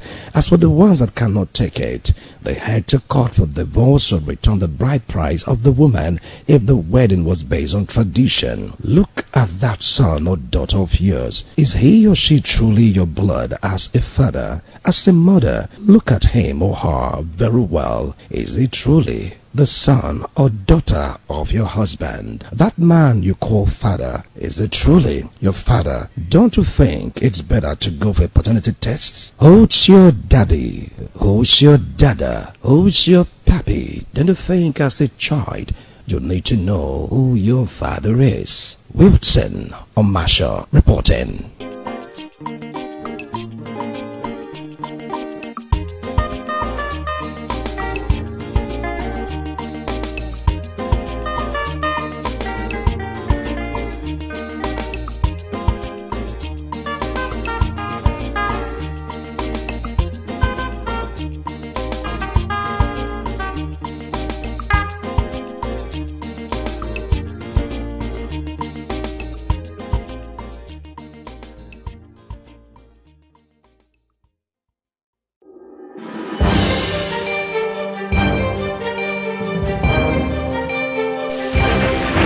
This is ITV. Certainly the best.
This is ITV. Certainly the best.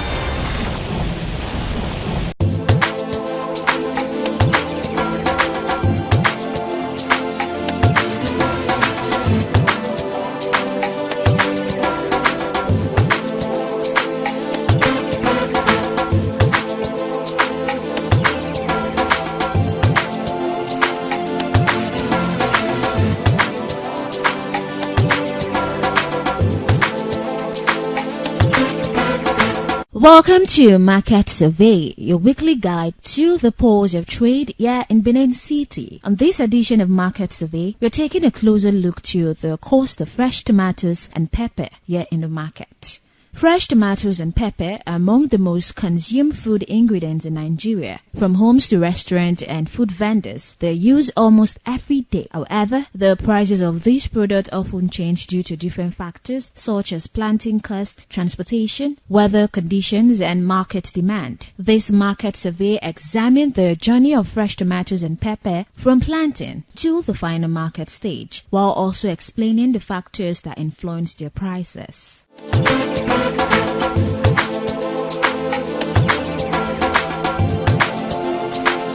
The production process begins at the farm. Farmers first prepare the land by clearing grasses and creating planting beds suitable for tomatoes and pepper cultivation. At this stage, money is spent on land preparation, labor, seeds, fertilizers and pesticides. Improved seeds are often more expensive, but they produce better yield and healthier crops. After planting, farmers regularly water the crops and protect them from pests and diseases. Tomatoes and pepper are delicate crops that require proper care and favorable weather conditions. During this period, farmers spend additional money on irrigation, fertilizers, chemical and labor. If pests, flooding and excessive heat affect the crop, production reduces, leading to lower supply and higher market prices. Tomatoes usually mature within 2 to 3 months, while pepper may take slightly longer depending on the variety. Once the crops are ripe, harvesting begins. Laborers are hired to carefully pick and sort the fresh produce. Farmers then package tomatoes and pepper into baskets, bags, or crates for transportation. Transportation plays a major role in determining market prices. Most tomatoes and pepper sold in urban markets are transported from farming regions to cities. Poor road condition, fuel prices, vehicle maintenance and transportation fees increase the overall cost. Since tomatoes are highly perishable, spoilage during transportation also affects supply and raises prices in the market. At the wholesale market, traders purchase the produce in large quantities from farmers or transporters. Prices at this stage depend on the season, availability, and demand. During the rainy season, tomatoes and pepper may become scarce because heavy rainfall damages farm and affects transportation. This usually leads to higher prices. During harvest period, supply increases, causing price to reduce. Retail sellers then buy smaller quantities from wholesalers and sell directly to consumers in local markets. Retail prices are usually higher because sellers add transportation costs, market taxes, shop rent, and profit margins. In some cases, prices may change daily depending on demand and product freshness.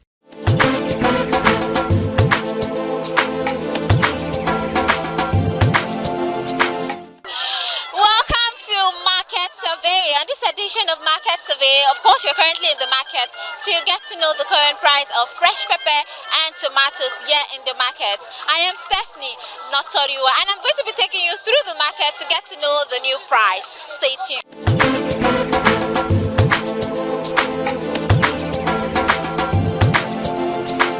1 way too fine with the band 50, 40, 35. Now 120, 150. 80, the smallest basket 80,000. Now we take the buy pepper now. They take the bring am. People where they sell pepper, where they bring am come for a village. If they carry am come, also go carry am. They'll go the bag am for inside their shade. Come they sell out for us. You know they let us decide again. 1 naira we know they see for pepper again. Benin people where will see carry am come. They'll still carry am for their hand. Say now then I be the people where they sell out for them. Until you hear me, they'll go carry them, they'll carry the pepper, they'll go hide them, they'll go rebag them for inside small bag. They'll come, they sell them 50,000, 40,000, 45,000. You know they let us. Now that kind of market now we want to live, we not feel live. You not see my attention, pepper not there. Tomatoes it too dear. Everything too dear. Garina don't go up. Rice go up. These tomatoes now with the seller, with the buy at 30,000 before. Now 120,000. With the best small kodo 26,000, 27,000. That's it's small. When I lay 2 rubber, I did the see for that one. At you hear me. Now I lay answer now with the buy before they don't change them. So this one where you shade for you. So how much they shade? As I tell buy now what is I've said this one 2,000. This one 1,000. You know see. If they price this one 1,500 now, I feel give them because the money we are taking by too big. That means 500 tomatoes not there. If you want share 500, and this small one now take the share for 500. Good morning. How the market? We thank God. Mama, how tomatoes be for market? It don't come down. For we never come down. They buy 90, 100, 120, 70. What about pepper? Pepper na that one just worse pass, over worse. How much they carry for basket? Pepper bag. Okay, bag. Yeah. I know they carry bag now, small they buy. Then they buy 100, 120, some 80 for small bag. So all this rubber way there, now how much do they shade them? Rubber tomatoes. Yes. Rubber they sell 7,000, they sell 6,000. So you know they shade 500 naira. If I see small one, I will shade 500. 500 go small, 1,000. 500 small one. So now if you want me the price of basket for tomatoes come down, like how much if you say me that they sell them? Like 40, 30. What about pepper? Pepper like 40, 50. So transport now still they affect the price? It be like so. It go affect on transport to cost. Yeah. Where person they go 300 before now, 700, 800. It's just the costs, the transport. Thank you, Mama. Though, let's see. Mama, how tomatoes before market now? Tomatoes good now the season went to the dear. They don't buy the do and say make it dear or cheap. Now the season get time went to the dear, get time went to the cheap. How much until they carry basket for tomatoes now? Well, like last week we carry basket 100, 120.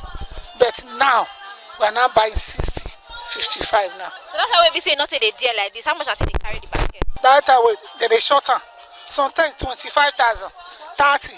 We even buy 15,000. Money for motor they not they see. That time they will all pack and come anyhow. But now if you look for it now, for the deal.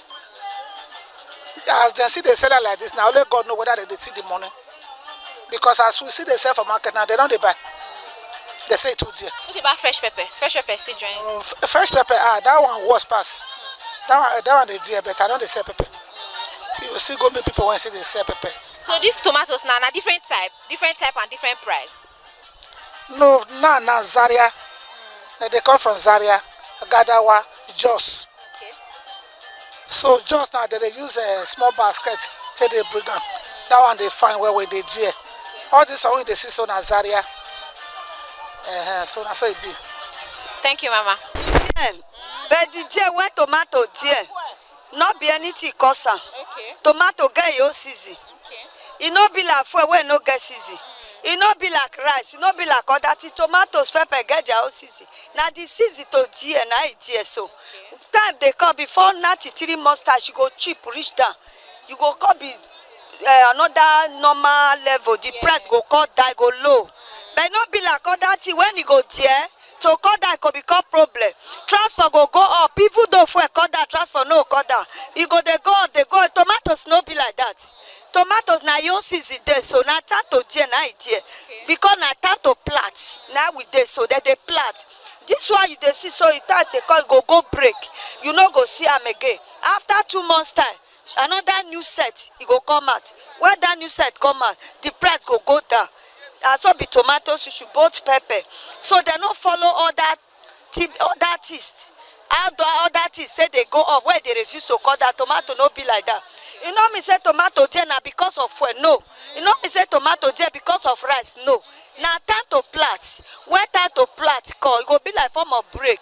They go break. So that time of break, it go there because it not there enough. When the time they plant again, it come out, the price go cut down because it don't there enough. That's the tomatoes issue. So it not me because of the other things there, now make tomato there. Now our own business be that. So now not go follow the way tomatoes stay there. And as I say, tomato there, they know they fit buy them again. No. Where we they sell and we know the time of the season. We know the time they there. Every year, you now go mark out from May up. Tomatoes must dear because at time of planting. And from August down, tomato go begin they cut down because they don't plant, they don't they harvest. You go cut that till next year again. Now so it be. Thank you, Mama. Mama, good morning. My sister, morning. At the market. The market day, it dey wella. Ipe mata. No go area o. money for 1 bag 2 now. I was they buy pepper 1 bag. And so we see them all. How much for 1 bag? 1 bag now. 140, 150 for big one. Small one 9,500. What about tomatoes? No, na pepper I dey sell. Okay, na pepper. Na dey so na pepper na the season now we dey, so I mean na the season we supposed to dey. Na the season supposed there, na we dey so. Maybe by June, July now it go start to the cheap well. So when it dey cheap, how much they say they carry bag? The time when they cheap now, they carry bag 50, 60. That was about January, February. The price is see better pass as it be so. Now so we see the matter. So if you dey shade now, how much be the lowest so you dey shade? Now 500 now. 500, not the lowest why the shit. So this one we measure for rubber, so like how much did they sell? Nah, this one at 12,000 last for that one. This one we did it so? That's so it be now. And this one said, now see you ripe. If you ripe, this one I reach 14, 15,000. So like if it's cheap, how much did they sell that one before you measure? Or ripe, maybe 7,000, 6,000. The ripe one 8,000, 9,000. So which time now this price now will take come down now? Maybe by June, July, you go see better pass as it be so. Thank you, Mama.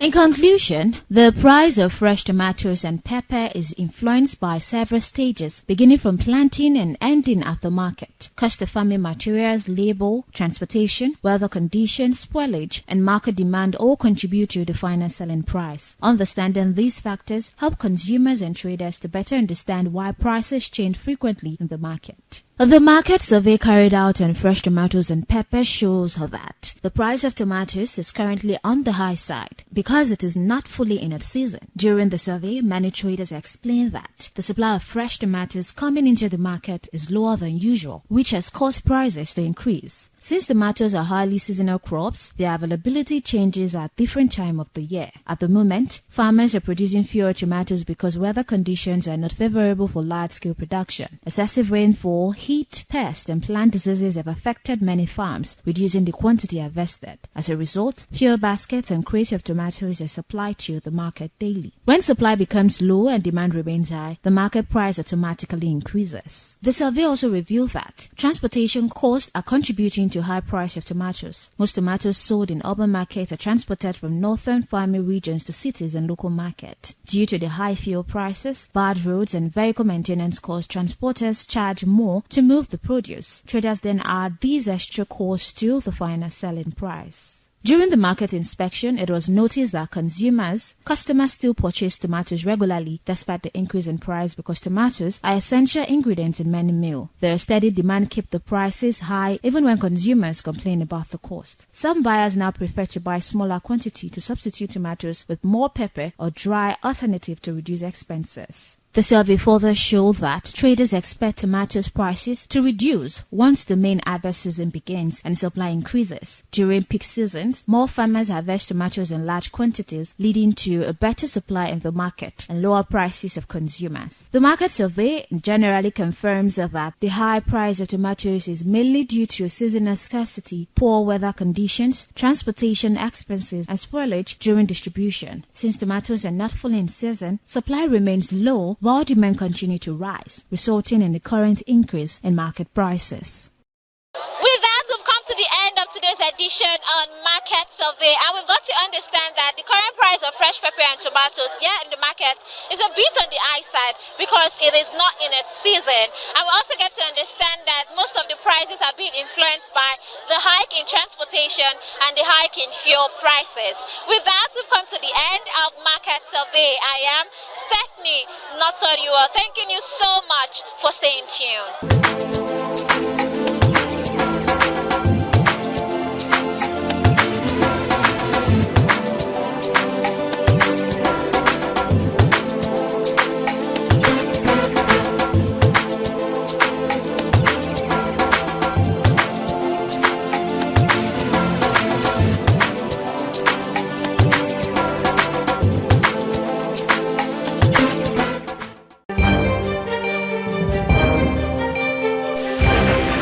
This is ITV. Certainly the best.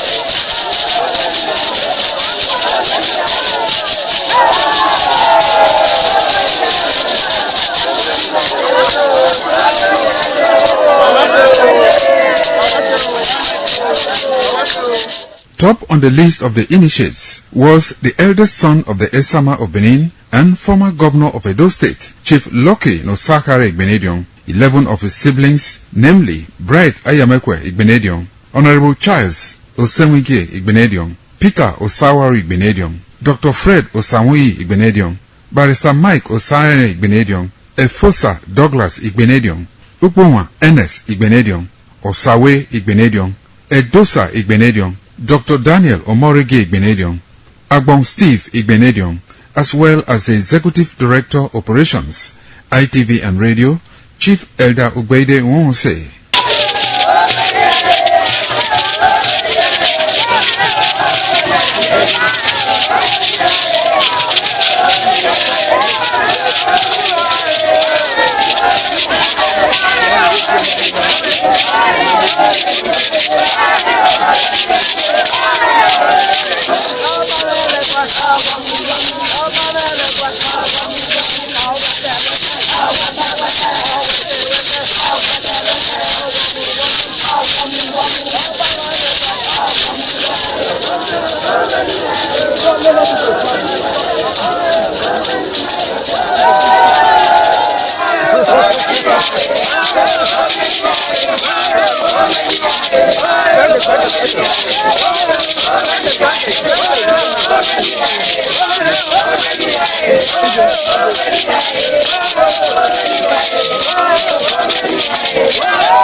It was a vital aspect of Okada community's cultural heritage, which emphasized the significance of age, responsibility, and community service. Over 50 notable sons of Okada were also initiated. According to tradition and customs, those initiated, dressed in white traditional attire, were made to undergo some rituals, while the Odionwe pronounces blessings on them and assisted them to take a seat with the elders.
This is Anegbete Community, situated in Isako Central Local Government Area of Edo State. It is an agrarian community with united people that promotes unity and oneness for peaceful coexistence. The inhabitants of the community migrated from Benin, the cradle of black civilization, a kingdom where king is truly king. The ancestors of Anegbete saw that age was the main determinant of leadership in the rural setting, and the eldest man in the settlement was regarded as the leader who presided over meetings, and his authority is held in high esteem. To further strengthen this unique system of leadership, age group evolved in Anegbete.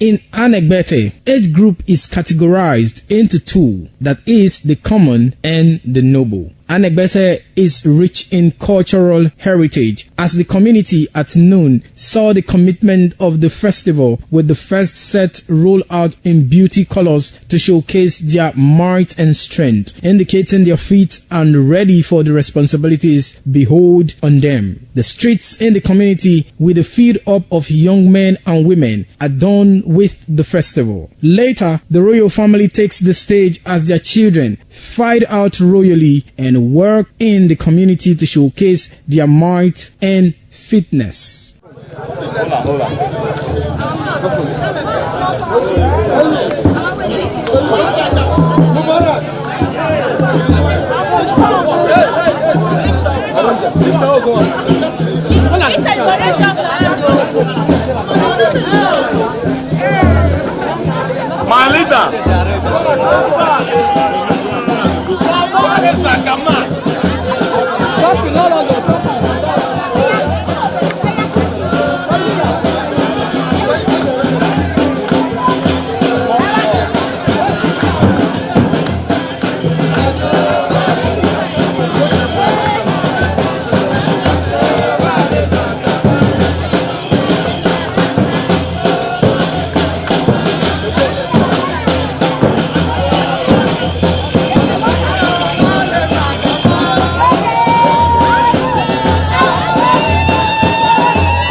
In the evening of the initiation day, all the newly initiated Edion danced to the residents of the Edion Way and also visited some homes of the various senior elders, where Chief Elder Ogbede Onwonse was very conspicuous, especially at the country home of Sir Chief Dr. Gabriel Osawo Igbenedion with his family on the night of the initiation.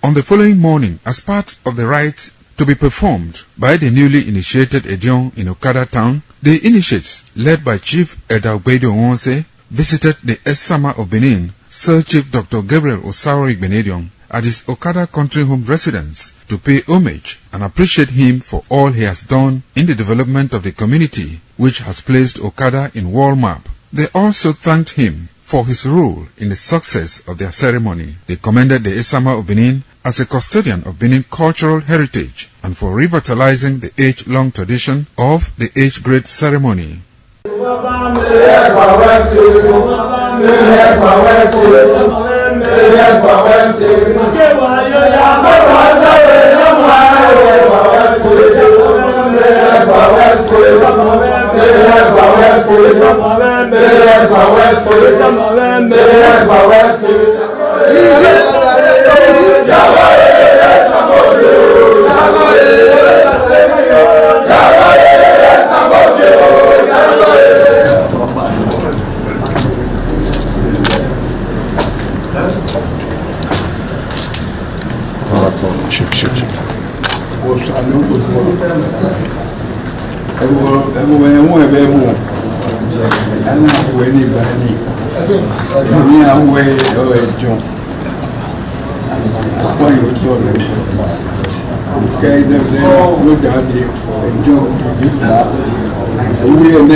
ITV, certainly the best.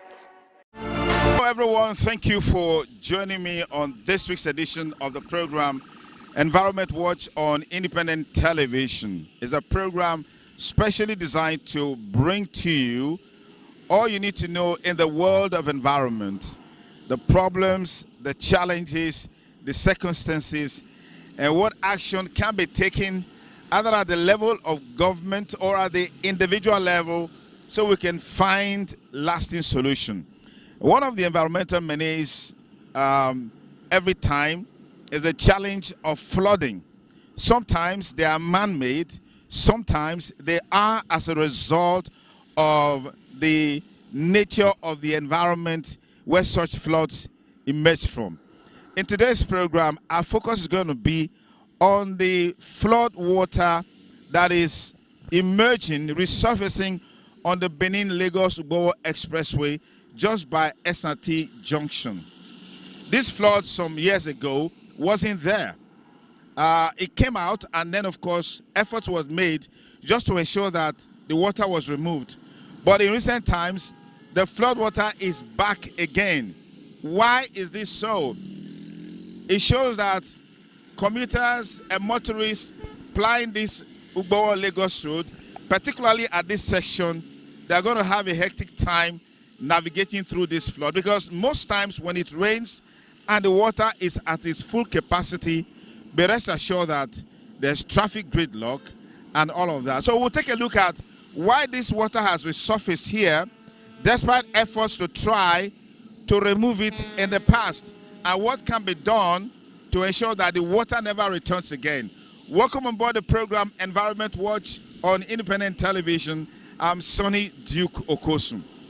S&T Barrack section of the Lagos-Ugbowo Expressway is about 300 meters between Okosun Junction and, of course, the S&T Barrack, where this flood has become managed. Now, so 2 years back, this flood emerged. Some efforts were made by government to ensure that the water is, removed from the road. But today, it is back. So what is the circumstances that is responsible for why this flood water is back? We'll find out in today's edition of the program Environment Watch on Independent Television. And when you look at this why a lot of traffic build-up occurs in this place is because of the flood water. People just want to be sure that they can pass through this flood. And most people, when the flood is come, what you have is that at the end of the day, the bicycle goes one way just to avoid the flood water. And ultimately, it breaks the bad rhythm. Now, if you look at this right here, you can see the level the water gets up to this point. The water gets to this point when it goes to speed up. And for vehicles like this truck that you're seeing, yes, you can bulldoze its way up to because it's high. But for smaller vehicles that don't have that capacity, you rest assured that will be submerged in the flood, and at the end of the day, you have to go to the mechanic. But let's find out from the people here how this problem has been and how they've been surviving, just to ensure that they live their life normally, even with this flood area known as Ayo Idiage Street here at Ewomori, where we have this flood challenge. As you can see, on this stretch of road, there's been an embankment here. This embankment was deliberately created by the community to ensure that the flood water doesn't get into this community. Alright, so just to cut off from the flood water. But you see, with this kind of scenario, the water really doesn't have the means to flow into this water, because the communities, they have created an embankment with the concrete just to ensure that their vehicles are safe, their houses are safe, and everything here is safe. So you want to ask the question, with this kind of embankment, where will the flood water go to?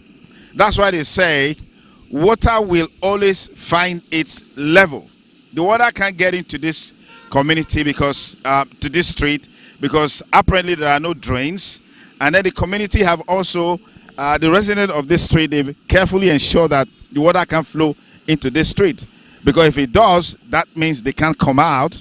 That means their vehicles will be affected and their houses will be affected. So now you understand why this flood will be a permanent thing here, except something is done by government to address it. The flood problem. The road, they let us, they even they pass if it's more in your shower. So even this area, everywhere just full up for water, everywhere go cover. And the thing they cause a lot of accidents, because if the road don't blow like this, they'll come they pass one way. The other last 2 weeks, they kill Aboki for that one way. So many accidents. The thing that because so many accidents here. Even wherever they say along the road here, the thing that affect us. Even why they say now, I know they feel stay again because the water they affect us there. So it's not easy for us here. Okay, but on this place now they use they block the water. May not they enter this street. How you see her? This thing already there since years ago. But I'm not sure say even like in our front here they for block something. Okay. So that place where water they pass, get one go where water they pass, the water come block, something come block am. So now I made the water come the food the road. If it's small rain, just shower like this, you not gonna know here again. So what you want to make government do? May they help us if there is anything they can do. At least to China the water go somewhere else or to dig something. Because the thing really affects us. But they dig somewhere for there before where the water there. They block them. All those soldiers block them. Oh, soldiers block them? Yes, they block their own side there. So the water now no, you know get where they go. Now just road here, now the water there. Oh, there. Okay. So because when the water will fill up here, you now pass here to the barrack side. Yeah. And that place will fill up. So because of that, the barrack people now used to complain. They have to come and block it. Okay. So that since they block it now, the water cannot flow to the other side. So the water will store along the road here. So that's the problem we're having here.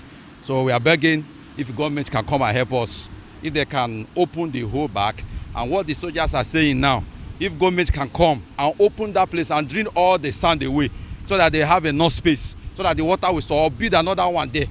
Apart that, they will not allow the water to pass through here. So which means the pond that was created there is filled up because of silt and sand. Yes. So that's why the water cannot have space to enter. Yes. So when that place now will feed up, the water will go to barrack and will form their fence. So because of that, they said they will no longer allow the water to flow to the barrack again. So they have to come and block it here. Okay, how is this flood water problem? How is it affecting business here? Because I can see this is a wood market. It's affecting us so much, because you can see a motor cannot enter through the entrance here. Look at our place. 3 days ago, we bought 2 trips of sand so that the fence will not fall. Because when there is a lot of erosion here, the vehicle can no longer enter here. So we are just living here by grace. So it's only, you can see that our place now is empty because vehicle cannot enter from the entrance because of the water. So I don't know. We don't know what to do. The only thing we are pleading government, it can do something to help us so that the vehicle can move freely, so that our business, if we come, customers will look into this place and say, let me enter and buy something. But for now, it's only God will help. But water, not see me at the dress. Water don't spoil my thing. I don't even get house to enter because of erosion. May not help us. But what because I know some time ago, this water not going to dey here. They dig hole for that side where water they enter. So what go happen? Soldier now block am. They block am. My papa land be that one. When they dance, when they bomb me, they marry my mama. They block am. They come block here again. Overnight now they come block am. Soldier. This is SRT. Now they block am. They take and block am. Now make water not go come they waka again. No, na help us so. I not get another house mother that too. My father, my God for us, I don't old. Not waka. My son, I don't old. Now water. Get house around here. I get this house. You get this house. My mother and I get at my shop today. Okay, what will be the problem? Well, one day we just come early in the morning. We come say soldier, they cross, carry tipper of granite, cement. What they call them? They come put them inside the hole when government dig for here. They say the water they dissolve and I then block them. So they can't say anybody will open and then they can't put soldier, make soldier they guide them if they open them. Since then and I water they enter. Now even this few period now we come the set block like this. If you reach inside my son now here water reach me last year. So this year and I will decide to they block them, make you know they enter us again. If you reach us now, you need to come see them. Doing this thing they cost for here not be small. And so far it has claimed so many lives because some drivers go want to escape this thing. They follow one way. Unknowingly to whoever they cross, looking one side, it has taken so many lives. So please, if there's anything the government can do to at least channel the water, make here go down. Not see the way we all they do our own places now. At least make the water not they come cause damages again because the damages is much. That's our plea to the government to do something about it. So we're still here at the S&T section of the Benin-Ubo-Lagos Expressway, where this flood water has become a huge menace and a problem to inhabitants of this area. And just to ensure that the water doesn't flow into this sawmill and several other businesses here, the owners of this shop have resorted to self-help. And as you can see here, these are strips of sand that was placed here just to create that embankment and prevent the water from flowing into these premises. And this is another trip of sand here by these owners of business here, just to ensure that the water doesn't flow in. And if you look through this stretch, you will see the embankment created with blocks, just to prevent the water from flowing in here. And you know, like we say, water will always find its level. When the flood is heavier than this, be rest assured that the water will spill over into these premises and then frustrate businesses. And then look at this stretch of the road as well. This is an embankment created by the owners of these business premises, particularly the wood place here where they sell wood. And then you have a long stretch of blocks all the way through to that side, just to ensure that they can stop the flow of water into these premises. So the water can't go this way, and so naturally it will come to the road. And when it comes to the road, commuters will be affected, businessmen will be affected, vehicles will be affected, everyone will be affected. So we've got to have a way around finding a permanent solution to this flood water. But let's take some more interviews from some of the business owners or shop owners in this area, how this challenge is affecting them and what government can do to salvage it. Please come along. Finding a solution to this flood menace here at this section of the Benin-Ugbo-Lagos Expressway may just be an easy thing to do. And in that regards, some time ago, this pond was created, an artificial pond, I would say, was created here so you can have the water drain from this side of the road into this place. And it worked perfectly well, because for a while we actually didn't see flood water here. And just to let you know into some of the challenges that could come, we can see this vehicle now is stuck here. Vehicle is stuck inside this water, apparently as a result of the impact of the flood water on the engine. But to tackle this problem, an artificial pond was created so that the water can flow from this side into this pond. But what you have here is now, as you can see, the pond is already filled to the brim. You can understand that this is possible because the silt, the sand, plastic bottles, name it, they have filled up the pond. So the water doesn't have anywhere to go. Under this circumstance, what you should expect is what is happening here. The water will naturally flow back to the road and then create more harm, create more problem, like we are saying. We're hoping that government will swing into action and find a permanent solution to the flood water on this axis, particularly now that the momentum of the rainy season is building. And I'm sure that at the peak of the rainy season, this is certainly going to get worse. There has to be a synergy between the community here at Womori and the S&T barracks to ensure we find a permanent solution. Many of the people we spoke to today said the channel from that side of the road into the pond has been blocked by the army people in the barrack. And also understand that if it wasn't blocked, like we've seen in the last couple of days, some of the complaints, the barrack is also not safe, because we've had instances in the past where water flowed into the barrack and destroyed a lot of things. I mean, everybody wants to protect his own side, protect their property, their vehicles, their assets, and what have you. So we're hoping that government will swing into act. That we should quickly, as a matter of urgency, deseat those ponds, both the one by the fence of the S&T and the two inside the S&T, after which we will now through the underground culvert, so that this water on the express will immediately leave.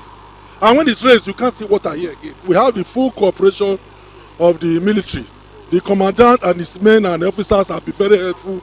They have been cooperating with us to ensure that we do effective and efficient work here. A one-time solution. All the major streets that have flooding problems within the metropolis is where the governor has directed that we currently work on. As you are aware, the rains are already setting in, so we need to ensure that those channels and receptacles are free. In a couple of days, once we are through desilting this pond, we are going to open this channel, which is the box cover, so that all this stagnant water that we have here can flow through to this pond. For now, the work is been going well and everything is okay.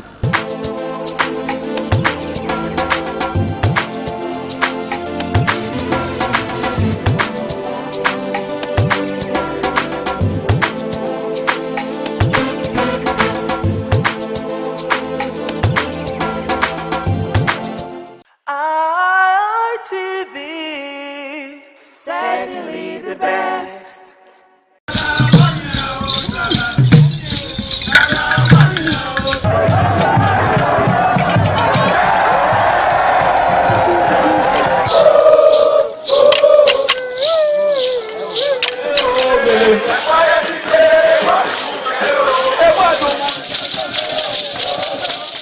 Some days, there comes the Ugemobo Festival, which the Oba celebrates outside the palace gate. A pavilion is built of red cloth where rites are performed to drive away all evil spirits still unsatisfied by the year's sacrifices. The Emobo Festival is to commemorate an event in Benin history which dates back to 1504 AD.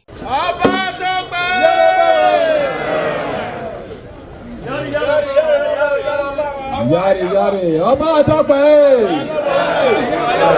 Yari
The Oba of Benin added a colorful mood to the year's celebration as he walks round the city center amidst cheers.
The new Edion expressed excitement as he danced and rejoiced before the Esama of Benin, Sir Chief Dr. Gabriel Osawori Igbenedion, who also joined in the dance.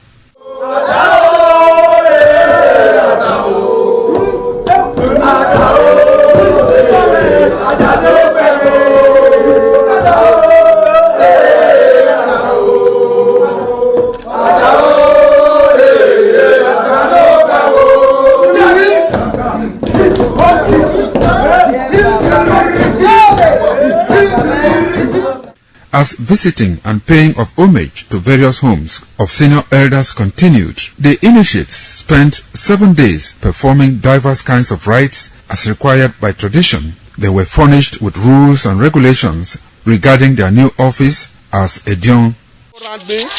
That I grew up in this community to the point that they have now also chosen me as an elder in this community. It's a thing of great joy.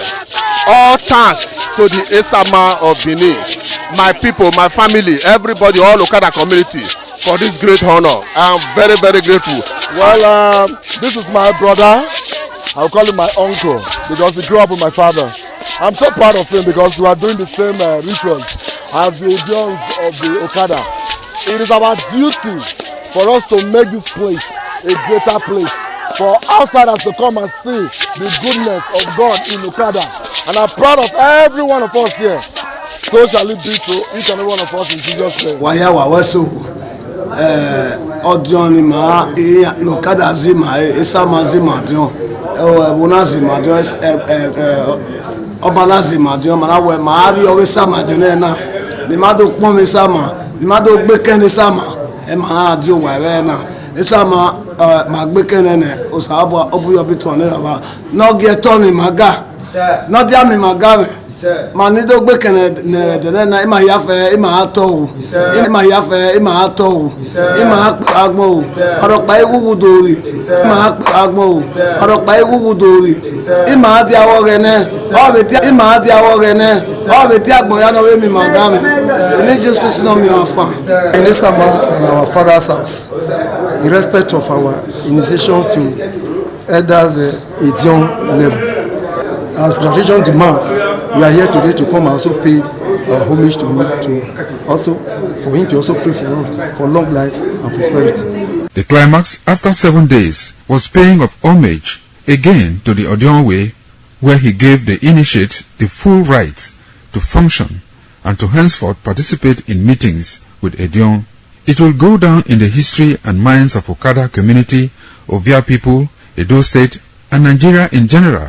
The ambience, style, and the colorful ceremony associated with the 2025 initiation into the Edion Council of former Governor of Edo State, Chief Lucky Nosakari Igbenedion, his brothers Bright Ayamekwe Igbenedion, Honorable Charles Osenwige Igbenedion, Peter Osawori Igbenedion, Dr. Fred Osawuni Igbenedion, Barrister Mike Osayene Igbenedion, Executive Director Operations, ITV and Radio, Chief Elder Ogbeide Onwonse, Honorable Efosa Douglas Igbenedion, Ukponwa Igbenedion, Osawe Igbenedion, Edosa Igbenedion, Dr. Daniel Omorige Igbenedion, as well as Agbong Steve Igbenedion, among other sons of Okada.